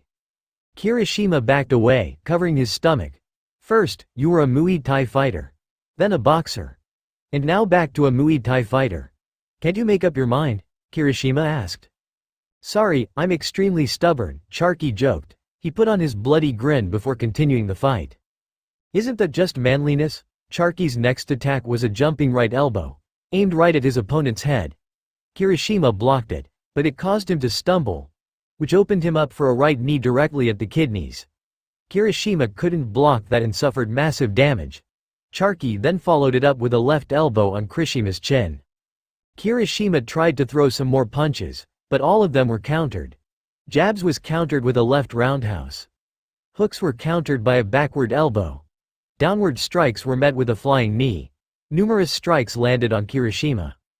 Those strikes nearly made Kirishima pass out. Chakri then used his most powerful attack yet. A powerful roundhouse kick aimed for the head. Right before it landed, Kirishima hardened his head as hard as he could. But it was ineffective. BOOMA roundhouse knocked out Kirishima, making him collapse on the floor face first. That was a great fight, Sharky stated. He did not come out of this fight unscathed. Sharky then lifted both of his hands in a victory pose. Although he was badly damaged, he at least wanted to show that he could still go on. What a spectacular fight. Chaisai Sharky is the winner. This concludes round 1 of our battle tournament. 397 Chapter 29. Before round 2 and so this is just a prologue of round 2. I want to give a chapter so that so many people wouldn't wait as much. The results shocked the whole audience. The boy from Thailand beat a UA student. Not only that, but to most of the audience, with a few expectations, Kriki beat him without using his quirk, a rare accomplishment. Before he could face the reactions of the crowd, Sharky then acknowledged his fallen opponent. Hey, you did pretty well. You remind me of someone I know, in a good way. If you ever want a rematch, tell me. Sharky wiped his mouth. That was a nice fight. He then left the arena, leaving the medics to do their job. The harsh eyes of the audience never left him. Sharky hated their stares. It reminded him of his critics back home. Bastards, he whispered to himself in Thai. He kept walking until the audience could no longer see him. Once he was in the corridor, away from the public eye, Sharky collapsed against the wall. Damn, my ribs, Sharky said as he held his chest. That red hair was a lot stronger than I anticipated. Looks like you need some help. Sharky turned and saw Yoroizuka Sapang. Here, let me help you. Saw then helped his classmate stand on his knees. Thanks, Saw. I don't know what I would do without you, Sharky mumbled. Trust me, you have no idea how many people say that to me, Saw remarked. Chaisai Chakri laughed all the way to the infirmary. Kirishima lost in a close-range battle. Mina was surprised. How? Well, it has to do with his body, Takeshi answered. His body? I see. In muscle quality, I would say he's definitely in the top 5 of our tournament, Momo answered. Top 5? Yeah. First is Takeshi, but that's because he has to compensate for his lack of brain. Hey, second would be Shoji. I do work out a lot, but I never imagined I would be in second place, Shoji committed. Third would be Karen. That made the Kerr girl proud, though it's all from genetics. That did not make her proud. Fourth would most likely be Jirota. Thank you very much, the Beast Boy said. And finally, fifth is Sharky. I don't know how, but he's grown over the last couple of months. It doesn't look like much, but his muscle quality is top-notch. Hey Richie Rich, all attention turned to Bakugo. Where would you place Midoriya in the top 10? 10th, Momo said, much to the shock of the audience. And where am I? You'll find out, in our match, Momo stated. This gave Bakugo a devilish grin. Somewhere else in the stands, Amai Cosmos smiled to himself. I get to fight one of the strongest guys here. Nice. Izuku whistled. He's gotten much stronger since we fought. Yeah. But so have you, right? Ochako asked. She was finally getting out of the So, what's your plan against him? Nothing. His response confused both Toga and Ochako. Well, if he does win his next fights, then we still won't fight until the finals. I still have 3 other fights to worry about. Besides, Izuku squinted. Sharky hasn't shown us all his cards yet. Oh right, the next fight, Toga said. That's us. Hey, it'll be fine. Izuku held onto her hand. We got to do our best, remember? Right. Toga was now filled with determination. Well, I don't want to interrupt, but I need some help. Ochako called out. The two of them giggled as they helped her up. She still hasn't completely recovered, but it's better than nothing. So go out there and kick each other's butts. We will, they said in unison. Oh wait, Izuku remembered. I have to go somewhere. I'll see you at the arena. Izuku kissed his girlfriends on the cheek, leaving a blushing mess of Ochako and a happy Toga. Bye Izuku, I'm going to kick your butt later. Izuku then left, running down the hall. He didn't stop until he met the two people he had to see. Sensei, All Might, glad to see you. Young Midoriya, we have much to talk about, the number one hero said. Yeah, like how the hell did you get a Kurd to fall in love with you? Senshi asked. Did you do something when we weren't looking? No sensei, I swear. Izuku raised his hands in defense. She came onto me. That's common for the Kur, All Might replied. They pick the strongest males and use their DNA for the next generation. Come to think of it, did you ever get anything from the Kur clan? Senshi asked. Yes, but I turned them all down. I didn't want the hassle, Toshinori replied. What about you, didn't you get any request from the Kur? No, they all hate me, Senshi answered, much to Yagi's and Midoriya's confusion. Oh right, there's someone who needs to talk to you Midoriya. All Might then handed the young boy his phone. Hello. Izuku. The loud voice of his mother erupted from the phone. You have much to explain. Yes mom, Izuku muttered. You better tell that girl she's too young to be married, and you better take responsibility young man. I will mom, Izuku mumbled. Now, tell me everything about that girl. If she's going to have my grandbabies, I must know her, Inko said. Well, it's a long story, Izuku replied. We'll leave out the fact that she belongs to an assassin clan. I don't want my mom worrying anymore. Oh, Izuku. You also had to tell that Uraraka girl how good of a job she did. Fighting that viscous Bakugo and putting up a good fight deserves praise. I will mom, Izuku then remembered how he and Ochako were a thing. Now, I'm friends with her. Would you mind me inviting her over for dinner? I would love that Izuku. Oh, your match is about to start soon. Good luck Izuku, you better win, Inko praised her son. Thank you, mom. Izuku smiled as he hung up. Much to his chagrin, he was then met with his sensei's humongous grin. What is it, sensei?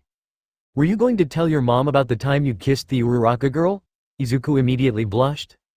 Huh, when did that happen? Toshinori asked. Wait, All Might, that's not the whole story. Izuku tried to explain, but his muttering got in the way. All Might was bewildered trying to follow what he was saying. Senshi laughed as he left the scene. The ensuing chaos between the two never failed to make him smile. He continued to walk down the corridors until he reached a vending machine. I don't know what it's like in Thailand, but it's rude to stalk people in Japan. Coming out from the corners was Thailand's greatest hero. Sorry to be rude. I wanted to talk to you alone, Nikarbi said. So what did you think? You need to improve your people skills. Not that. I mean on Charky's fight. I trained him pretty well, Nikarbi stated. He was proud of his students' accomplishments. Unless you think Midoriya is any better. He did beat his opponent in one punch. I didn't see your student do that, Senshi joked. He began to put coins in the vending machine. Nikarbi chuckled. I'll give you that. Then again, he did fight against a toothpick. Not very impressive anymore. A one-hit KO is still a one-hit KO. Do you want anything? On the house. Senshi pointed to the vending machine. Cherry, Nikarbi answered. So, you think Charky has any chance of reaching the finals? Well, next round he has to fight a grappling genius. And he's in the same bracket as Shiketsu's best student, a karate genius, a weapon master, and Mikazuchi. Also, the daughter of Tokita Oma and a Kur. Senshi passed Nikarbi his cherry soda. Even with all that, Charky might have a 1 in 100 chance. And that's me being generous. Nikarbi took a sip out of his soda. That's enough for him. And that's our story, Kurayoshi Rhino said. She had finished telling her and Rei's story to Kur Renzo. It was a story of love, assassins, family, and inner turmoil. Yet Renzo was bored as shit. Well, that story fucking sucked. His response angered Rei. I can't believe I missed my sister's match for this bullshit. Oh well, I know she won anyway. Hold on, Rhino cried out. You didn't tell us your story. Oh right. Okay, our father wanted me to be a hero. Yet, Karen is the only one who's doing anything about it. And that's it, Renzo explained. That story's worse than ours, Rei complained. At least ours had some depth. That was worse than. Oh, shut it. I'm a fighter, not a writer, Renzo replied. Also, lighting boy. No offense, but you're going to lose the next round. Excuse me, Ray found that insulting. Sure, your Kur have good techniques, but so does the Mikazuchi. Not that. In terms of techniques, the Kur and the Mikazuchi are queel. It's about Karen's style. The Raishin style is no match for her.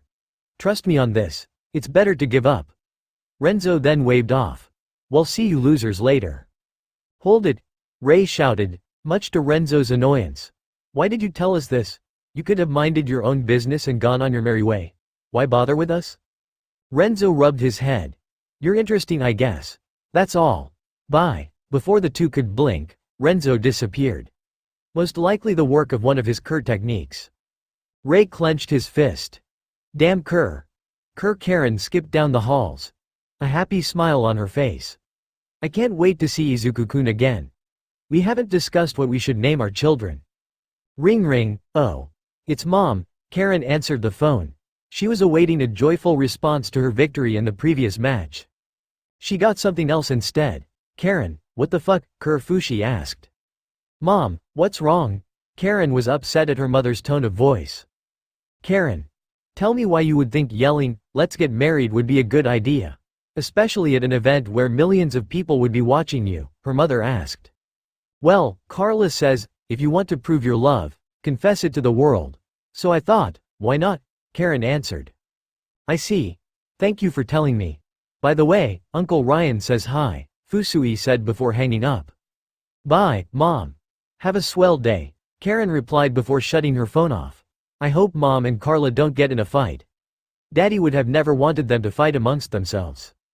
You should have expected this, Fusui shouted at Karen. The Kur woman had also taken out a gun and was shooting it at Carla.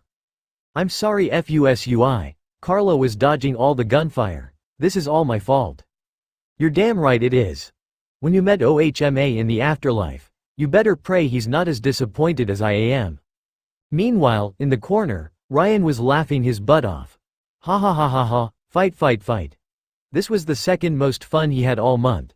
The first was watching kids fight each other, but this was a very close second. Renzo yawned as he walked down the corridors. He hated that story so much, it bored him to death. Oh well, hopefully, he would meet someone with a more interesting story. Also, he hoped that Karen didn't do anything stupid. Ding ding, he knew that ringtone. Checking his phone, he saw that his siblings were calling him, all at once. Karen. What the fuck did you do? Renzo groaned as he picked up the phone. He was then bombarded by his siblings' outbursts. Why me? Hey Takeshi, the muscled boy turned to see Himiko Toga hiding in the corner. I need your help. Takeshi signed as he got up from his seat. He was finding it comfortable. At least he was going to hang out with a cute girl. He met the girl in the corridors with no one to bother them. So, what does a cute girl like you want with a wonderful man like me? Toga nervously smiled at his flirting. She gave him a pass because he didn't know about her relationship with Midoriya. This may seem weird, but can I have your blood? Sure, I know, what? It's for your quirk, right? It requires blood for you to use it, Takeshi said with a normal voice. How did you know? We're classmates. We have access to each other's quirk records, Takeshi answered. Who else knows? Everyone. Then why hasn't anyone said anything? Because we're classmates and future heroes. Who cares what our quirks are? All that matters is us supporting each other to the end and giving it our all. That's what being a hero is about, Takeshi answered. Besides, we have a guy with a stand for a quirk plus whatever shoji is.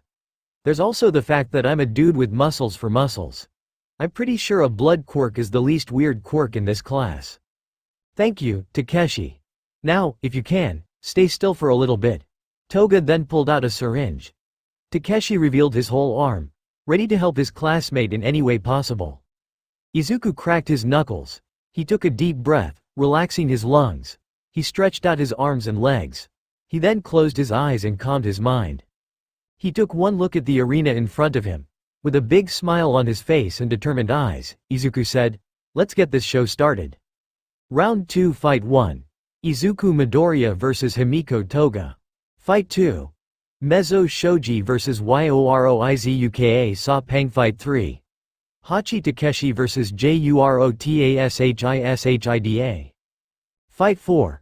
Shoto Todoroki vs Mina Ishido. Fight 5. Itsuka Kendo vs Inasa Yoarashi. Fight 6. Kur Karen vs Mikazuchirei. Fight 7. Momo Yaoyorozu vs Katsuki Bakugo. Fight 8.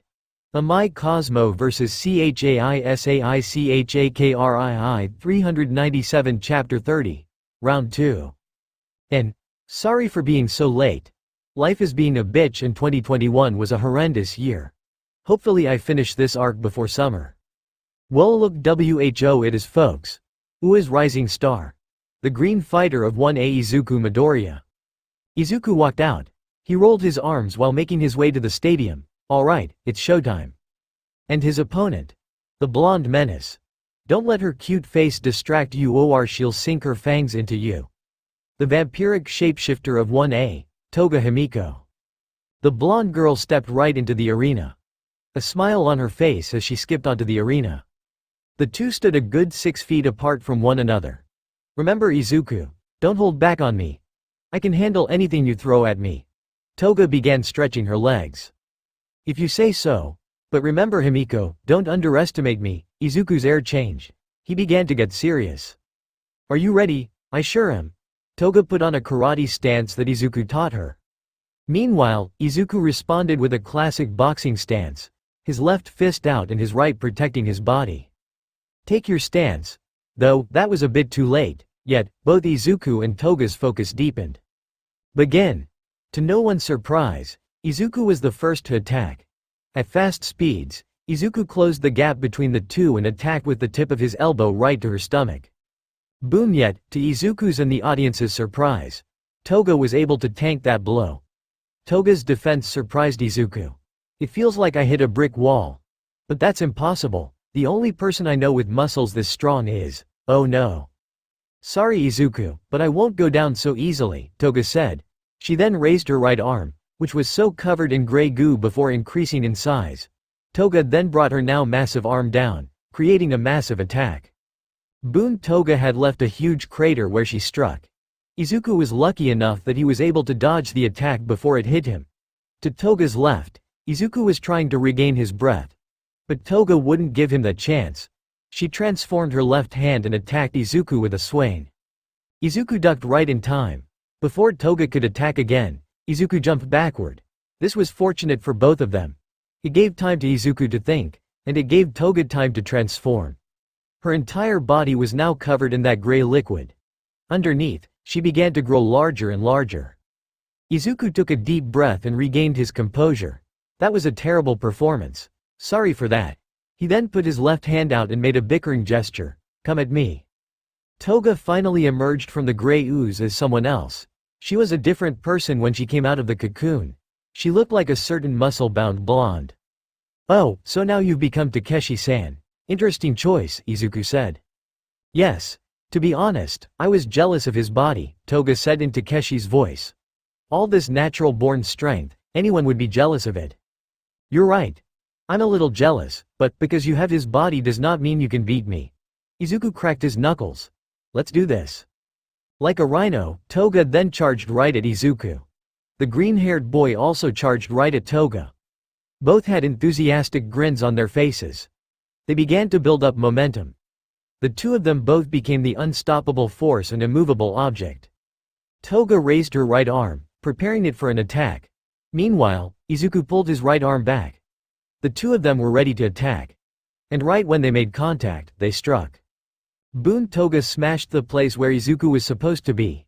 The attack created a massive crater, yet, it did not hit Izuku. Because on her left, Izuku punched Toga with a powerful jab. The girl buckled at the weight of the attack. Izuku then followed it up with a right kick on her stomach. Toga was able to block that one. Toga tried to follow up with more attacks, but Izuku was relentless. Boom boom boom! Izuku sent many jabs all over Toga's body. Toga recoiled at the hits and tried to hit back, but she missed every time. Izuku dodged every swing Toga threw at him, all while standing firm on his feet. How can he dodge with such ease? Toga asked herself. Was she going to lose, without even hitting Midoriya? Was she that bad? No, she can still do this. Toga guarded her front body, where Midoriya was attacking. Her large arms protected her face and chest. Despite that, Midoriya continued to attack Toga without mercy. I'm sorry, Toga. I know you wanted to do better, but you're not at that level yet. But Midoriya was then taken back by Himiko's next attack. Instead of a swing, it was a charge. Boom! Like an American football player, Toga's massive body collided at Midoriya. Himiko's body propelled the smaller boy towards the edge. Midoriya even lost his balance and found himself trying to regain composure. But he didn't get that chance. Himiko continued to push him back, trying to get Midoriya off the edge. Toga's larger body was a stronger force than Midoriya can face, but there was something he could do. Bang! Izuku kicked Himiko right in the knee, making the larger girl fall. Luckily, she fell right on her hands. I'm safe, but she wasn't for long. Boom! Izuku kicked her right in the chin. Toga's head tilted, her vision shaking, and then Izuku used his final attack. Boom! Izuku stopped his punch before it could make an impact. His punch was so fast that Toga didn't even see it until it was right in front of her. She gulped as she thought about the damage it could do to her. Alas, she sighed. I thought I could do better. I give up this match, Toga muttered. Himiko Toga has forfeited the match. Izuku Midoriya wins. I don't get it, Denki said. If Toga's shape shifted to Tatsuki, then shouldn't she be unstoppable? Normally yes. But the great Takeshi relies more on his strength. I use awe. Before he could finish, Kendo Karate chopped the back of his neck, bringing the bigger boy down on his knees. You have as much of an attitude problem as Monoma. Anyways, blonde guy, there is an answer. You see, while Takeshi is a meathead. Fuck you, the boy moaned. He is a tactical meathead. There's a reason why he's so good with karate. It's because he not only trained his body but his mind as well. So, even if you have the body or his strength, it doesn't mean you will win like him, Itsuka explained. What? He's good with karate, dumbass, Bakugo yelled. A certain beast quirk user stroked his chin. Well, that's good to know, Jiroda said. In the dim hallway leading to the arena entrance, there was a teenager. He was tall for his age, 187 centimeters. And also was built like a bodybuilder. Yet the most appealing part of his figure was his 6 arms. It not only made him stand out but made others wary of his presence. And then there was his mask, hiding his secret face. Shoji signed. Well, this is going to suck. Thanks for visiting me. It's good to have a visitor, a weak Ojiro muttered. He was lying in a hospital bed, bandages covering his ribs. By his side was Hagakure, holding his hand. But I know you need something. Not to be rude, but yes I do. Shoji grabbed a seat and plowed it right in front of Ojiro's bed. I need to know more about my opponent. It would be unwise to face him without preparation. You do know I lost, right? Yeah. But that doesn't mean you have any advice, Shoji replied. Well, there is one thing I noticed. When my tail hit his head, it felt like I was hitting a wall. It may be part of his quirk. So watch out for his skull and fists, I guess, Ojiro answered. Thanks, I'll keep that in mind. Avoid his skull and his fists. Easier said than done, Shoji was thinking. Guess who's up next, folks? It's the multi-arm warrior form 1A. What lies behind his mask? Not even we know. Will we ever find out? WHO knows. It's Mezzo Shoji? The tall boy exited the hallway and entered the arena. The audience clapped for him, but they didn't see the look on his face. It was one of disgust. Why did he have to mention my mask? Shoji muttered. And his opponent? The foreigner from Myanmar. He's tougher than he looks and hits harder than you expect, the one and only Sapang. A blur came straight out of the opposing hallway. The unstoppable force had arrived. Alright. Let's go.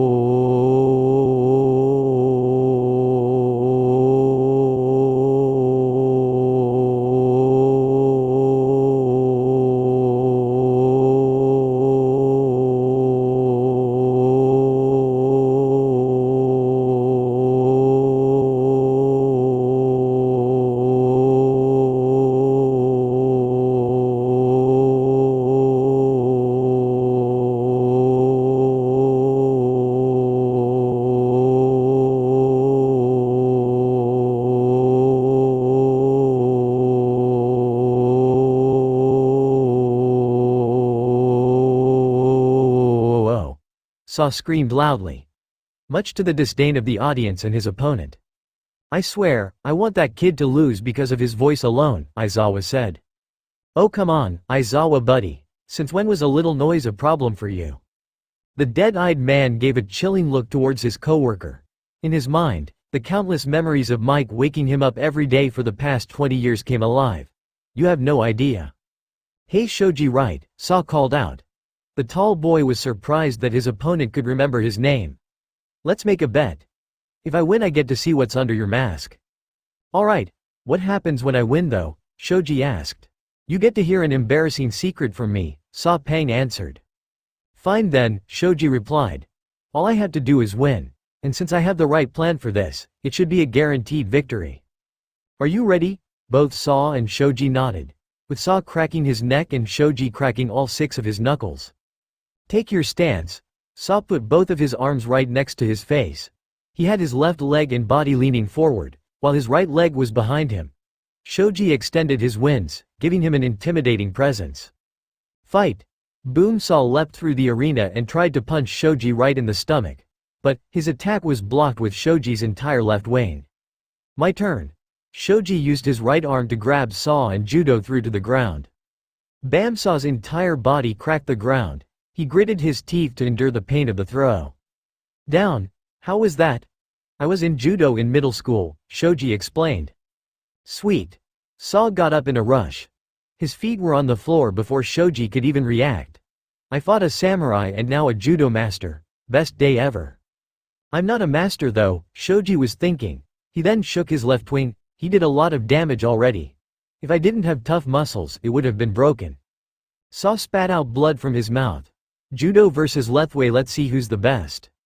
Saw dashed towards Shoji again. He let loose another punch. Shoji immediately moved his wing to block it but was surprised when Saw stopped his punch midair. The Burmese boy then twisted his body and gave a left kick towards Shoji's right leg. Boom, heavy, Shoji thought. The attack left the 1A student shaking, but he still stood firm. Shoji tried to grab Saw, but the foreigner sidestepped and gave a right punch at Shoji's face. Boom! Blood spilled Shoji's mask and his head went sideways.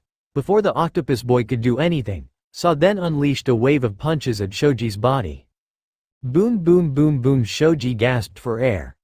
The attacks took the breath out of his lungs.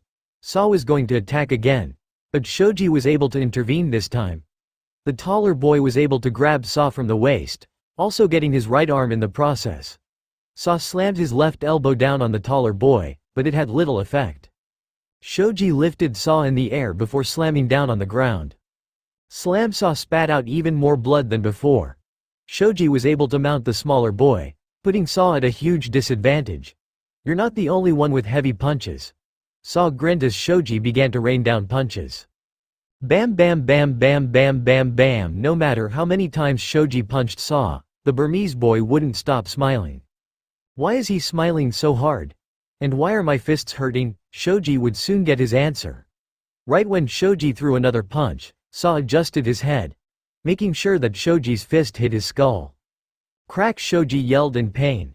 His hand hurt so much that Shoji had to dismount from Saw. Saw got up while Shoji rolled in pain. Sorry about that. My skeleton is the hardest on earth. No mere attack can harm it. You idiot. The whole audience knows that now, Shoji replied. Yeah, and? You're a real piece of work. Shoji was about to continue the match but then. Pause. Midnight yelled out. The two teens were confused as the referee walked onto the arena. Can I see your hand? Midnight asked Shoji.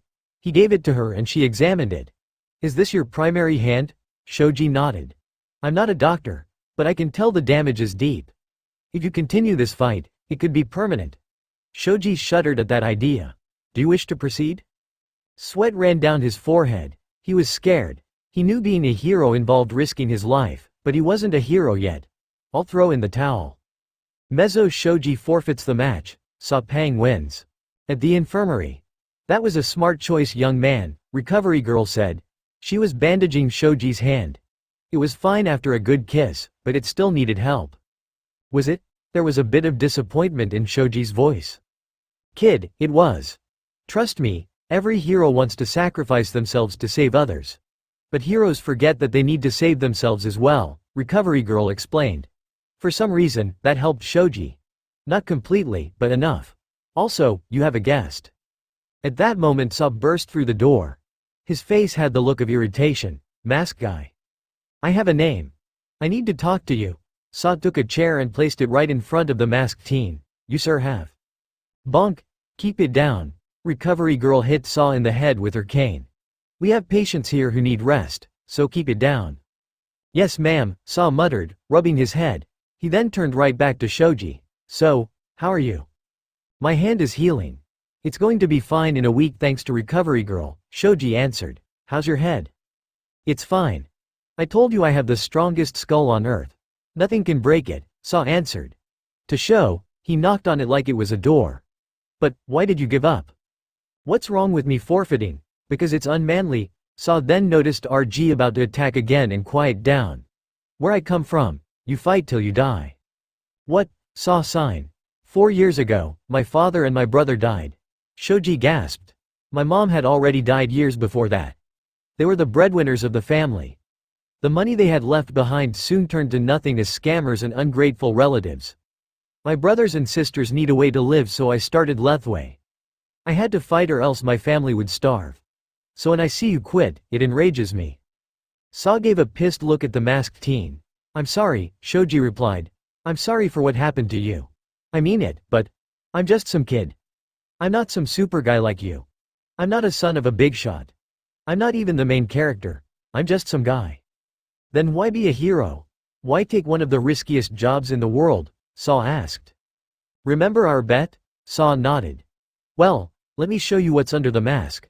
Shoji pulled down the mask and winced. Shoji's face was normal except for his mouth. He had a wide mouth, open enough that Saw could see his full set of jagged teeth. To most people, it would have looked disgusting. Except for Saw. That's awesome. Shoji was taken back. What, aren't you scared? No, doesn't it make you creeped out? Not really. What does this have to do with anything? Shoji blinked, not expecting Saw's reaction. He faced the wall and told his story. Well, kids can be cruel. My family was fine with my face, but as a kid they bullied me. I was scrawny and easy to pick on. To vent out my frustration, I worked out. I worked out a lot. I even started to wear a mask and got so tall no one picked on me. Then one day I thought if I could be a hero, I could inspire ugly kids like me that they look alright. That no matter what they look like, they can still be heroes. Shoji then turned to Saw and saw the Burmese boy crying. Are you crying? Yes, Saw replied. That's such a good story. I'm sorry for what I said, you deserve to be a hero. Shoji smiled. Thanks, now let's get you some tissues. Everyone, you better keep your eyes on this match, it's one of a kind. Another 1A vs 1B battle. But with a beast. A true battle between monsters. We have the beast born a man versus the man who becomes a beast. First up, the monster man of 1A. His muscles are gifts from God. His fists can create craters and his body is stronger than steel. The unmatched muscular god, Hachi Takeshi. The boy stepped out into the arena. He had an intimidating aura around him. His eyes had the look of a demon. Oh yeah, it's going to be good. Now the representative of 1B. The Beast Man stands tall amongst his classmates. He may look like a good student, but underneath he's a true monster. With the combination of both brains and brawn, Jiroda Shishida. The massive student emerged from the shadows. He truly did look like a beast. But was he strong enough to take on his 1A rival? The two of them entered the arena and stood right in front of each other. Their massive bodies made the arena feel cramped. Takeshi's cocky grin contrasted with Jiroda's harsh eyes. Hey, they call you a beast. I think that's some misinformation. Because the only beast here, Takeshi pointed at himself, is me. You call yourself a beast? All I see is a pervert, Jiroda remarked. Takeshi scowled. I'm not a pervert, I'm a man of culture. Are you ready? Both of them nodded. Jiroda took off his glasses and put them to the side, safe from their duel. Take your stance. By instinct, both boys activated their quirks. Their bodies grew to huge sizes, making the arena seem even smaller. Jiroda roared as his body expanded. Meanwhile, Takeshi grunted as his muscles became bigger. Their massive bodies made the arena feel cramped. Takeshi tightened his fists while Jiroda let his claws be wide open. Fight! Boom! Takeshi threw a powerful straight punch right towards Jirota's gut. Yet, the second Takeshi landed the blow, he could tell something was off. Because right before Takeshi hit, Jirota jumped backward. "Sorry pervert, I already knew what you were going to do." Jirota landed back on his feet and dashed. In his beast mode, not only had his strength improved but his speed too. In fact, in this form, he was much faster than Takeshi. Right before he could do anything, Takeshi experienced Jirota's violent attack. Grabbing Takeshi's head from behind, Jirota slammed his head right into the ground. Slammed. Takeshi's face kissed the floor. Jirota tried his best to hold him down but failed. The act of embarrassment enraged Takeshi, which made him stronger. "Get off of me!" Takeshi roared as he broke free. Jirota's grip had loosened and his hand was no longer holding Takeshi's head. Before he could counter, Jirota then met with Takeshi's attack. Boom! Takeshi unleashed a sidekick right towards Jirota's head. The Beastman was shaken at the weight of the attack but he still stood. Jirota's body was strong enough to handle that kick. Yet, he was not strong enough for the next wave of attacks. Boom! Boom! Boom! Takeshi unleashed a wave of punches at Jirota's body. From backhand to straights, to even double punches. Takeshi abused his karate knowledge on Jirota, nearly turning him into a sandbag. At the moment, all Jirota could do was blocked. Until he got an idea. When Takeshi threw another punch, Jirota ducked. He then wrapped his legs around Takeshi's arm and tightened. A beastly armbar. Jirota pulled him towards the ground but failed. Takeshi's arm remained in the air. "How? We should be on the floor right now," were Jirota's thoughts. "Oh, you didn't know?" Takeshi grinned. "In this form, I'm not only stronger but also heavier." Takeshi raised his fist high above his head and struck the earth. Kaboom! The whole arena shook from the punch. Massive cracks come from the point of origin. But, Takeshi soon noticed that his fist was empty. Turning to his left, Takeshi saw that Jirota had broken free. Unfortunately for him, the Beast Boy wasn't in a good position. Jirota's breath was ragged. Despite being in his beast form, his body was crumbling under Takeshi's wrath. His last-minute armbar was supposed to succeed, and now he had nothing. Takashi cracked his neck. "Come on, bring it on. I thought you were a beast, not a coward." Takeshi's insults were striking at Jirota's ego. Jirota was still trying to remain composed, his intelligence helping maintain himself. The beast's brain was trying to figure out any plan to fight against the monster in front of him. Takeshi noticed this and knew what to do. "Hey, Jirota. I need one move to finish this match. You're already finished." Jirota growled. This fucker was dissing him. His claws grazed the ground. "You think I'm that weak?" He made his way to his opponent, his body remained low. "Yeah, a guy like you is super duper weak. How did you get into this school?" Jirota's growl grew even louder. His claws were now fully out and ready to slice. The massive beast pounced at Takeshi. Looking more like a beast than ever before. Boom! Jirota's pounce was stopped by another punch. Takeshi's fist found itself deeply implanted in Jirota's gut. Pulling out, Takeshi let his opponent fall to the ground. "Sorry about that. You do belong in this school. You're not weak, I'm just too strong." Takeshi turned and walked away. Jirota Shishida is knocked out. The winner is Hachi Takeshi. "Dear God," Monoma muttered. "To see Jirota beaten so easily, how is that possible?" "It's Takeshi, he's that good. If only he wasn't such a pervert," Itsuka grunted. "Hey, who's next?" "It's half and half verse Acid Girl," Bakugo answered. "Who?" "Todoroki and Ishido, the pink girl," Iida answered. "Oh, those two. That would make an interesting matchup," Itsuka replied. "Speaking of which, where is Todoroki?" "I think he's been wandering around," Iida responded. "That's weird. Speaking of which, where's Ishido?" Hiding in the hallway, Ishido stood still. She hugged her legs, covering her face from the world. On her face was an expression of fear and doubt. The pink girl was nervous about what was to come. Her opponent was so much better than her in every way. His quirk alone was enough to put Mina in her place. And yet, if Midoriya was in her shoes, he would win. He would push beyond his limits and take the gold. Could Ishido do that? Could she even do half of what Midoriya does? Ishido.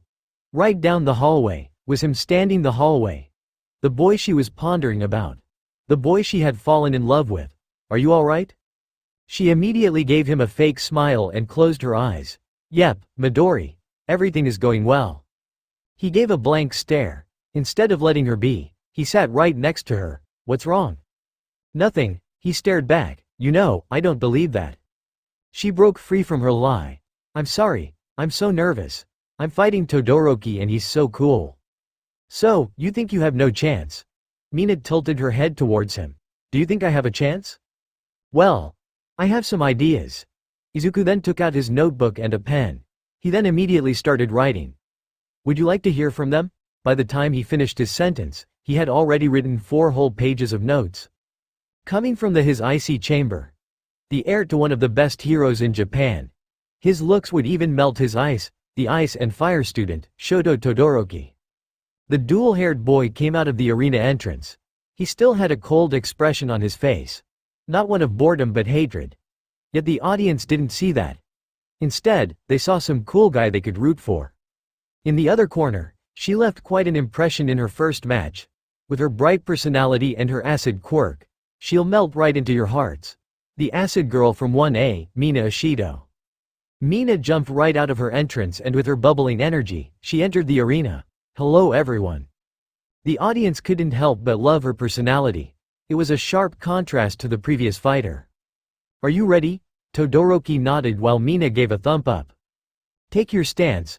Todoroki held his right hand up while Mina put her hands behind her back. Begin. Whoosh! Todoroki immediately used his ice to freeze the arena. His glaciers covered most. It was supposed to have pushed his classmate out of the arena. Yet, as time went on, he didn't hear the confirmation for his victory. What happened? His answer was shown right on the monitor. Mina was fine. She had used her acid to melt the ice in front of her. Sorry, Todoroki. You'll need more than that to get me. Todoroki was amazed that anyone could have handled his ice so easily. He was sure that Ishido of all people would have given up immediately. Then again, he didn't know his classmates very well.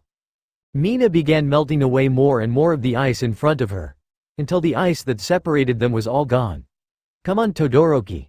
Show me the skills of the son of the number 2 hero. Todoroki gritted his teeth. He had never had to deal with an opponent this annoying before. It was at that moment that Todoroki realized something he should have noticed before. He can't beat Ishido with ice. In the stands, a father was watching with disappointment. Shoto, you should have realized this before you entered this arena. Clinging to your ice will only bring you to ruin. Use your fire. This girl is nothing more than a pebble in your way to being number 1. Yet, Shoto inherited something from his father beside his fire, his stubbornness.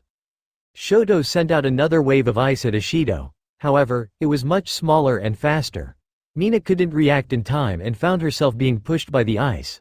Unfortunately for him, she used her acid to melt the ice before she could be pushed out. The pink girl giggled as she realized something. I can win. I can win against Todoroki. Mina smiled. With this realization in mind, Mina ran right at her opponent. Midoriya was right. Her acid was good enough, she was good enough. Todoroki reacted by creating an ice pillar right at their feet. Mina fell right on her butt as the glacier was about to go straight out of the arena, but stood right up. Using her acid as a boost, Mina slid down the iceberg. Sorry Todoroki, but I can still fight. It's Todoroki. He didn't get the joke. Before he could send more ice, Mina got right to him. Sup? With a smirk on her face, Mina punched the element boy right in the stomach. Todoroki gritted his teeth. Because of Mina's athletic body and the boost she got from her sliding, her punch had an extraordinary amount of force behind it. Mina was ready to follow up the attack with a kick, but then Todoroki grabbed her hand. Got you.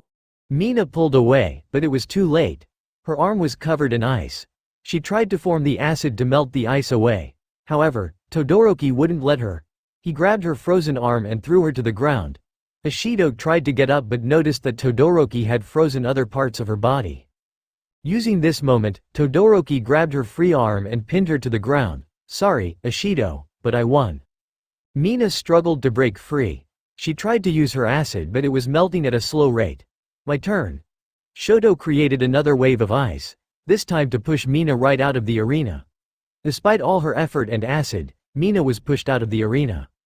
Mina Ishido is out of bounds. Shoto Todoroki is the winner. The audience cheered for the young hero. After all, it was expected that he would win.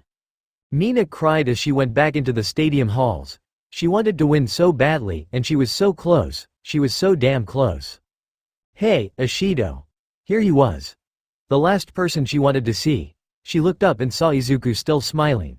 He held out his arms and embraced the pink girl. That's okay, let it all out. Tears fell out of her eyes. So many ugly and disgusting tears came out. I'm sorry, Izuku. I wanted to win. I tried so hard. I know. You did your best. That's what matters, Izuku replied. His words made her cry more and more. I think you did a great job. Mina couldn't say a word. Her sobbing prevented her from making any rational sound. Yet, Izuku continued to hug her, no matter how much her tears stained his gym clothes. He even patted her back. Anything to help his good friend in this dreadful time. He knew what it was like to try so hard but to fail. When Mina had finished crying, she separated from Izuku. Her eyes were red and her mouth was dehydrated. I'm sorry for that, Mina muttered. It's fine. Everyone needs to cry sometimes, Izuku said. Yeah, though, I don't cry as much as when you see an All Might action figure, Mina jokes. Hey, some of those are collector's items and are worth much, Izuku replied. His remake made Mina giggle a bit. Thank you, Izuku. Anytime. So, can I call you Mina? Huh. The pink girl's entire body turned purple. Well, you called me Izuku. So, can I call you Mina then? As Izuku was asking, he also began blushing. Before she could answer, Mina took off like the wind. Bye Midori, see you later. Izuku couldn't even say goodbye or anything. Mina was gone before he could say anything. Well, that just happened, Izuku mumbled. Right outside the arena, Itsuka took a deep breath. She calmed her mind and emptied her thoughts. Itsuka. What do you know about your opponent? Her grandfather Kuroki Gensai asked. He's taller than me. Energetic and has a powerful quirk. I would say he's most likely a meathead and relies on his quirk. Well done. Now, do you think you can beat him? Her grandfather asked. Itsuka took a deep breath. I don't know. He's way more powerful than those I sparred against. I think he might be more powerful than Izuku. I don't know, Itsuka mumbled. Itsuka. The terrifying man got down on his knee and placed a hand on his granddaughter's shoulder. Do you know why martial arts were made? For people to fight others. No, it was made for the weak to fight the strong. Itsuka, even if you are weak, that doesn't mean you can't beat the strongest. Itsuka toughens herself up. Thanks, Grandpa. Before she exited, she gave her grandpa a hug. Her grandpa hugged back, before watching his granddaughter leave to fight. He stood up and went back to the stadium. There, he met his son standing behind the corner. Thanks, Dad. She needed that boost. Kuroki stroked his beard. Anything for my granddaughter. On the other side, the powerful Shiketsu student was reading himself. He was stretching himself out in the hallway. His mind was focused on victory. Now remember Inasa, don't take your opponent lightly, Seiji said. He was doing his best to educate his Kahai. I know. She's a UA student. And UA is the best, Inasa yelled. Also, she's like the daughter of a cool karate dude. Plus she does karate herself, which is lit, Kami uttered. Utsushimi, how do you know this? I follow her on social media. She's cool, but not as cool as. Anyways, Senji rudely interrupted. I'm upset that Akiyama isn't here to see this. He needs to learn from actual future heroes. Hey, Inasa gave his upperclassman a menacing glare. Akiyama is going to be a great hero someday. Senji gulped. Now, let's give the audience a match they'll remember. What's up, folks? Do you want to see an interesting match? Well, you got one. From the greatest karate dojo in Japan, the heir of the legacy, the battle fist of Class 1B, Itsuka Kendo. With a smile on her face and energy in her body, Itsuka came out with a dashing grin on her face. She cracked her knuckles as she stepped into the arena. Let's do this. And her opponent, from our rival school SHIKETSU, their top freshman, the Hurricane of Hyperness. We need a tornado warning for this lad. The Twister of Torment. The Whirlwind of Justice. It's Inasa Yoarashi. The UA stan ran out of the arena with the biggest smile on his face. He ran straight towards the arena and right towards his opponent. Come on. UA is awesome, the young teen shouted. The audience felt the same way, as they roared with anticipation. They loved Shiketsu's student enthusiasm and his quirk. They couldn't wait to see what else he had in store for them. Itsuka and Inasa stood close to each other. A short space separating them.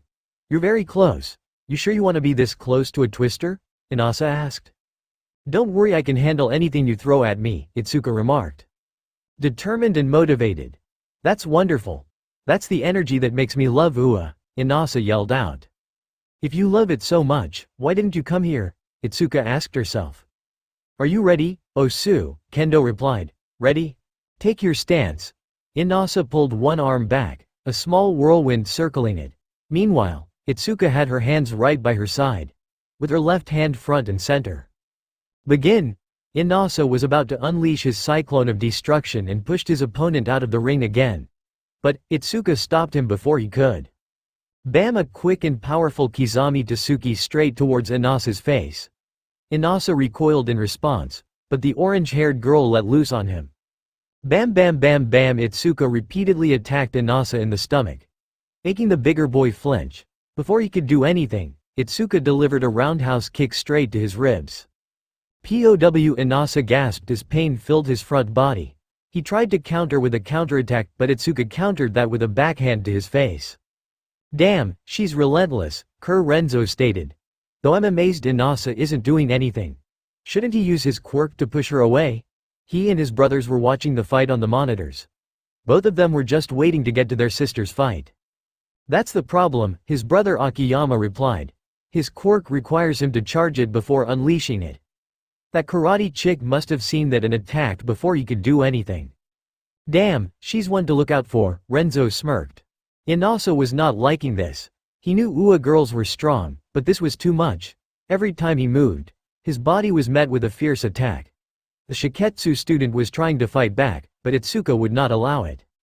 Yet, it made him excited. Ua is so cool, but, after hitting his face with her elbow, Itsuka stopped. Inasa was waiting for the next attack, only to be met with nothing. Inasa turned his head and saw Itsuka gasping for breath. Inasa wasn't in a great state either. He had blood leaking from his head, and his body ached in pain. But he now had a chance to win. "Oh, I get it. All those attacks were her giving it her all. Each attack had all her strength and energy behind it. But now, she's all tired. It was a risky gamble. That's so cool, I love Ua." Inasa regained his composure. A wicked smile on his face and wind swirling around his body. "Sorry, you did a good job. It's just, I'm too damn strong." A cyclone wrapped around Inasa's arm before shooting it all out. Itsuka covered herself up before the current of air hit her. Yet, instead of being a powerful tornado, there was a soft wind that gently pushed her back. Everyone was surprised by that, especially Inasa. He turned to his arm and was shocked to see it shaking. "I took more damage than I thought. My body can't throw as much output as before." But before Inasa could attack again, Itsuka rushed in with a swift and powerful roundhouse. Straight to Inasa's jaw. His legs buckled under the weight of the attack. His mind began to fade. God damn. That was pathetic. I guess Ua is the best. Inasa collapsed to the ground, passing out. Inasa Yorashi is knocked out. Itsuka Kendo is the winner. When Inasa woke up, he had a ringing headache. He groaned as he got up. His whole body hurt, and he was confused about why. Then, he saw Akiyama and Seiji standing right in front of his bed. Each of them had an awkward expression. It all came back to him. "Damn. I lost," Inasa muttered. "Don't sweat it, pal," Akiyama patted his shoulder. "You did your best. You showed the world that Shitetsu is still awesome." "Oh shut up," Seiji said. "You embarrassed our school out there. Made us into a joke." There was a hint of intensity to his voice.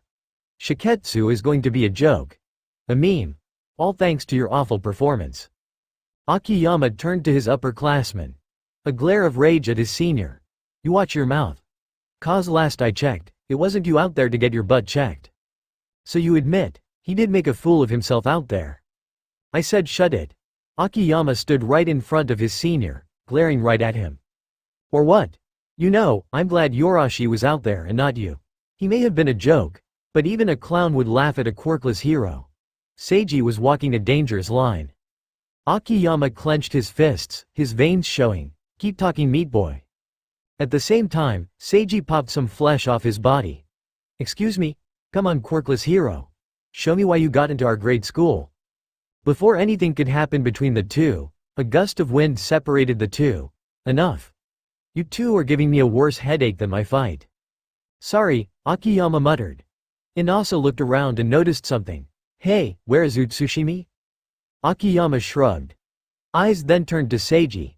He signed before explaining, you know how this year they got rid of the dating rule? The two nodded. Well, she's out looking for boyfriend material. The pair looked at each other, trying to hold in the laughter. And you would never guess who? The guy you guys called little angry blonde Pomeranian. That killed them. The two laughed like maniacs. Inasa clenched his stomach while Akiyama was bawling on the floor. I hate my life. In the hallway stood two lovers. A black-haired boy who was as fast as lightning, and a girl more beautiful than any other. Both of them, reminiscing about a special night. A night where an emotionless assassin fell in love. Rei, are you okay? Kurayoshi Rhino asked. She held his hand, not wanting to let go. I'm fine, Rhino. The boy held tight, a hurricane of emotions was in his body. This next fight would be the most important in his young life. I know what the Kur do, and I know what you used to do, but that doesn't mean you. Rhino was stopped by Rei putting his hand on her shoulder. Rhino, I swear to you that I've abandoned my killing. I promised that I will become a hero for you. He lifted her chin, her wet eyes met his firm demeanor. I promise. Rhino hugged Rei, her soft hands never wanting to let go. She then whispered in his ear. Rei, win for me. On the other side, it was a much different situation. Karen had a carefree smile on her face, and without a worry in the world.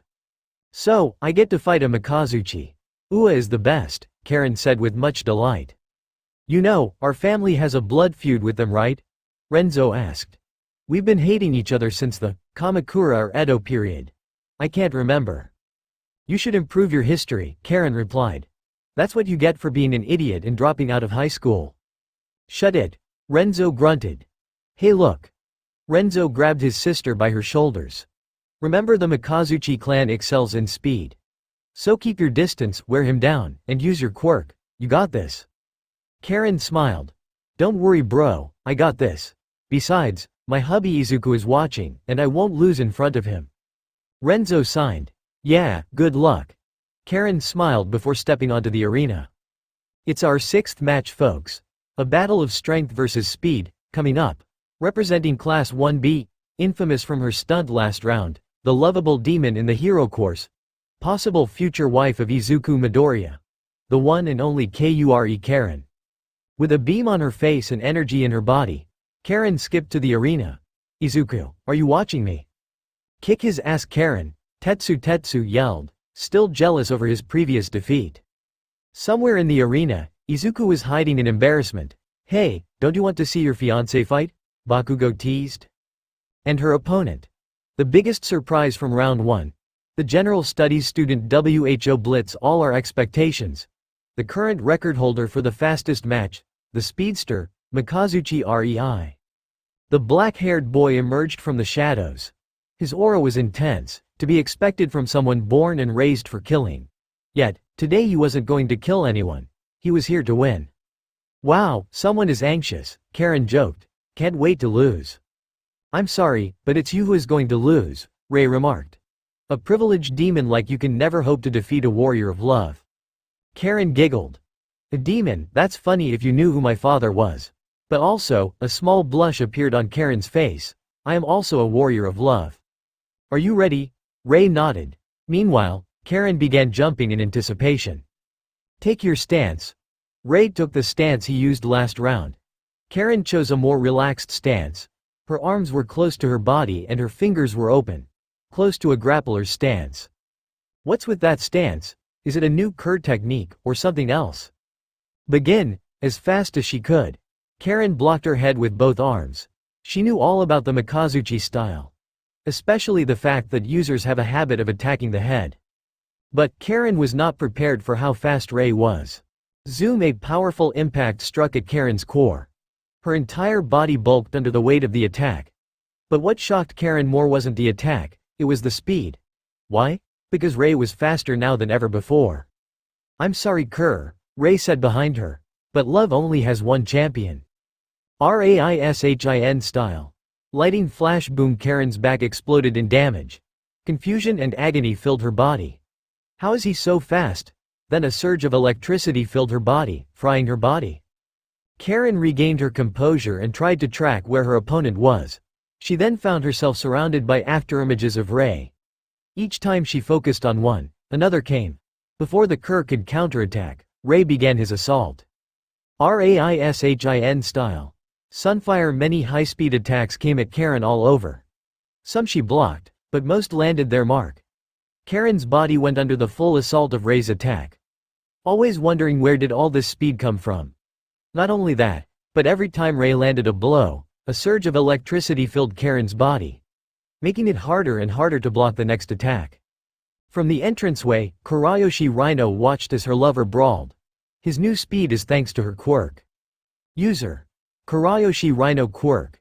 Queen Bee. As the ultimate female, Kurayoshi Rhino has the power of reproductive instincts. With a single order, any male would fall under her servitude. With this power, she could control male hormones and male instincts.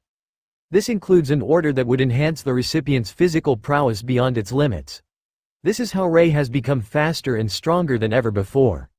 It is also theorized that her power might also work with females. Yet, this has a cost. The stronger the order, the lower the recipient's rationality becomes. Rhino had to reduce her order for Ray to think. Another weakness is the massive drain it leaves on the recipient's body. The longer the fight, the weaker Ray's body will become. He only has a limited amount of time before his body drains out. Her power can also work on females. It is unknown if it works on all females or only the ones attracted to Rhino. User. Mikazuchi Ray quirk. Electrical impact. Everything Ray makes an impact, an electrical shock is sent out throughout the area of impact. Ray could also control how strong the shock is. It also correlates to how strong the impact is as well. As of now, Ray's attacks are like powerful tasers. If possible, Ray's impacts could be as strong as lightning. Rhino grasped her hands together and prayed, "Ray, please win." Ray continued his assault on Karen. Her head was flying all over. Shocks electrocuted her body over and over again. Then, he prepared his last attack. "This is it, my final blow." Ray moved his arm at superhuman speeds. His fingers aimed right for her throat. Right before contact was made, something happened. Ray was flipped over, soon finding himself right on his butt. He then noticed he was in a fingerlock right with Karen. A smile appeared on her face. "Man, you surprised me. I heard the Mikazuchi style was fast, but I never expected it to be this fast. Anyways, it's my victory now," Karen boasted. Ray took a deep breath. He adjusted his arm and broke free of the lock. He immediately backed away. What was that? The Kerr style doesn't have any moves like that or finger locks. Did the Kerr style evolve even further? Karen immediately noticed his confusion. If you're confused, here's a hint. I don't use the Kerr style. Before Ray could react to that statement, Karen initiated her attack. Nico style. Flashing style. Pierce. Ray was lucky to dodge most of the attack, only getting a cut on his cheek. What shocked Ray was not the attack, but the speed. That was fast. Ray then went right behind Karen. With his immense speed, he tried to attack Karen from behind, yet, it failed. Karen had grabbed his arm precisely. Her fingers pressed tightly into his wrist. Ray winced in pain. He tried to break free, but the demon's grip was too strong. How did she see me from behind? Ray then noticed the most shocking part of all. Karen had her eyes closed. Don't bother anymore. You can't attack me anymore. Quirk. Observation. Her quirk gives Karen a sixth sense. With it, she can not only sense the presence of others but also how strong they are. Her range is currently 100 meters, but with more training, she can improve this distance. It is also possible she can detect other emotions with her quirk. It's like observation hockey from One Piece. Karen continued to put pressure on Ray's joints. Don't try to resist. The more you do, the stronger the hold. Ray already knew that. He wasn't an idiot. Finger locks were a tricky matter. It hurts, but all you need is to find an opening. Luckily, he found exactly what he needed and rushed to the opportunity. RAISHIN style. Thundercrack. Unfortunately, Karen already saw that action. Now, in her left hand, was Ray's broken right hand, I warned you. Mikazuchi recoiled in pain. Karen let go, so he could back away in pain. You're being kind, Ray remarked. Yeah. For some reason, my clan thinks I'm weird, Karen replied with a deadpan voice. I wonder why? Despite his quirky comment, Ray could feel this battle coming to an end. Reno's boost was fading, and his body wouldn't last long. But, if he uses everything he had for one final attack, then, he might be able to win. I think it would be better if you give up. As another warrior of love, I don't want to hurt you too much, Karen stated. Ray couldn't believe what he was hearing. You're not a warrior of love. Karen's soft expression turned into a frown. You're not fighting for love, you're fighting for rejection. Karen was not liking what he was saying. The woman I love showed me the light. She's the angel that brought me to heaven. Yet, you love a man who cares little about you. You're nothing more than a nuance to him. That's not, tell me, before today, did he know your name? What are his hobbies, his interests, his favorite hero, his favorite food, favorite holiday? What if he's dating someone else? Are you two even compatible with one another? Karen was silent. You see, you can't answer me because I'm right. All you know of Midoriya is his strength. What does he know about you?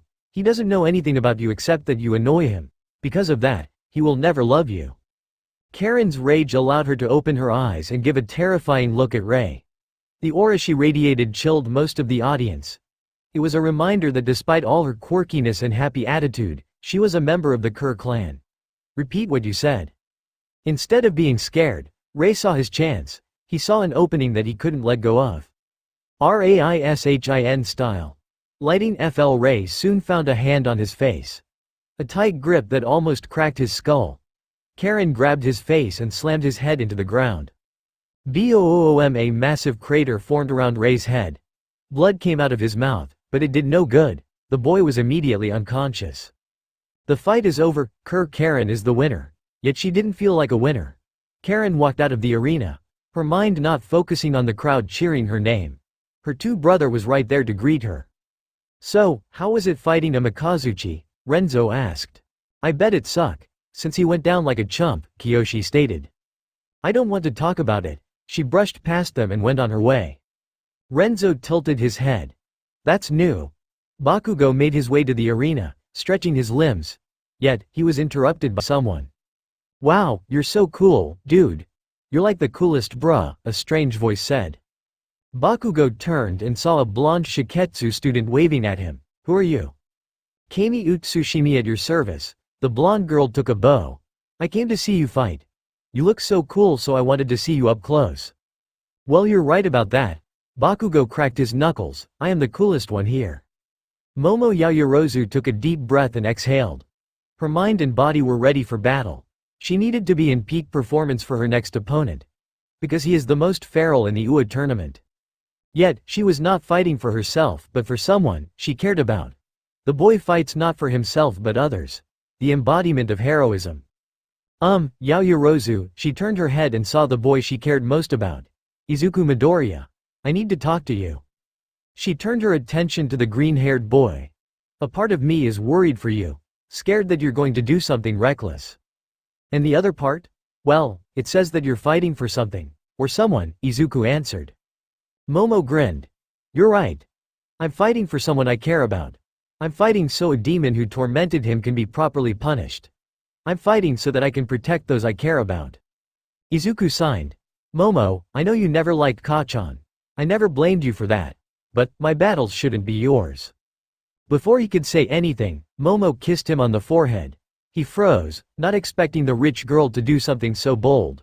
Izuku. It's a hero's job to intervene in other people's business. You told me that.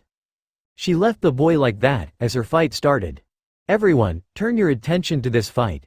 It will leave you in shock and awe. A beautiful princess against the dragon. Entering the arena right now is the princess from 1A. The beauty and the brain. Don't let her looks deceive you. She's a rose covered in thorns. From the Yaoyorozu family, Momo Yaoyorozu. She stepped out of the arena with a big smile on her face, while hiding an angry aura. And her opponent, the dragon of Ua. His demeanor screams punk, but he wants to be a hero the hardest. His nasty growl hides a powerful attitude. A boy who aims to be at the top of the world. Katsuki Bakugo. The boy walked out with his shoulders down. The grin on his face said it all. He was going to go all out. The two of them stood face to face. Bakugo gave off a smug look, the kind that made you want to punch him in the face. Momo, being taller than him, looked down at the cocky brat. "What's with your eyes? Do you despise me that much?" Bakugo asked. "I very much do. Yeah, I get that." Bakugo signed. "But I'll still be the one winning this match." "So you say? Are you ready?" Momo gave a quick nod while Bakugo gave out a thumbs up. The two of them backed away, giving each other distance. "Take your stance." Momo put her hands right next to her hip, like she was about to draw a sword. Bakugo, meanwhile, raised both of his hands. His fingers were eager in anticipation. "Begin!" Boom! Bakugo slammed both of his hands down, launching himself in the air. Momo stayed the same, readying herself. And then, mere moments before Bakugo got close, Momo initiated her attack. Emerging from her palm was a staff. Bakugo saw this, but it was too late. Like a spear, Momo thrust the end straight towards Bakugo's stomach. Boom! Bakugo used his quirk to avoid the attack. The explosion sent him overhead and right behind Momo. "Good plan, but I'm better." POW using the back end of the staff, Momo hit Bakugo mid-air. "No, I believe I am better." Bakugo fell to the ground, clenching his stomach. He then dodged Momo's next attack, a downward slash. Getting right on his feet, Bakugo used his quirk to separate the distance between him and Momo. "I underestimated her." Yet, Bakugo grinned. "Good, I thought this was going to be boring." Bakugo regained his composure. Momo placed the staff right by her side. Her right hand towards the end and her left in the middle. Bakugo circled Momo, like a predator stalking his prey. Analyzing her, studying everything from her stance. Trying to figure out what was the best way to attack. At the same time, Momo was also brainstorming. Thinking about all the counters that she would use in any scenario. Their minds rattled. The one that came with the best strategy wins. Bakugo's mind found a strategy that just might work. Raising both of his hands above his head, Bakugo was able to bring Momo's attention to them. Then, kaboom! He slammed both of his hands down and created a large smokescreen. The knockback of the explosion made Momo lose her composure. Bakugo used this chance and launched himself at his opponent. Momo was able to block Bakugo's flying kick with her staff. The kick didn't break the staff, but it did dent it. Momo found herself on her back. Her staff, now too broken to be effective. Bakugo now saw this chance to attack. He slammed his fist hand down and created an explosion. Momo was able to dodge it by rolling to the side.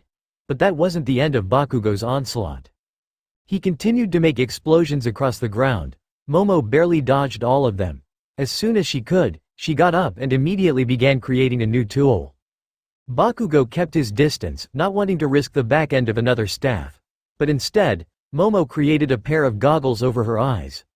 Bakugo was confused, but couldn't be for long as Momo started to run right at him. "The hell is she doing?" As she ran, Momo extended her arm. Bakugo tried to back away, but then he saw something come out of her palm. A small black device with a pin. "Is that a grenade?" Before Bakugo would react in time, the fuse went off and a blinding light filled the arena. Bakugo jolted back. The flashbang took out his eyes and ears. That left him open for Momo's next attack. Bakugo felt something heavy and massive tackle his body to the floor. A powerful and huge force was pinning him down onto the floor. He tried to fight back, but it was difficult without his vision and hearing. Once they returned, Bakugo saw that Momo had created a riot shield, which was restraining him to the ground. Bakugo pushed back but was soon met with a baton that struck his head. A sharp pain filled Bakugo's head. He recoiled back behind the shield. "Damn Yayorozu. I never expected you to be this fun." Izuku watched from the sidelines. He watched as Momo executed her plan without flaw, and pinned Bakugo to the ground. That's a good strategy. Under a riot shield, Bakugo can't do much. Push, retreating, or even trying to evade to the side. All three leave you open to the baton. But Momo, there's one thing you forgot. Bakugo has a fourth option. Bakugo's palm began to glow. Momo saw this and immediately backed off. Boom! Bakugo's explosion nearly blew Momo away. Thanks to her riot shield, she came out mostly unscathed. but her shield had been broken. That's the thing with riot shields. They are designed for impact, not explosions, Bakugo explained. He then noticed that Momo was cowering, instead of attacking him. Tell me, can you make any more? Or are you running out of supply? Bakugo mocked. Momo grunted. Her baton was luckily still in one piece after the explosion. But she didn't know if it was good enough to win. It was at this moment, Momo remembered her training. Again, Koibito yelled. In his hands was training staff. The blue man was in a training outfit. He was facing down Momo, who was laying down on the training mat. On the side, Yokubo was watching with his back facing the wall. A baton on his hip. Momo got up, using her staff as leverage. She took on a fighting stance. Let's go. Koibito circled her before taking on his fighting stance. His left hand was outward and open, while his right held the staff in the middle and was right behind him. Before they could continue their fight, Yokubo intervened. Enough. The two of them stopped, with Yokubo getting onto the mat as well. Yaoyorozu, you're pushing yourself too far. I understand that you want to improve, but there's a difference between improving yourself and breaking your body. I can handle it. Momo tried to stay firm, but Yokubo closed the distance and pushed her onto the floor. No, you can't. He then handed her a water bottle, which she took with much disappointment. The red-skinned man then sat down right next to Yaoyorozu. Yaoyorozu, do you know what Koibito and I did before we were bodyguards? Momo gave deep thought before answering. Weren't you two deadly mercenaries? What? No. Both Koibito and Yokubo were horrified by her answer. Where did you get that idea? Dad. Both of them shook their heads. No, I was in the self-defense force, Koibito answered. Though I later became a bodyguard to rich guys overseas. Yokubo was a member of the Japanese police force. I was one of their best officers, Yokubo bragged with a happy smile. Then why did you two become my dad's bodyguards? Well, I turned in some corrupt cops, and then half the police force wanted me dead, Koibito replied. Your father paid better, Yokubo said. But that's not the point. During that time in our lives, do you think we were weak or strong? Strong, Momo answered instantly. Nope, we were pretty weak, Yokubo replied. Momo didn't know what to say. She then looked at Koibito, who shrugged with a smile, confirming Yokubo's statement. Then how did you get so strong? Yokubo smirked. It was love. We got stronger because of each other. Tell me, who did you love? Momo blushed and looked away. Koibito snickered, but Yokubo kneed his leg. She whispered an answer, but no one heard her. She answered again, but as a faint whimper, Midoriya-san. Koibito and Yokubo looked at each other and gave a devilish smirk. Midoriya, huh? Momo's face was as red as a tomato at the moment. Why him? I know he's strong, but I feel like he's still emotionally weak. People could take advantage of him, and I don't want that. I want to be there for him, to make sure that someone can protect him. Someone has to protect the heroes. Yokubo grabbed Momo by the shoulders. Alright, use that. Your love for Midoriya will guide you forward. Use it to make you stronger than you have ever become. As Momo gathered her breath, she held onto her baton. You can do this, Momo. You still have the advantage. Bakugo got tired of waiting and charged at Momo. He sent forth a straight punch aimed at her pretty face. Momo dodged and she used this to her advantage. Whack with a mighty blow, she hit Bakugo in the stomach. He groaned, but still stood tall. His follow-up attack was a high kick. Momo dodged that as well. She then hit Bakugo right in his shins. A small grunt left his mouth. Before Momo could attack again, Bakugo used his quirk to create a smokescreen. Boom! Momo was taken back by the smoke. She tried to strike where she thought Bakugo was, but soon realized she was hitting air. Momo recognized the trap she fell for and immediately backed away. She tried to observe her surroundings, but the smoke made that difficult. The black-haired girl gripped onto her baton, not out of hope but fear. Sucks, doesn't it? Bakugo whispered in her ear from behind. Out of fear, Momo struck behind her. But Bakugo was anticipating that. He blocked the baton with his right arm, and much to Momo's dismay, barely made him flinch. Nico-style adamantine kata. Indestructible before Momo could do anything. Bakugo grabbed the baton by the tip and with a chop, sliced it right off. Nico-style adamantine kata. Iron chop. Momo was baffled at Bakugo's sudden attack. Her weapon was now useless all because of one attack. Like it's a technique I made on my own, Bakugo boasted. Before Momo could react, Bakugo gave a low kick and Momo fell right on her back. Bakugo then threw a punch but stopped it right before her face. So princess, had enough? With a hazy breath, Momo replied, not yet. With a furious kick, Momo attacked Bakugo right in his sweet spot.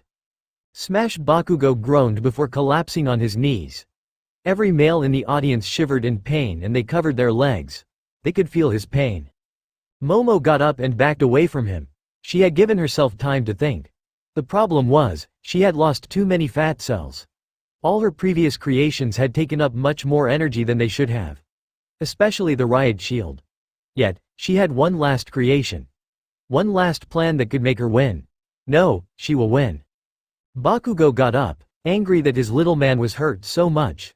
Veins were appearing on his forehead. Princess, that was a bold move. I know, but it's not like you were going to use it for anything. Strong words coming from a noblewoman. She put up her hands, challenging Bakugo to a hand-to-hand brawl. Really? Oh well. Your funeral. Bakugo put on his hitman stance. Arm slicing back and forth like a scythe.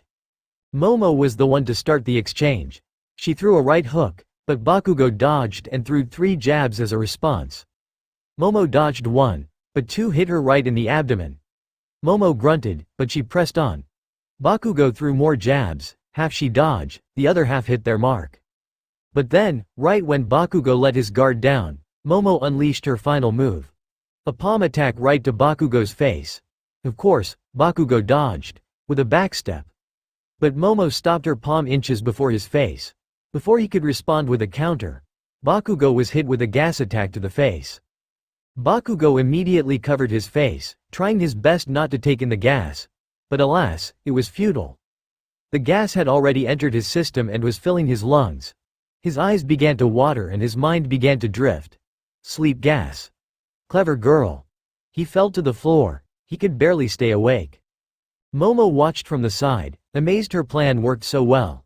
A smile came to her face. I did it, Midoriya. I saved you. Yet, it was not to be. Bakugo placed one hand towards his face and another right towards Momo, before she could react. Kaboom! 2 massive explosions went off. One right at Bakugo's face and another pushed Momo to the edge of the ring. She regained composure, in time to see Bakugo stand tall. Smart move. Bakugo's face was covered in some ash, and his hair was blown back. Unfortunately that was a weak gas. A simple blow has set me straight. Momo realized that despite all her hard work, all her plans, and everything she threw at him, it was all a failure. Bakugo had beaten her, and she became a failure. You fought well, princess, but I'm just too good. Bakugo pushed her out of the arena, and she fell right on her butt. Momo Yaoyorozu is out of the arena. Katsuki Bakugo has won. Bakugo walked out of the arena, his face bruised from his powerful blast earlier. He was tired. Momo took a lot out of him, a lot more than he expected. He just needed some rest. Unfortunately, that wasn't coming for him. Standing right in front of him was Izuku Midoriya, with a mixed expression on his face. Bakugo couldn't tell if he was angry or calm. Well, lay it at me. Boom! Bakugo stood still as Izuku threw a fast punch right at his face. Bakugo didn't flinch or blink. He was going to take it. But Izuku stopped right at his face. I would hate you, but I'm better than that, Izuku said. You're not mad that I beat up your princess, Bakugo teased. I would be, but this is a competition. Being easy on each other isn't an option, Izuku explained. However, an intense aura filled the hallway. Hurt her in any other way, and I won't be so easy for you. Bakugo grinned. Understood, now go get her tiger. Izuku ran off, leaving Bakugo all alone. The blonde teen signed, he was tired of this relationship nonsense. Hopefully, he wouldn't have to deal with any more relationship nonsense next round. Bakugo found an area where he could be alone and slumped against the wall. He closed his eyes as he tried to rest. Oh hi, blonde guy, damn it. Bakugo opened his eyes and saw a blonde girl from earlier. You're Kami, right? Are you here to laugh at a UA student? Nope. In all honesty, I don't care about rivalry. Kami sat right next to him, besides it would be rude not to help you. She pulled out a handkerchief and began wiping his face. Someone has to take care of you. Bakugo smiled. It felt nice. Senshi watched from behind the corner. He was originally going to congratulate his student, but he'll leave him be.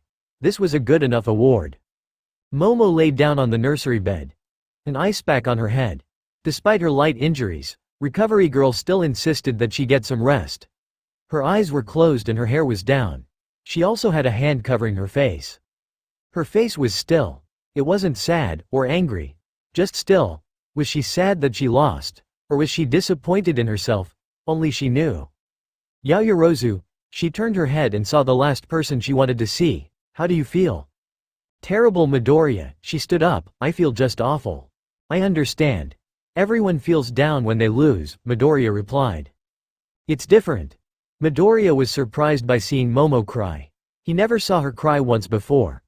I didn't care if I won this tournament. I didn't care if I lost badly.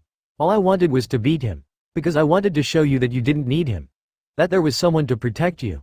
That I could protect you and… Momo, before she could finish, Izuku kissed the taller girl right on the lips.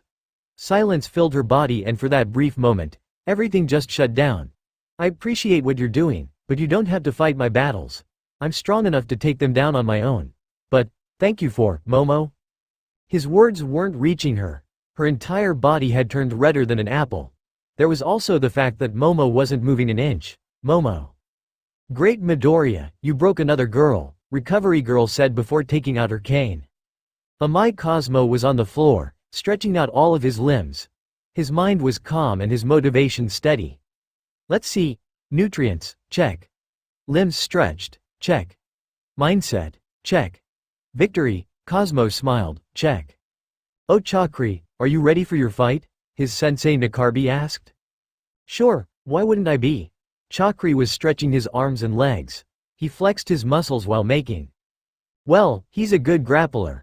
And you haven't faced a jiu-jitsu master before. Are you sure you're ready? The hero asked once more. Chakri smiled. Don't worry master. I can still prevail. The final match of round 2 is here. Two geniuses head to head. 1BS most gifted fighter versus Thailand's rising star. WHO will win? WOR Thailand? Let US find out? From UA's 1B class, the top grappler from 1B. Be careful around him or you'll be in a world of hurt. His army of friends will be there at his side at a moment's notice. The lovable and wonderful, Amai Cosmo. The crowd's roar was unlike anything before. Most of it came from UA students who all wanted to cheer for their friend. Amai walked out and waved to the crowd. And his opponent, the warrior from Thailand. It's a rising star. The knockout king. The one and only Chaisaicchakrii. With a few steps, Chakri walked out of the stadium. Compared to his opponent, he got a soft cheer. He didn't mind. Chakri wasn't here to be cheered on, he was here to win. He stepped onto the arena, a smirk on his face and a posture to match it. Let's do this. The two met face to face. Chakri stood over the blonde Japanese. Man, you're quite the looker. Tell me, are you as popular with the ladies as Midoriya? Chakri teased. Thanks. Though I prefer guys though, Cosmo replied. He offered up a handshake with a bright smile on his face. Much to everyone's surprise, Chakri shook back. You seem like such a delight. A shame we couldn't meet elsewhere. I disagree, Cosmo changed his look from joy to determination. I can't imagine a better place than the battlefield. Chakri smiled back. I like this guy. The two separated and took their distances. Are you ready? Yes I am, Cosmo replied. Chakri cracked his knuckles. Let's do this. Take your stance. Chakri put on the same stance as last round. A southpaw boxing form. This time, he was leaning backward, making sure he had enough distance. In contrast to this, Cosmo had no stance, his arms lay easily against his body. Begin. Chakri didn't attack, instead, he waited. He knew what could happen if he was careless, especially against a jiu-jitsu user. But, he was caught off guard when Cosmo finally took his stance. Cosmo put on a boxing stance, his left fist forward and his feet jumping. A bright smile on his face and not a care in the world. Cosmo was also the first to attack. He sent out two left jabs all aimed at Chakri's face. Chakri blocked both jabs with his right arm, both sending out a right jab. Pow! It landed right on Cosmo's face. The blonde kid backed away, a bruise appearing on his cheek. Despite that, Cosmo was still smiling. And he still kept the same composure. Cosmo began circling the Thai boy like a shark. Chakri followed his movements, never letting Cosmo leave his sight. Cosmo initiated again, throwing 4 jabs this time. Chakri dodged the first 2 and blocked the others.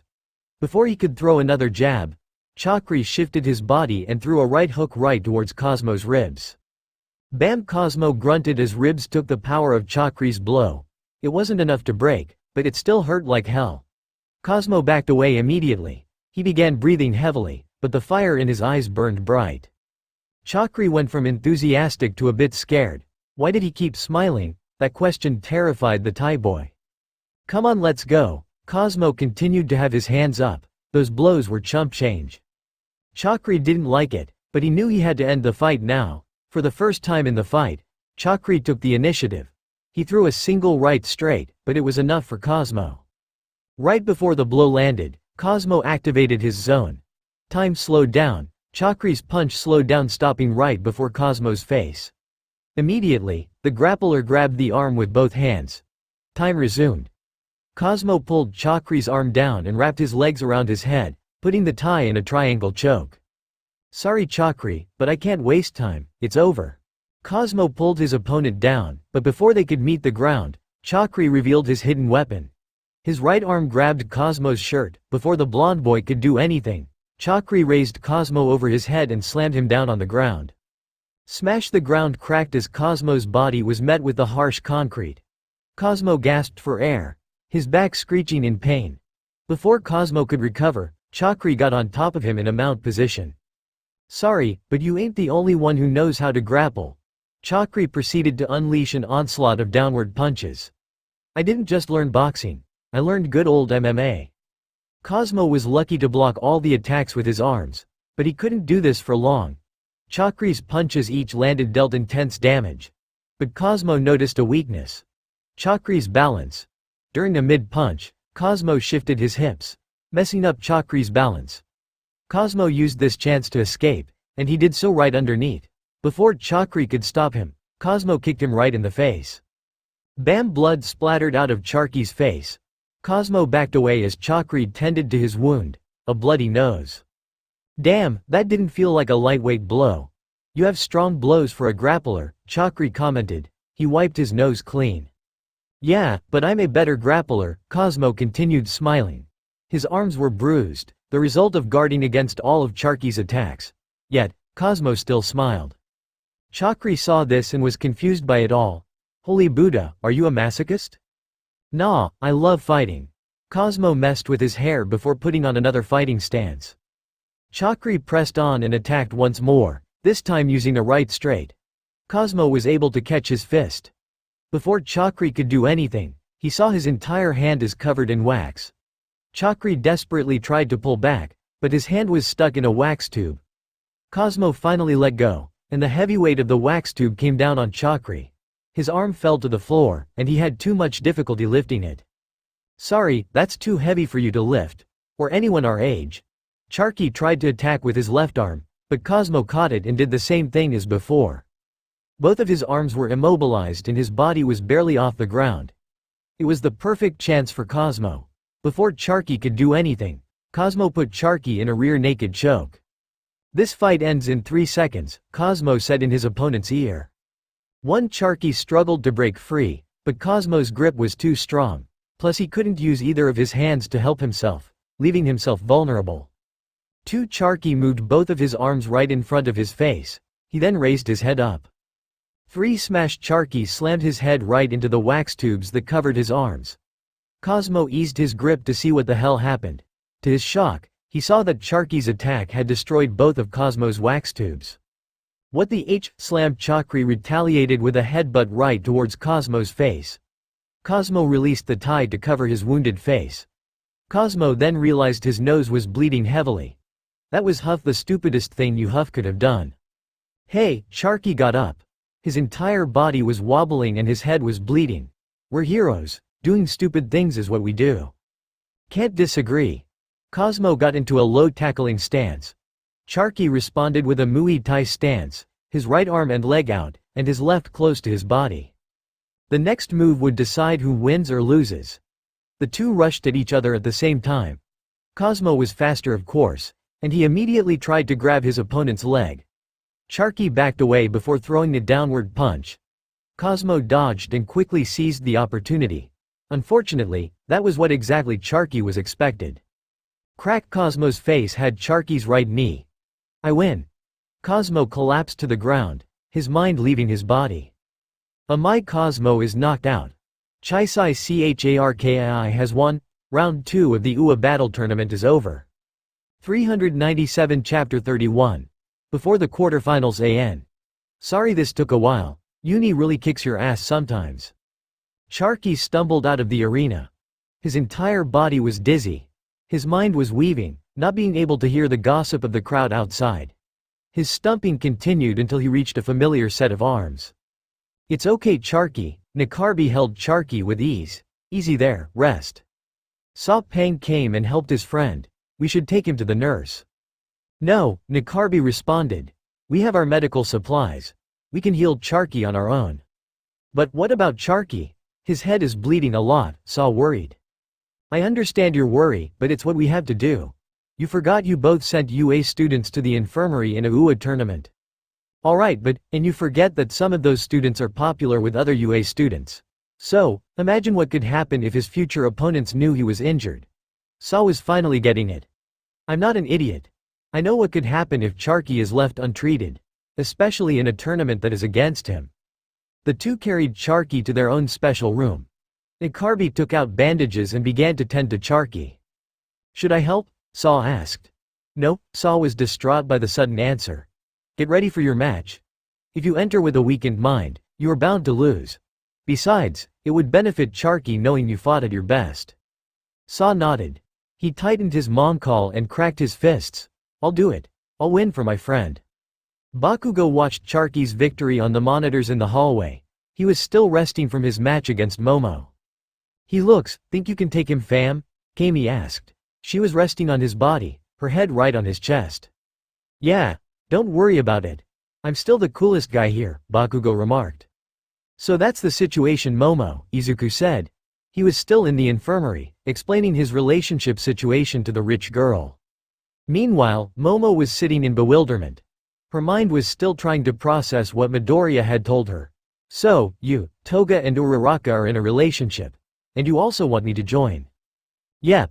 I know it sounds crazy but it's true, Izuku explained. I know it sounds weird but I am trying to make everyone happy. What if Toga and Uraraka don't like me? What if they don't want me in the relationship? Izuku brushed her hair. Don't worry. I have full confidence they'll love having you. Momo blushed at his words. I trust you Izuku. The two looked each other in the eyes. There was something in their eyes that turned something inside. The two got close, their lips mere inches away from each other. They closed their eyes and were right about to kiss when suddenly. No, the mighty voice of Recovery Girl shocked the room. You can have all the broken bones you want, but I will never let you get a teen pregnancy in high school. Recovery Girl, it's not like that. Izuku's words meant nothing to the veteran.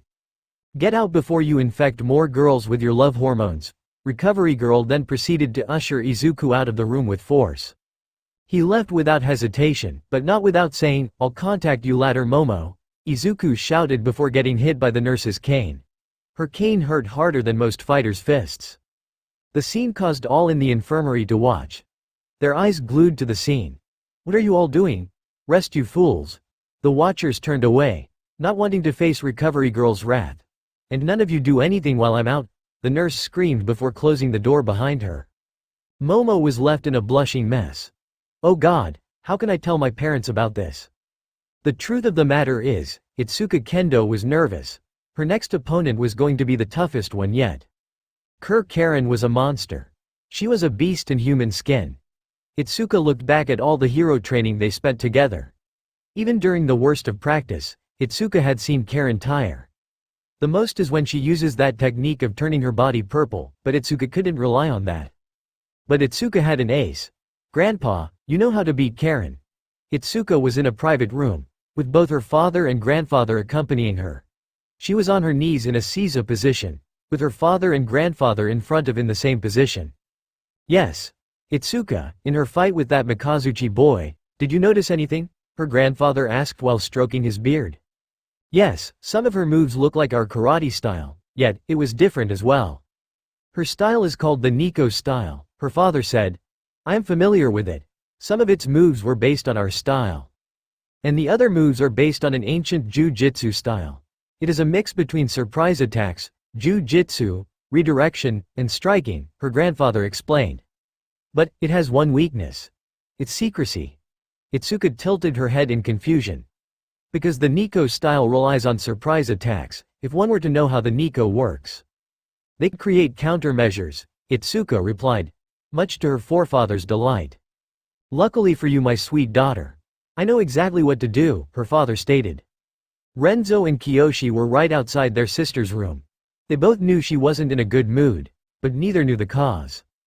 Knock knock, Karen, it's us, Renzo said. How are you feeling? I don't know, was the weak response given. Want to talk to Ricky? Kiyoshi asked. He held out his phone for her. Yes. Karen opened up the door, only letting her arm out. She grabbed the phone and retreated inside. Hello. Kiyoshi. Did you see Karen's fight? That was awesome. I knew our sister was a. Ricky. It's me. Oh Karen. Hey, it's been a while, her sister relapsed. I'm glad you made it into UA. I mean, I know I'm in Shiketsu, but I'm still supporting you all the way. Thanks. Karen lacked that enthusiasm that surrounded her presence. Ricky noticed it immediately. Karen, what's wrong? Ricky, do you ever have guy troubles? Ricky paused, before laughing out loud. Is that a no? Oh my god Karen, I'm the worst with guys. Ricky chuckled some more. You think you're bad? When I talk to them, I know what to say. Remember Abacchio? That Italian exchange student? Yeah, I tried to be romantic in Italian. I tried to say, I love your style. But I messed up the translation and said, I love your stick. Karen paused before trying to contain her laughter. You're not messing with me, are you? Nope, it's all true. You should have seen his face. I scared him out of the country with that line, Ricky replied. So you see, you're not the only one with guy issues. Does that help? Yeah, it does. Do you have any advice though? Well, talk to him. Get to know him better. That's kinda what I'll say. Also, if you're going to fight anytime soon, expect him to hit hard, Ricky answered. Thank you, I feel better now. So what are you going to do now? I'm going to talk to him and let him know me a little more. Good. And then I'm going to marry him. Wait, Karen. But it was too late. Karen had already hung up and was her old energetic self again. She bursted through the door with a smile on her face. Karen. Renzo was amazed at how quickly Karen recovered. Karen then hugged both her brothers. Thank you, both of you. Renzo didn't know what to do while Kiyoshi hugged back. I now know what I'm going to do. She then ran off without a care in the world. So, things look good, Kiyoshi said. No, I have a bad feeling about this, Renzo stated. Todoroki sat in his room. This whole tournament was a ruse, and he wanted it to get it over with. Yet, he was not a time traveler, so that couldn't happen. He looked at the clock on the wall. Tick-tick, the dual-haired boy wondered how long until round 3 began. The quicker it ends, the quicker he can get out of here. But then again, he might have to interact with his father again. Oh God, why did he think of his father? The man's words ringed through his head. Shoto, do you think you can win with just ice? The room began to heat up. The fire user was enraged by his son's actions. Or rather, lack of. Does it matter? I'll win this tournament no matter what? Are you sure about that? Endeavor got uncomfortably close to his son. You know your classmate is Izuku Midoriya, right? Did you know that he is the most favored to win? Second, it's Chisai Kriki. You're not even third, you're fourth. Do you know how embarrassing that is to me? Shoto tightened his hands. Why did his father's values matter more than his own? I'll win with just my ice. You think arrogance like that will let you win? I trained you for years, boy, and I have been a hero for much longer. I know what pride like yours does in the field. I've seen many heroes and villains lose because they've upheld their pride. Even if you don't win, I hope this becomes a learning experience for you. Shoto wanted to laugh. The man who insulted pride was the most prideful one of them all. There was a reason why Shoto never liked hanging around his father. Or any of his family for that matter. They all reminded him of her. But he couldn't focus too much on the past. It was the past, something he wanted to ignore. Then again, in the next round, he was literally fighting his past. In that moment, Todoroki remembered the few childhood moments he spent with Takeshi. They would hang out a lot during those big fancy galas. The kind where everyone wore an expensive suit or dress. Being the only two kids, it helped that Takeshi was such an outgoing kid. "Hey Shoto, wanna swing on the chandeliers? Hey Shoto, wanna play some baseball? I heard it's fun? Hey Shoto, wanna hang out sometime? Hey Shoto, can you call back? I wanna see you again." That was a long time ago, but it was still fresh in Shoto's mind. Oh well, this was not a time of reflection. The teenager stood up and opened the door. It was a time of action. Izuku was walking around in the UA hallways. He was the first fighter coming up, so he had to be combat ready. Luckily, he still had some time for relaxation. Unfortunately, that still wasn't enough time to prepare. "I've never faced a Lethwei fighter before. And this guy seems really tough. Can I really take him on?" Izuku asked himself.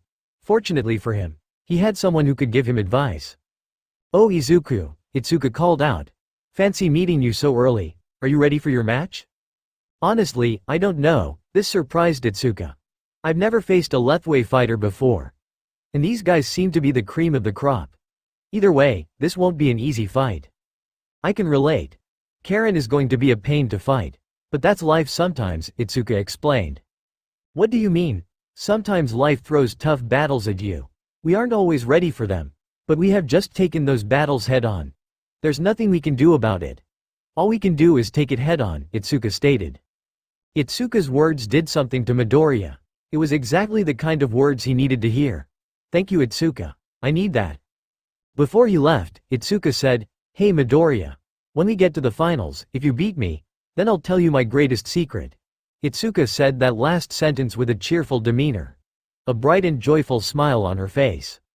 "Okay then, I can wait to see you," Izuku said before running off. Itsuka was now alone, smiling to herself for what had happened. Or so she thought. Karen, behind a corner, saw and heard everything. A tear rolling down her face. "Oh, if I marry him, then Kendo would be heartbroken. Oh, I was silly, wasn't I?" A horrible dessert awaited him. Its harsh sun burned his skin. Rough terrain was all around, as far as the eye can see. It was a never-ending hell. An endless sea of sand and misery. Yet Charky wasn't alone. Along this hell was a flock of crows, who were all insulting him. "Quirkless, useless, a mistake, why were you even born? A waste of humanity, shut up," was all Charky could say. His voice was weak. "I'll prove it to you all. I'm not worthless." But the crows kept mocking him. Their voices were like nails on a chalkboard. Every time they talk, Charky's ear bled more. His body was deteriorating. His usual strong form was a skinny disaster. His skin was clinging to his bones. His eyes looked as if they'd fall out of his skull any moment. And his ribs were nearly piercing his body. Charky collapsed to the ground. The harsh sand burned his skin. The crows began laughing at his plight. Shut up. He hated this. He hated all of this. Before he got up, Charky saw a glow. A heavenly glow that radiated comfort. Looking closer, he saw a Buddhist temple. Charky struggled to get up. The temple was far away, but still in sight. His feet began to hurt, but Charky still carried on. "Whatever it takes, I'll get there," Charky said. "You hear me, you damn crows, I'll get there." Charky woke up to a towel on his head, and a kiss on his cheek. "Ah," he shouted as he rolled away. "Oh hush boy, you should be thanking me," Recovery Girl said. "Healing isn't exactly cheap." "Thank you again." Nikarbi offered a wad of cash. "I can never thank you enough." Recovery Girl brushed the cash away. "I don't need the cash. Helping people is only the payment I need. That and a vacation. That I can do. The beaches of Thailand look beautiful this time of year. Ah, to be young. Charky brought the attention back to himself. "Who's this?" "Oh yeah, Charky, this is Recovery Girl. She helped you and she's keeping silent about your injuries," Nikarbi explained. "How are you feeling?" "Tired, but better than before," Charky explained. "That's healing." "Well, at the very least, you're the last match, so you can recover," Nikarbi said. "Speaking of which, you might want to motivate Saw before he fights." The hero pointed to Charky's friend. Charky was bewildered by what he saw. Saw's back was turned to them, but he could feel the dangerous aura surrounding the Burmese teen. It was the aura of determination. Charky could only imagine what face Saw was making. He reached out to his friend, slightly touching his shoulder. "Saw?" he nervously asked. Oh hey Charky, Saw turned and gave a bright and happy expression. I'm so glad you're doing good. Thanks, Charky replied.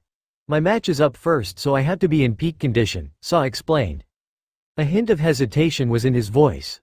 Hey Charky, I know that Izuku is your rival, but if I beat him, you wouldn't get mad at me would you? Saw asked. Charky signed. Nah, things happen, and hey, if you win, then I have to beat you next time we fight. That's how it works, Charky explained. Besides, he gave a soft punch on Saw's shoulder, you gotta win first.